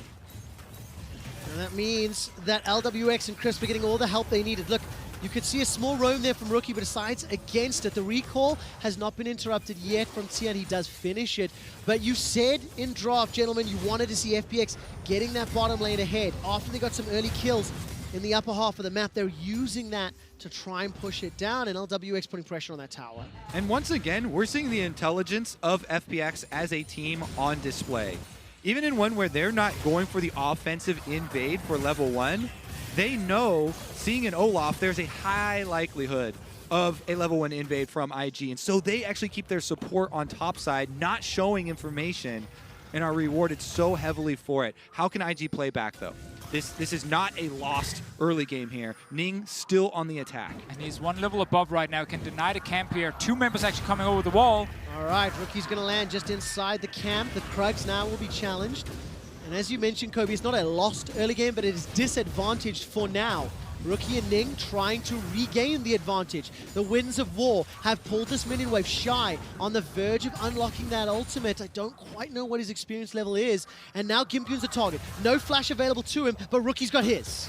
See what happens around the dive here. Tian is here to defend. All right, Rookie's going forward. Teleport starts to get channeled. Gimgoon is blown up underneath the tower. LWX now joins the fray. Ning is the next target. He manages to pick up the kill. LWX picks up the blue buff as well. That's going to be so painful when he gets back to lane. That does cost FPX the bottom part of the map. You can see Jackie Love should hard shove right now. You immediately signal to Kaisa, yes, we did give back the kill on Ning going down, but this is your time to grab a plate. It's also very fun to follow like the mid lane roams. Doing B went bot early, got one plate for it. That actually allowed Rookie to push out his lane so he could go top and do exactly this. Gets the kill here. Very important for IG to get something. Ning will die on the way out and a flash was blown. But as you highlighted, Kobe, because they get a bit of farm and maybe one plate bot lane for Jackulov, they still gain something other than just 1-for-1.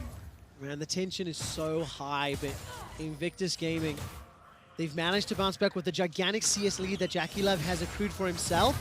As well as the kill, it is balancing out that early deficits. Despite their horrible start, they still have fantastic, scaling with Kaisa and Kayle, and they just need to keep farming with these two. Jackulov, he's going to be more than fine right now. As long as he doesn't actually get attacked by Roam from Doing B, in the next 1 or 2 minutes when his flash is still on cooldown, he shouldn't die. And then he can at least keep farming. But I'm kind of looking for that next play, if it is towards the bot lane. And I think that should be more bottom lane focus now for Invictus Gaming, because Then, well, never mind. We're just going to see it right on your screen then. Don't have to go into any theory, Trevor. Olaf, very good at soloing early dragons. Ocean Dragon will give the Kale more sustain for the lane, especially to continue scaling up like the Fish was talking about. And I love the fact that Rookie, he moved towards the river. So even if any shenanigans were afoot, he's got that hero's entrance to jump in support. And, you know, after the awful early game, Invictus showed not only are they not tiltable, but think about the regional qualifier series, had to go all the way to 5 games. These players in this team, they don't buckle when the pressure gets turned up to the highest. No, and now for FPX, the Varus Tom Kench lane are not getting any control. It's not winning its lane. And we talked about how in the late game, against Olaf and Kaiser and Rakan all jumping towards LWX, it's super hard for him to play these fights. Let's see what happens around topside. Tian is around. Yeah, the Shy's got full summoners and ultimate available, so I think should be fine. Oh. Walk straight over the control ward. Tian's going to move backwards, and if you look at the minimap, Doinby's making his way north. There is a ward just in front of the Gromp, just for some vision, so FPX would know if anyone's coming through that way. And on the other side, if you look at the minimap, Invictus Gaming, a line of control wards and allow them to set up that early Ocean Drake earlier. Stops the push bot as well because you have no vision in River. You know Galio can ult in as well. Doinby's TP is still on cooldown, so he can't join. They will only have the GP ult. Meanwhile, Rookie here on Galio, one of the perfect champions to answer a player like Doinby. If Doinby wants to play a tank and roam around the map, then you play Galio, you wave clear, and you have your ultimate to answer. See if you can actually get in range for top, though, because the range is not quick enough now. All right, Barrel comes out. Judgment is divine for now, and it simply will not matter. A flawless tower dive from FunPlus Phoenix. Yep, Rookie actually covering bottom side with the invade from Olaf, so while he's bottom side and out of range of Galio ultimate, very good job from FPX using that window to make a successful dive, keep that Kale down, keep the CS low for the Shy, and try and stall.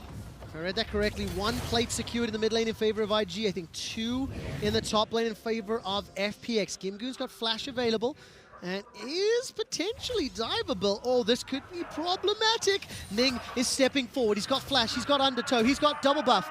The undertow won't find a target right now, and the Shy actually makes the call along with Ning to back away. Well, you can just walk around now if you're Ning, stop him from recalling. That's exactly what he does. Recall interrupted. Look at the minimap. Everyone's coming. Everyone's coming. It's a party in the top lane. Ning, however, is now under some trouble. Ragnarok and Ragnaroll flash forward onto LWX. The hero's entrance is going to bring Rookie into the fray. Invictus Gaming get the second fight. Now they turn their attention to the Shy. The Shy goes down because he had no ultimate available. Invictus Gaming are running for their lives, and I do not believe it that FPX have turned it around. The body slam onto Ning puts the damage down, and Rookie gets the Winds of War. That was a 3-man knocker from Baolan. Ning's trying to solo Tian, but he doesn't have enough time. And Rookie will get interrupted. He loses the teleport as well. And IG, they're just so slow right here. They're setting up for this dive for like 30 seconds, just throwing access, stopping the recall. All of FPX are either moving to top lane or saying, I have TP, I can join instantly. So when Jackalov is sitting bot without a TP, IG are outnumbered, and they still end up taking the fight. Could have tried to run out with Ning, but he saw an opening to kill LWX and baits in the entire team. Once again, FPX in the early game, they are just smarter and they're responding so well. And look what this is going to do for the rest of the game. They transition this into the Rift Herald. Now actually, Crisp getting chased out of the river. Oh, the Undertow tagged him. That's going to allow the knock-up from Baolan. The kill will be secured by the Shy. So a small gift to the Shy, but not necessarily game-changing just yet. And at the end of the day, you'll take anything if you're IG. Any free kill you can get. Absolutely the case, especially on a champion like Kale.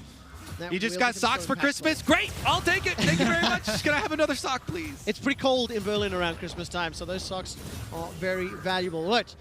Repeat the gank. No flash for LWX. Barrel roll comes in. So much damage onto Ning's Olaf. Now Baolan comes in. The support from Rookie. Invictus Gaming say if you don't get it right the first time, do it again! But it's donated! Tian reads the watch perfect! perfectly and escapes with his life to picks up a kill onto Baolan. Now Rookie's running away as Doonby and Crisp were able to respond.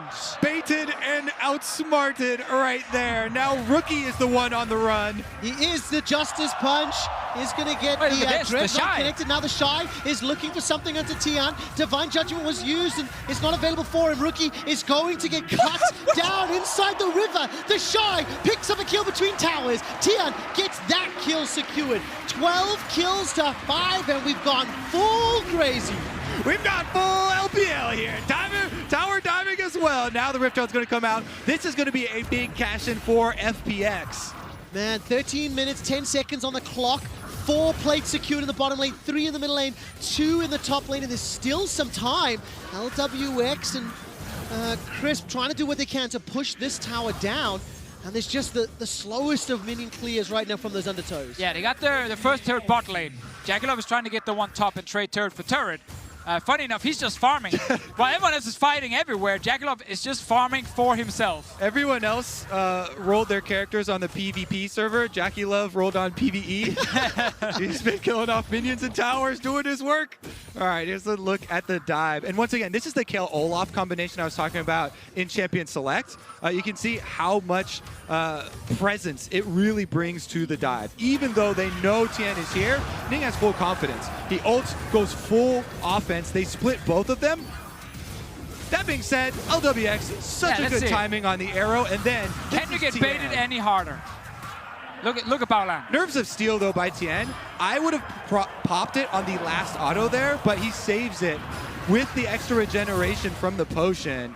Survives under tower, but as you know, Deficio, there's a second dive that happens afterwards. Oh yeah. In which Tian also tries to bait. Wait, so Tian, he clears the wall. He wants to start killing his jungle camps. And the Shy actually just comes around the corner. He's like, I got this, clown. Did you see what I just did to your support? These teams going toe-to-toe. No, why did you walk back, Tian? Entertaining League of Legends on the planet. When they played each other in LPL, we said this stat earlier, 1.1 combined kills per minute. Right now, from games 1 through 3, 1.17. And the world's average is 0.78. And there might be another one on the cards as the Shy's getting some support from Ning, but they're not going to tower dive just yet. Ning no, I take this back. Coming. Baolan's coming from the north. That's the blast cone taking. Gimgoon sidesteps the knocker. Beautifully done. And he escapes with his life. I wanted to highlight this earlier when you mentioned the Galio pick, matching Doonby. It was actually one of the things IG did in that series where they beat them 2-1 in the regular season. They took Talia. That was a big pick for Rookie to then match this. And that's exactly what they're trying to do with Galio. Rookie is roaming a lot now. He's ready with ulti as well. They're saying we can stop Doonby from just snowballing our sides. In this game here, it's been so crazy with the early game as well that it's not 100% worked for IG, but we can see the idea they used in the past to beat them. That's what they're trying again. It seems to be the case. Now remember, Invictus Gaming, 3,000 gold down, 2 towers down, and Jackie Love has transferred his server to the PvP one as he's staring down 5 members of Fun Plus Phoenix. Teleport coming in from the Shy. Rookie steps forward, Winds of War to try and clear out that wave. And the Shy's got the TP available. He's got the Gunblade completed, and Invictus are looking for an opportunity. Remember, Kayle plus Kai'Sa, Kayle plus Olaf. Yeah, that combination can be the difference maker even when you're down in golds. I mean, it has to be the difference maker here for IG because they're down 1-2 in this series. They tried in the 4th game to turn around and go more for late game. It needs to work. Ning he didn't get the message about, scaling and want to play for late game. Like, he was from the get-go in there trying to fight people left and right, but he's also playing Olaf, and that his job is to get them past the early game. Ideally not too far down in gold. And once again, I just want to give so much credit to FPX. With 5 members responding to the top side play, Tian baiting under tower, drawing the rest of Invictus Gaming in, then using that pressure. They don't stop there. They transfer it into the Rift Herald, into the top tower. They chain objectives using the Tahm Kench Abyssal Voyage, then to even get mid lane as well. If you make a mistake like that versus FPX, versus this team, they punish you and take so much back. And the analyst desk was saying a little bit earlier, this is the new generation of players and squads, the summer split champions. If they close this series out 3-1 and they're in advantage, they might be the most impressive #1 seed coming out of the LPL in recent memory, Deficio. Yeah, it's about time, honestly, I think, for all the Chinese fans. They've been waiting for the first seed who could live up to the hype from what they had back in the LPL. See if they actually close this one out. They are in a very good spot right now. Group 5-man mid as well. IG have a lot of tools to engage. Oh my word, they've managed to catch out Baolan. He's in so much trouble. The Divine Judgment is used just to save the support. That's a flash forward into the Riptide for Doinby, and the piercing arrow won't find the target, and the big barrel doesn't either. Now, Fun plus Phoenix have committed a lot to this play. The tower stands for a moment longer in the mid lane, and Invictus are looking for a potential re-engage. They get themselves a dredge line onto Ning. He's running forward to the Ragnarok. There's the hero's entrance has come down. Gimgoon's already out. Now Rookie's looking to chase forward. Protovelt's out. Winds of War not going to tag Tian. Invictus have not given up, and they've got themselves 2 more kills. And they can push mid lane here. Dragon's at 45 seconds, so that timer's a bit desynced, and doesn't look like they can actually punish too much. Can they stop some recalls? They really need to chain this into a tower mid. Well, we keep saying this, IG, they have the scaling on their side. They will win in the late game against FPX and their 5 champions. So the fact they actually get 2 kills here and maybe a turn, it's so huge. Teleport is available on Doinby. 5 seconds left on his respawn. I think they're setting up a possible play here from FPX. Look at that ward in mid. He can teleport on it. TP's up for Shy as well. Baolan's already down. They turn the attention to Chris. That's a 2-man taunt. LWX gets caught out. Ning gets the undertow. The dredge line won't find a target. And that's 1 more for Jackie Love. Ning gets a second before Jackie Love gets taken out. The Shy has joined the fray. He didn't use the TP. He's walked his way up. That was Doinby chasing down Ning. And this will be another kill back. 9 to 15, and the Drake is available for FPX. And they win the fight here, can get second Mountain Drake as well. That's so huge if they want to go for early Baron to try and force IG into more fights before we reach the late game. But Jakilov did get that 1 kill on his side. 2.5 items on the Kaiser. That's what we're really looking at in this composition as well. Tracking those summoner spells is so important versus this team. We could see it on the side here, and we could see the play coming, but Invictus push farther forward. FPX with the double teleport flank are able to find the extra kills, resulting in this mountain, which we're looking further into the game, and Baron will evaporate. Varus is one of the best Baron killing carries. He's got the Blade of the Ruin King percentage damage, and that is going to go a long ways towards their wing condition. When you play a lot of League of Legends, you have this idea in your head of like, when can we do Baron? When can the enemy team do Baron?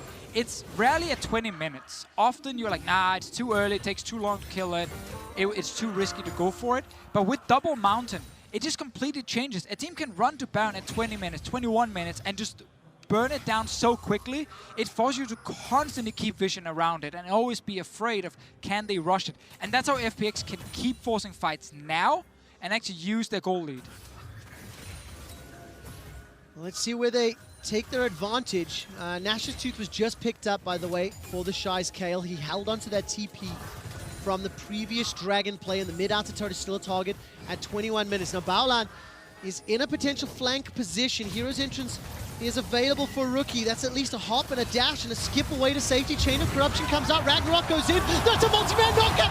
Invictus Gaming. They've lost themselves Ning, but they need to get the kills. That's 1 done. They turn their attention to 3. Number 4's going to fall as well. Invictus are right back into it. Yep, they're going to finish off Gimgoon, and the Baron will be theirs as well. Quick shot. Quadra kill for the Shy. Unbelievable turnaround. Invictus Gaming were close enough to re-initiate. 1 tower has fallen. The second is on the cards, and with 20-second death timers, they can peel back to the Baron. They get so much gold right here, and we were just standing here looking at the map. We were actually pointing towards LWX and the lack of flash. We keep highlighting how he can't really play the team fights with the amount of people jumping towards him. Gets even harder without flash, and he was the one who started the fight. He walked to the front. Look at this here. After they find the 2 members, LWX is calling, let's take this one. He's on ulting in from the front line. They dash straight to him, knock him up as well. Massive Galio ulti coming down, and he's not really able to deal damage yet. It's not until he gets out of the belly from Tam Kench that he can shoot back, but he's already low. Another fight. Yeah, on the cusp of being eliminated, we asked IG, what's your move? And they made it matter. IG aren't done yet. They get knocked away by the barrel. That was fantastic from Tian. He split them up. The Shy's untouched though, and so is Baolan. Now they're moving forward. Jackie Love's getting all the heals. Divine Judgment is about to come off cooldown. The Shy can continue chasing. Jackie Love's killer instincts up. He can dive forward. Give it a few more seconds and he just might do it. Chain of Corruption saves them for now. Jackie Love, do it, do it, do it. There it goes! Divine Judgment from the defending world champions, and they want a Game 5. What changed from the previous games, Officio? It's draft. They draft more for 5v5. They smash the 5v5. Gangplank ultimate from Gimgoon does go back down. Can he get a miracle barrel steal? No. Smite on the other side. Big barrels. Barrel is going to get popped. Balan's going to try to siege move forward. Oh, this is so close. Balan is just going to zone them away. Secured by Jackie Love. This is a 20-stack Medjai's 8-kill Kale now. Let's see it again.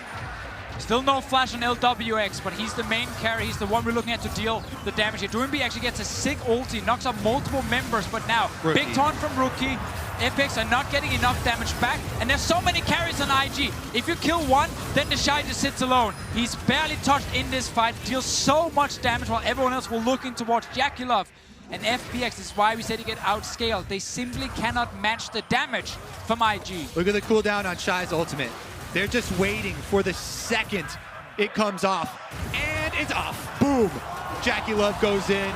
He gets the go word. 2 kills extra for Invictus. 4,000 gold, correction, 3,000 gold in the lead now is Invictus Gaming. They can balance out the towers, they've already done that. Baron is up for another 2.5 minutes. And Fun plus Phoenix need to try and hold on to as many structures as they can. But we've said it time and time again, and Officio, you've been screaming it.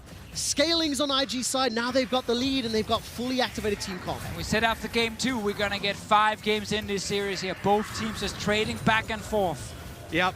Dash said he got a prescription for 5-game series. Looks like Invictus Gaming will fill the first half of that prescription. And the Shy is level 15, almost 16 right now on the Kale as well, on top of the stacked Medjai's, on top of the Rage Blade that he's probably building next. 700 gold bounty for the Shy, 400 gold bounty for Jackie Love. Both of them fully online.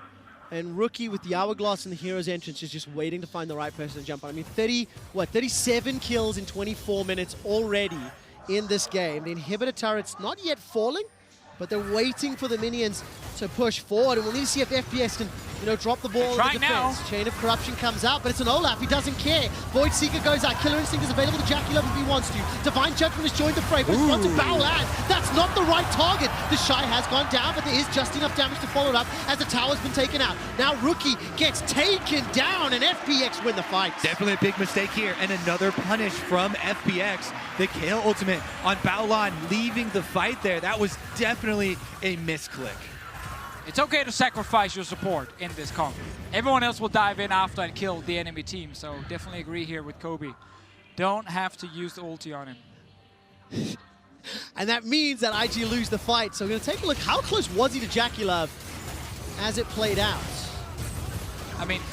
Oh, it was just a retreat. He can easily do it, right? But I think also with the turret there, they weren't really sure if they should dive in and actually go for this or not. But he also just died very quickly. It kind of felt to me like Baolan stepped just on top of Jackie Love on the retreat. There could have been an engage with that ultimate. Fun fact, at home, you cast your spells on the champion portraits by the side of your screen there. It will be above your mini-map. No one has time for that in a big team fight, though.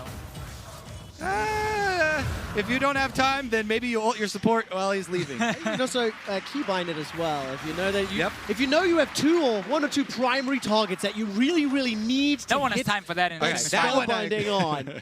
Okay, so where does this give us? So the Baron is now thwarted. The inhibitor didn't go down.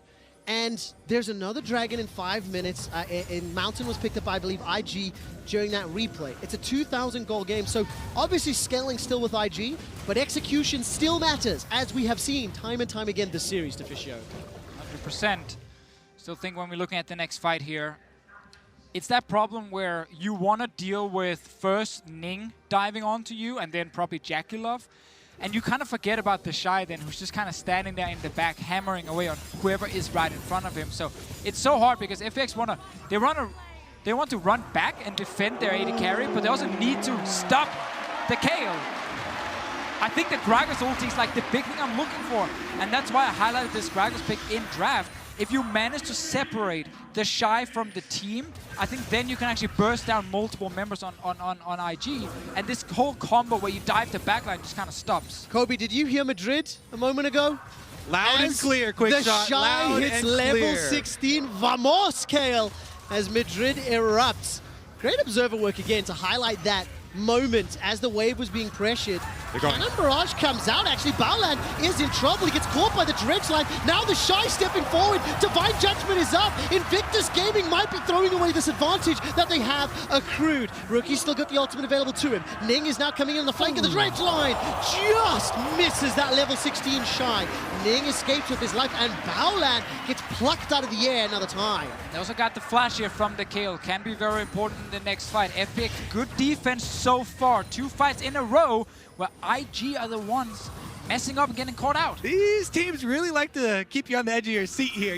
The team with the advantage, you're never quite sure if they're going to be able to set up properly, and a good job by FPX forcing on the split there. They charge Baolan. They know that they don't have time to wait and let Invictus Gaming come to the inhibitor. Baolan is alive, and he can make his way through the mid lane. So recall did finish from Ning, and gentlemen, I think the term advantage means something different in the LPL because it doesn't seem to matter.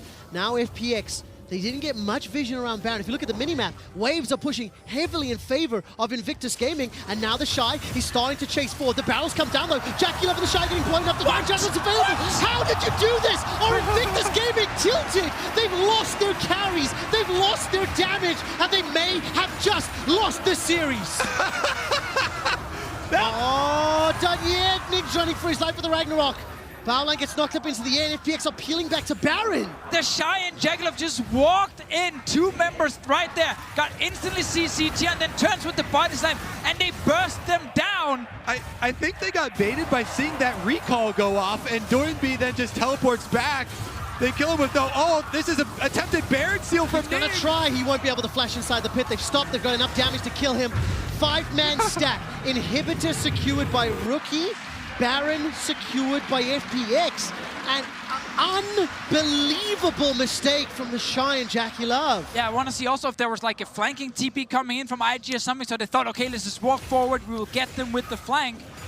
In the end, they lose the 2 most important players on the team. Let's see. So they just saw the recall completed, but then he just teleports right back here, and they AoE just turn on them. This is your 2 main carries, by the way. That's your late game Kai'Sa, your late game Kale, chasing into the fog of war. Yeah, no vision, no flash, nothing. That is a question mark ping and a half. I am flabbergasted at the call. 7 damage from the Shy. There was no flash for him and Jackie Love. Now with Baron, a small gold lead.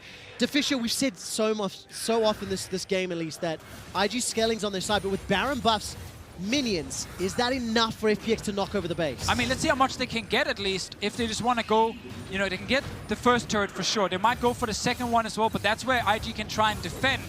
Rookie's in the top lane without TP, so you can just keep going now. You might even try and set up a dive. Rookie's starting to recall. He's going to be a little late to the play. Gimgoon's got Cannon Barrage and TP. He's in the mid lane.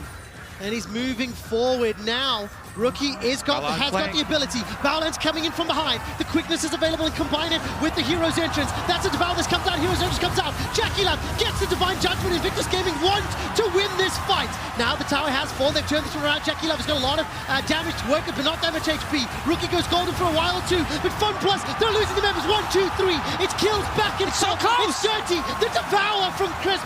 FPX won the fight. FPX have won the fight. They've got Baron and Power minions. They might just win the game. They're going to keep going for it. Crisp actually charges ahead. The inhibitor will go down. It is Shy versus FPX. Unbelievable. No flash available. No Divine Judgment. 30 seconds of time is what the Shy needs to buy. The defending world champions might just be eliminated by the LPL Summer Split champions, and the answer is not right now. Not enough minions to push here. FPX have backed away. But when we get the replay, let's look at first LWX kiting back, then he's in the GA, and also look at the Shy specifically. He was not able to deal a lot of damage in the start of the fight. I want to see exactly why. Here's the flank from Baolan.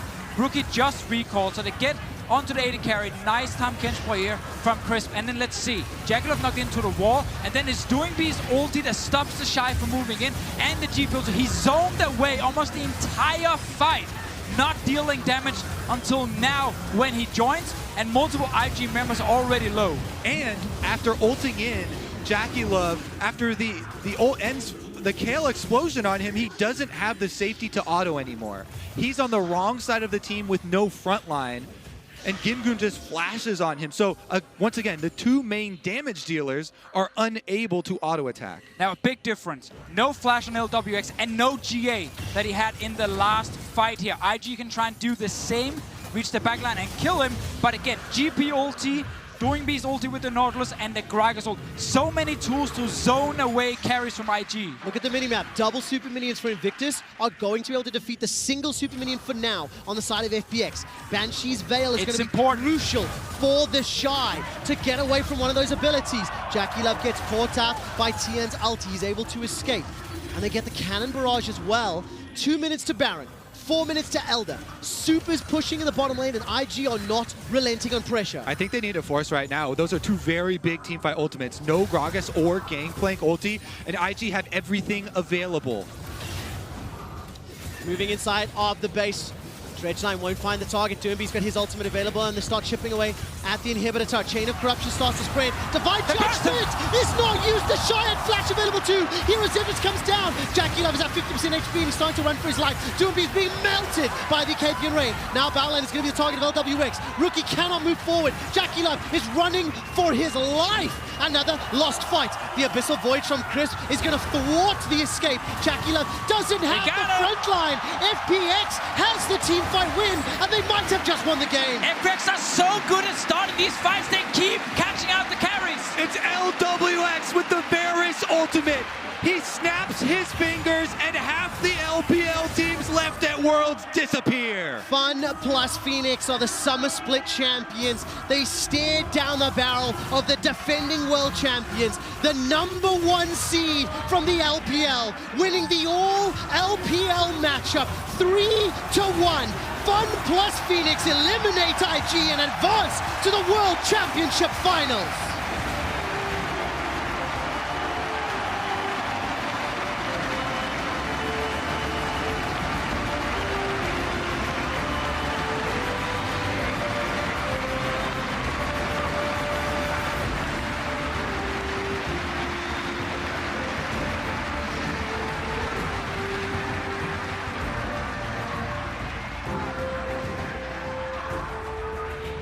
Players are ecstatic. The styles could not have been more different. And Fun plus Phoenix are one series win away from hoisting the cup they stand beside right now.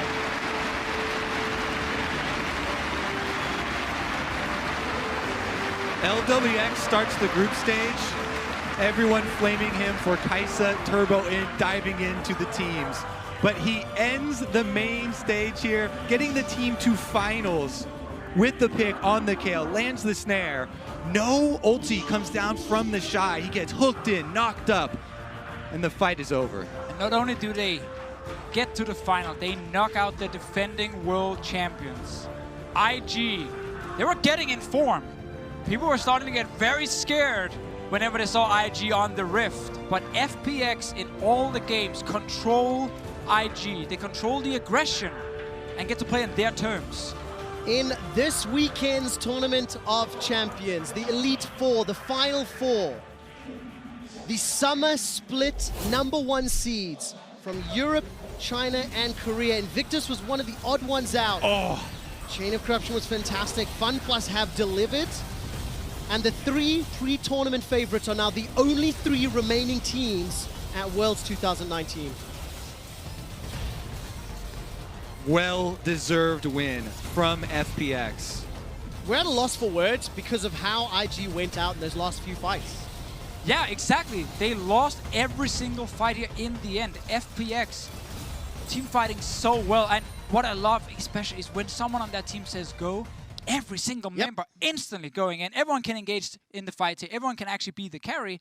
LWX on the Varus ended up being the one to start the last one here, but multiple other members, especially Tian on the Gragas, had so many key moments. 169 game deaths across 4 games. Invictus are eliminated, and they were one of the surprise contenders in the semifinals, dare I say, coming into Worlds after seeing their gauntlet run.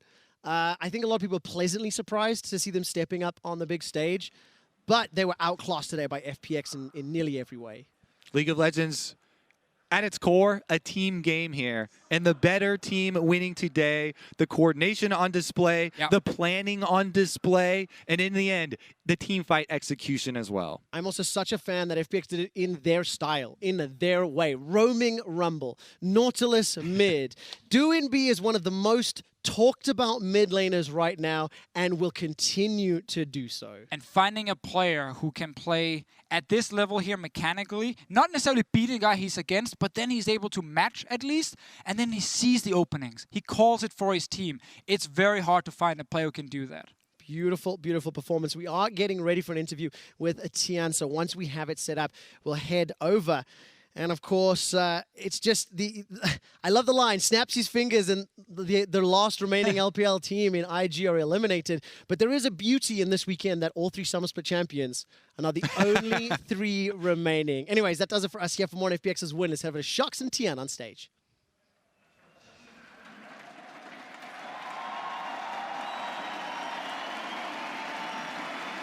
FPX makes it to the finals. Now, from a spectator perspective, this was one of the most interesting and exciting series to watch. But what do you think was the reason why FPX was stronger than the world champion IG today? 今天这个系列赛非常非常的精彩，但你觉得最后为什么你们 FPX 有办法胜出卫冕冠军 IG？ 首先我觉得我们一级团处理的比较好，就是我们每盘1级基本上都有做到事情。然后就是我们打团的时候都非常的集中，我觉得我们打团的时候赢的是很多的。 First off, I think our level 1s were a lot better. We were able to catch them out multiple times in that period. And then I also felt like our team fights were very successful. We were stronger than them in those team fights. You looked fantastic, and Tian, I have to commend your personal performance and your personal journey so far in making it to the World Championship final in your very first World. What does it mean to you to get that milestone in your first time here at Worlds? 对于你自己而言的话，你第一次来到世界赛就可以打到4强，然后再继续往冠军赛迈进，对你自己而言是什么意义？我觉得我们团队就做得非常好。虽然我是第一次，其实我们都是第一次来世界赛嘛，但是我觉得就算有压力的话，我们压力也都克服掉了，然后我们发挥得非常好。 I think our team did very well. For all of us, this was the first time at Worlds. Even though there was a lot of pressure, we were able to overcome all that pressure to perform. It is incredible how you guys have performed so far. Now, on the road to the Summoners Cup, 2 possible teams stand in front of you, G2 Esports or SKT. When you look at those opponents, what do you think of your chances of lifting that Summoners Cup in a week? When he looks at the opponents in SKT and G2 possibly, what does he think the chances are of FPX hoisting that Summoners Cup? 接下来面对 SKT 或者是 G2， 你认为 FPX 有多少机会可以击败他们？多少机会我不清楚，但是我希望我们在决赛可以遇到 G2， 因为这里是欧洲的主场嘛。我希望最后就是最后的时候是全场所有人都在喊 FanPlus 的队名。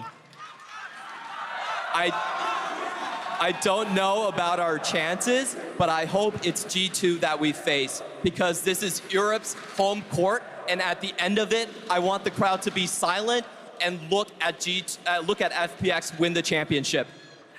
Have you guys heard that?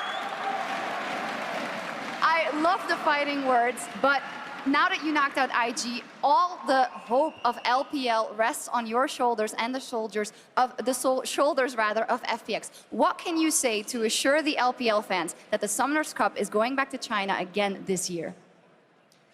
最后你们前进的话 ，LPL 就只剩下最后一支队伍。你有没有什么话想跟 LPL 的粉丝讲，让他们相信这个冠军还是会回到中国？我到现在还没有特别大的信心，但我觉得我们一定会全力以赴。我觉得我们不管在决赛面对谁，都会打得很精彩。I don't have the most confidence right now, but we will try our absolute best, and we will make this finals extremely exciting. Fantastic. Can't wait for it. Congratulations to Tian and FPX for making it to the World Championship final.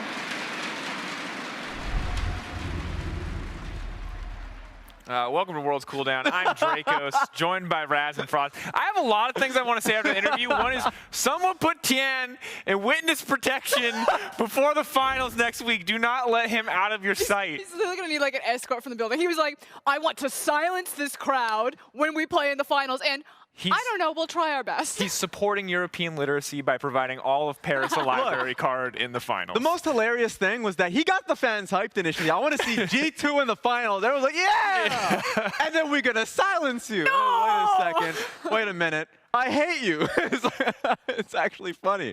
And it's like the most cool, calm personality, super respectful, and then he hits you with that, and you're like, oh.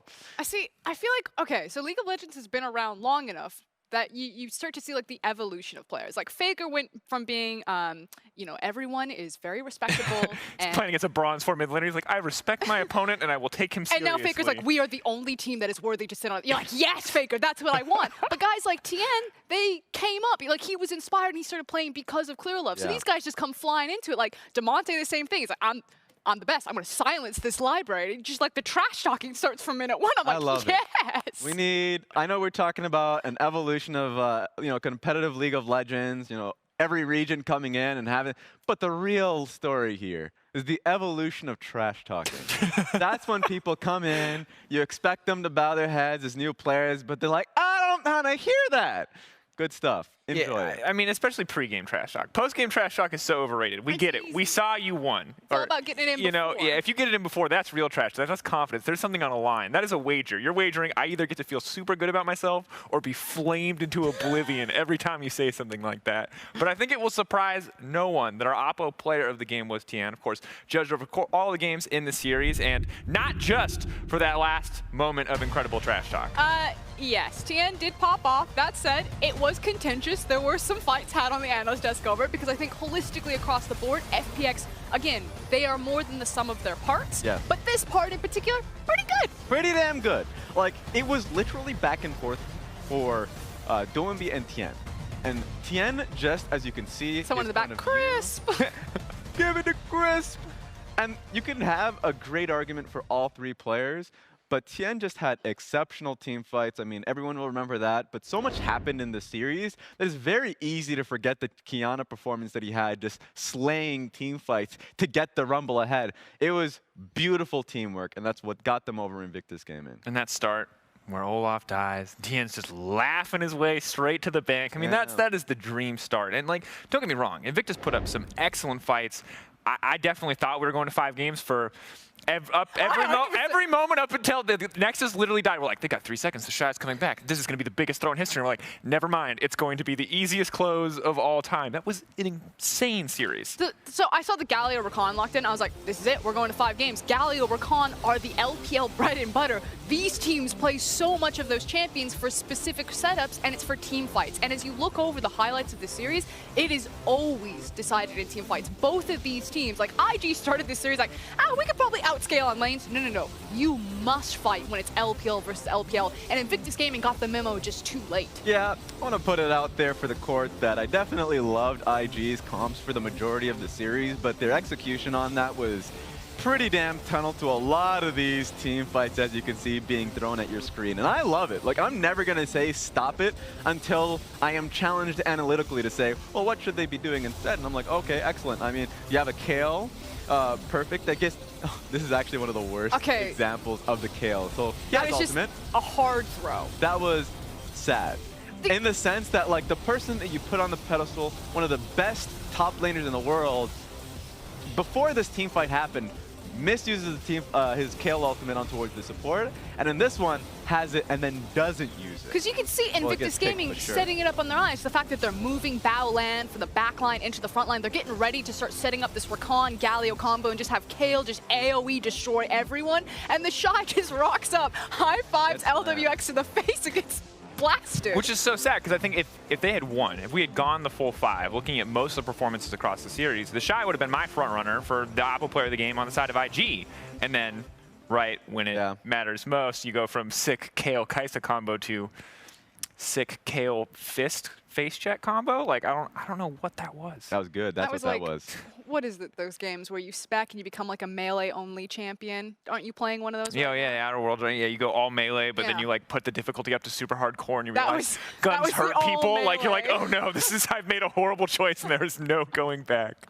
Yeah, I would say just looking at this series, it's wild.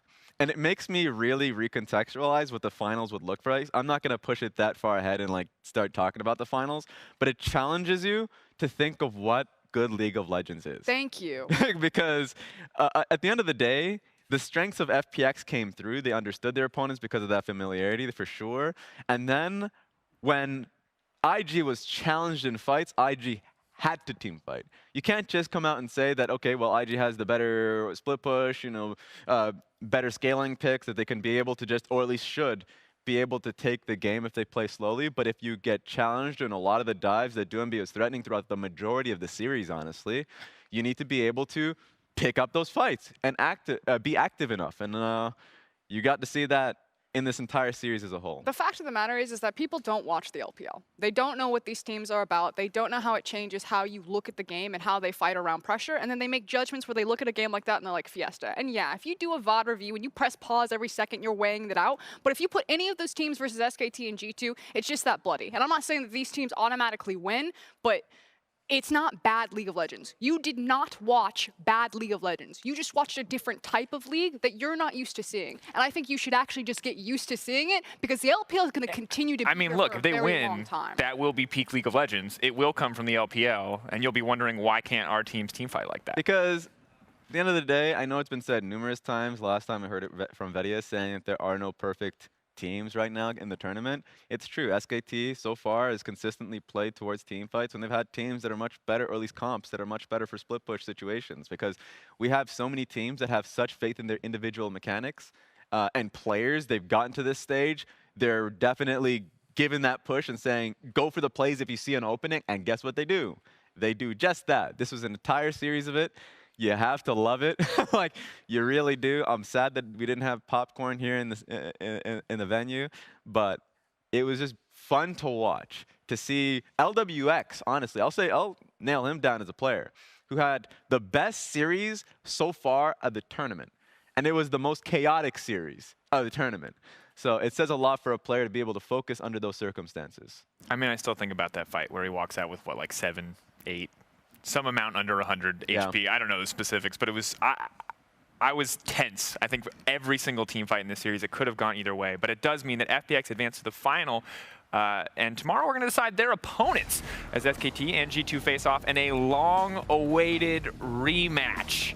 Two of the tournament favorites. Let me get some thoughts. I think the sentiment here is that we don't expect tomorrow to look like it did today. Oh, for sure not. This should be very different paces of games. That said, I don't actually know what to expect of the level of SKT. I don't think SKT had to break a sweat at all against Splice. I don't think that they've been pushed. And so it's really hard for me to gauge how powerful that team is right now. Yeah, I agree with that. I think SKT got pushed technically in the group stage because that was a difficult group to deal with, both Fnatic and RNG.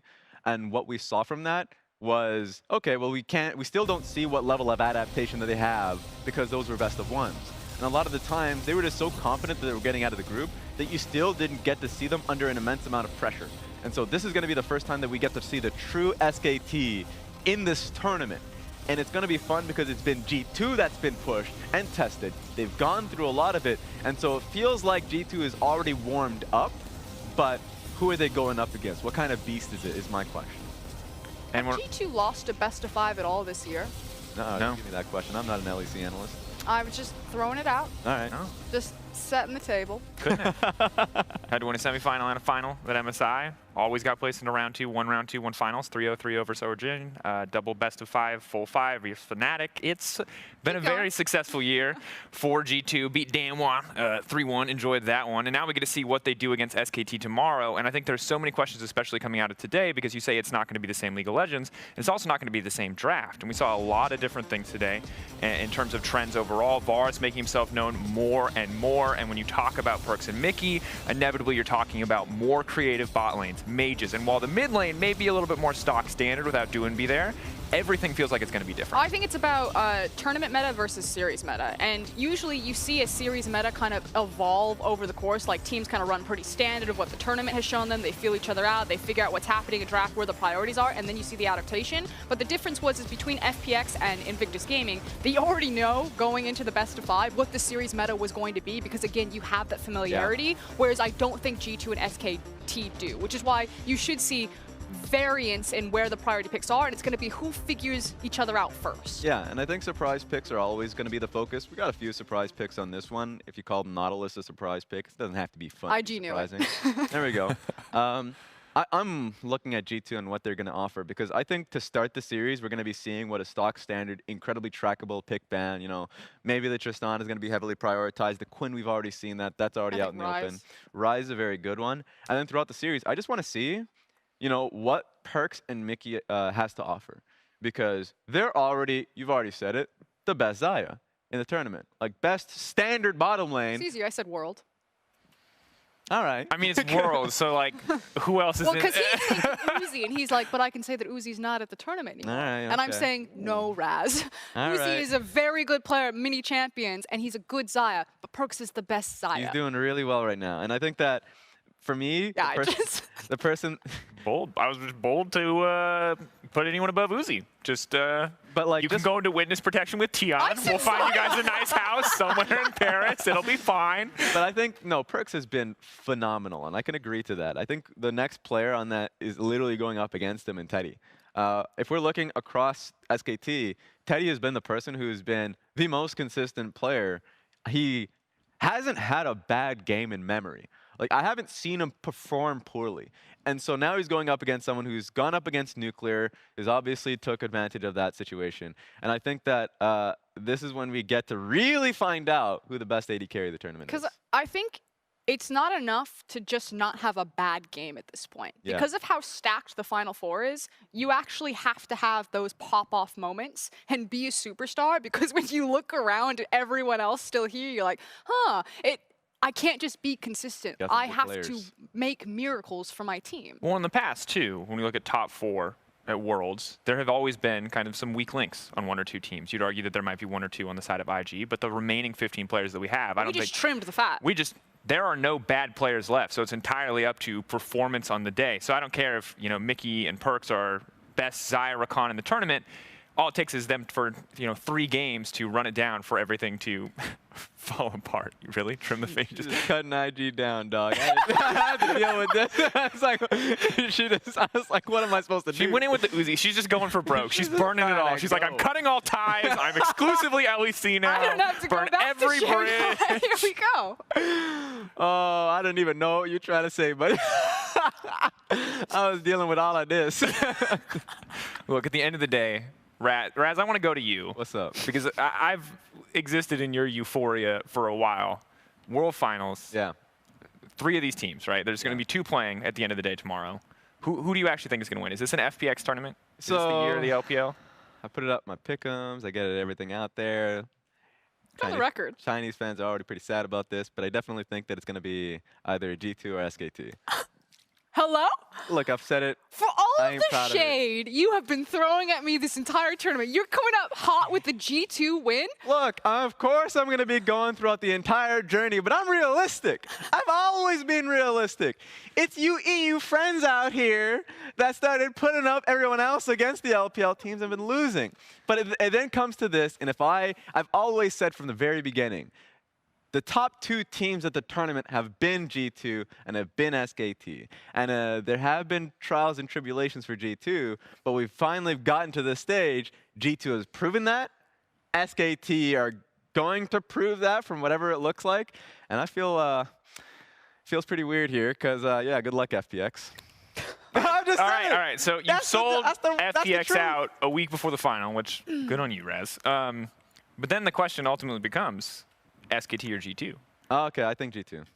I like G2 is, like, once again, You doing good? Look, man. Do we miss it? Did you get a job application No! recently? We thought Atlas was actually strolling around for casters, but it's been the LEC this entire time. I ain't afraid, man. I was surrounded by an entire EU crowd. They could have lunged at me. They could have walked up those steps. They're just people, Raz. They're not like waiting to get Everyone's you. just people until they, crunch up some fists. All right. I went up against the thick of things, and I went towards the LPL. I've always been there when it's been realistic. This one's going to be tough.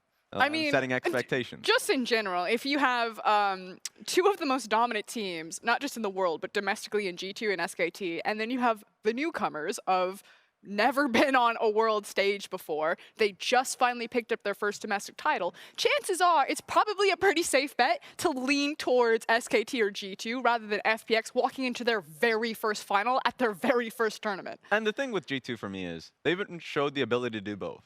To go into very scrappy games, and they have the mechanics to be able to accomplish just that. But also what I didn't get to see in this series, I mean, kind of trailed into the last game, was just full control. And that's what we saw when they went up against Damwon. They had great advantages off of the lanes that they were throwing at in both caps and perks, and then they slowed the game down. And then when the enemy team played very smart at being able to defend Baron and all that and try and force a 50-50, guess what they did? Backed away. G2 is a very smart team. And I think they even heard it from Perks in his interview. He was like, don't hype us up. It's like they recognize that they can get lured in by the hype crowd. Raz, we'll see if it happens. Because while you have sold them out, and while they have committed to sell no one silencing the out. crowd, yeah, just FPX, that's it. Oh, but yeah. Doonby is standing by. He just made the World Finals. Let's see what he has to say about this whole thing. Thank you very much. I'm here with Doonby after he made it to the World Championship final and also his first World Championship ever. So I just want to get your first reaction as to getting to the final in your first World.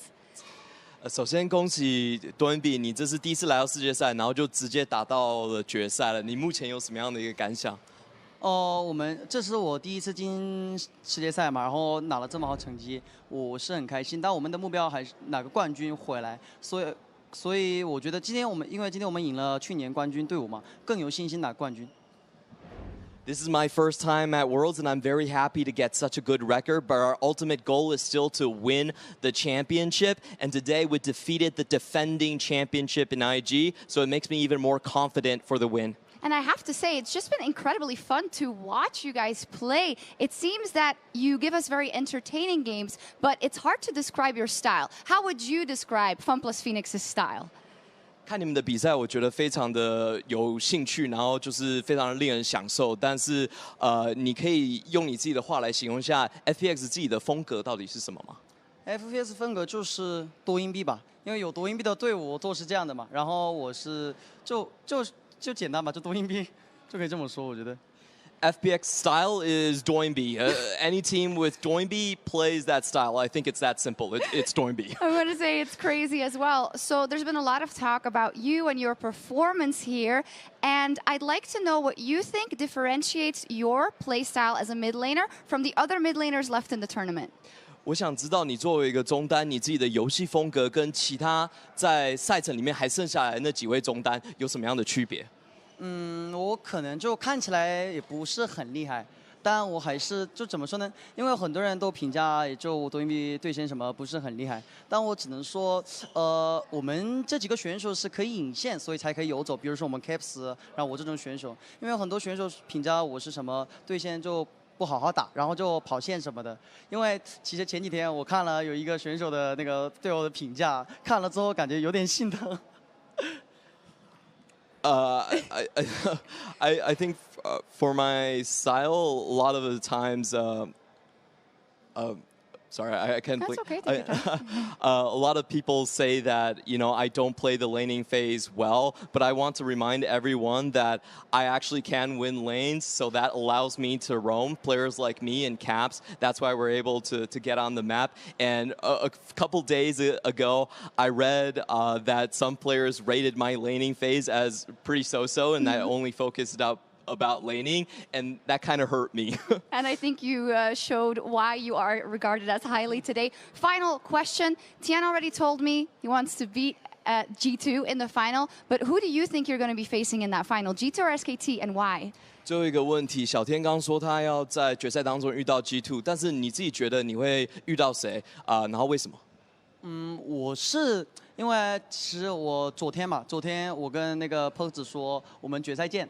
然后其实我觉得这两个队就真的会打得很激烈，就是明天的比赛，因为这两个队伍风格也是就每个线都很厉害，然后就 G2 是更喜欢比 SKT 更喜欢游走，就是 Caps 选手，但 FLICKR 选手也是，如果拿到那种游走选手那个游走英雄的话，他也会游走，所以我觉得还是要看每个人的就对线能力吧，就明天的状态吧。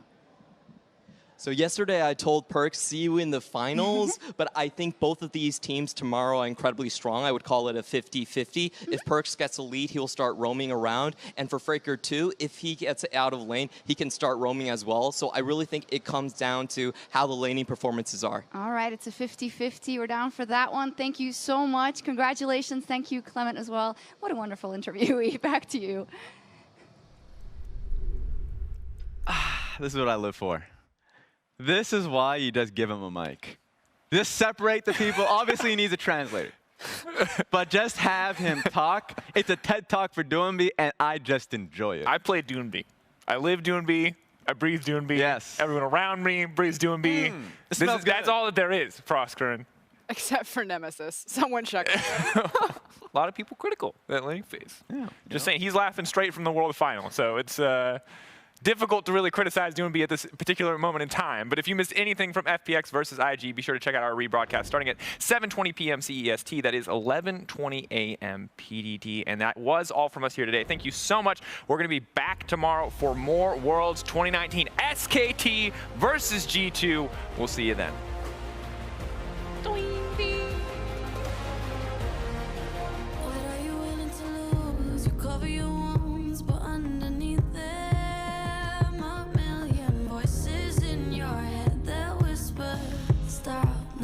That's a flash forward, and Crisp is able to sidestep a lot of the damage, manages to get the dredge line. Here's the support from Doonby, as well as Gimgoon. The good magic! Supreme display of talent allows for a triple kill for Doonby. He is in some trouble. Now the fight breaks out, and instantly blowing up Baolan. That's an easy kill. Equalizes fantastic across the gate. LWX, Arcane ships forward, over the wall. That's a double. 3 to Invictus. The dredge line comes back and Doonby. He wants to save it, the super carry of FPX, but there's not enough damage. Invictus are right back in it. Develop buys enough time. LWS gets caught down with the time to play. He's down, he's dead. The base is being pushed. Invictus Gaming break the nexus of FPX in the most kills of a game at Worlds ever. That's what they had in the last game to actually win in the late game. Now they're just losing. Well, Balan's going to get caught by the dredge line, and the Shy takes so much damage! Dash and a skip away to safety. Chain of Corruption comes out. Ragnarok goes in. That's a multi-man knockout. Invictus Gaming. They've lost the time thing, but they need to get the kills. That's one done. They turn their attention to 3. Number 4's going to fall as well. Now the tower has fallen. They've turned this around. Jackie Love's got a lot of damage to work with, but not that much HP. Rookie goes golden for a while or two, but Fun Plus, they're losing the members. 1, 2, 3. It's kills back and so close. It's dirty. The number 1 seed from the LPL, winning the all-LPL matchup 3-1. Fun Plus Phoenix eliminate IG and advance to the World Championship Final.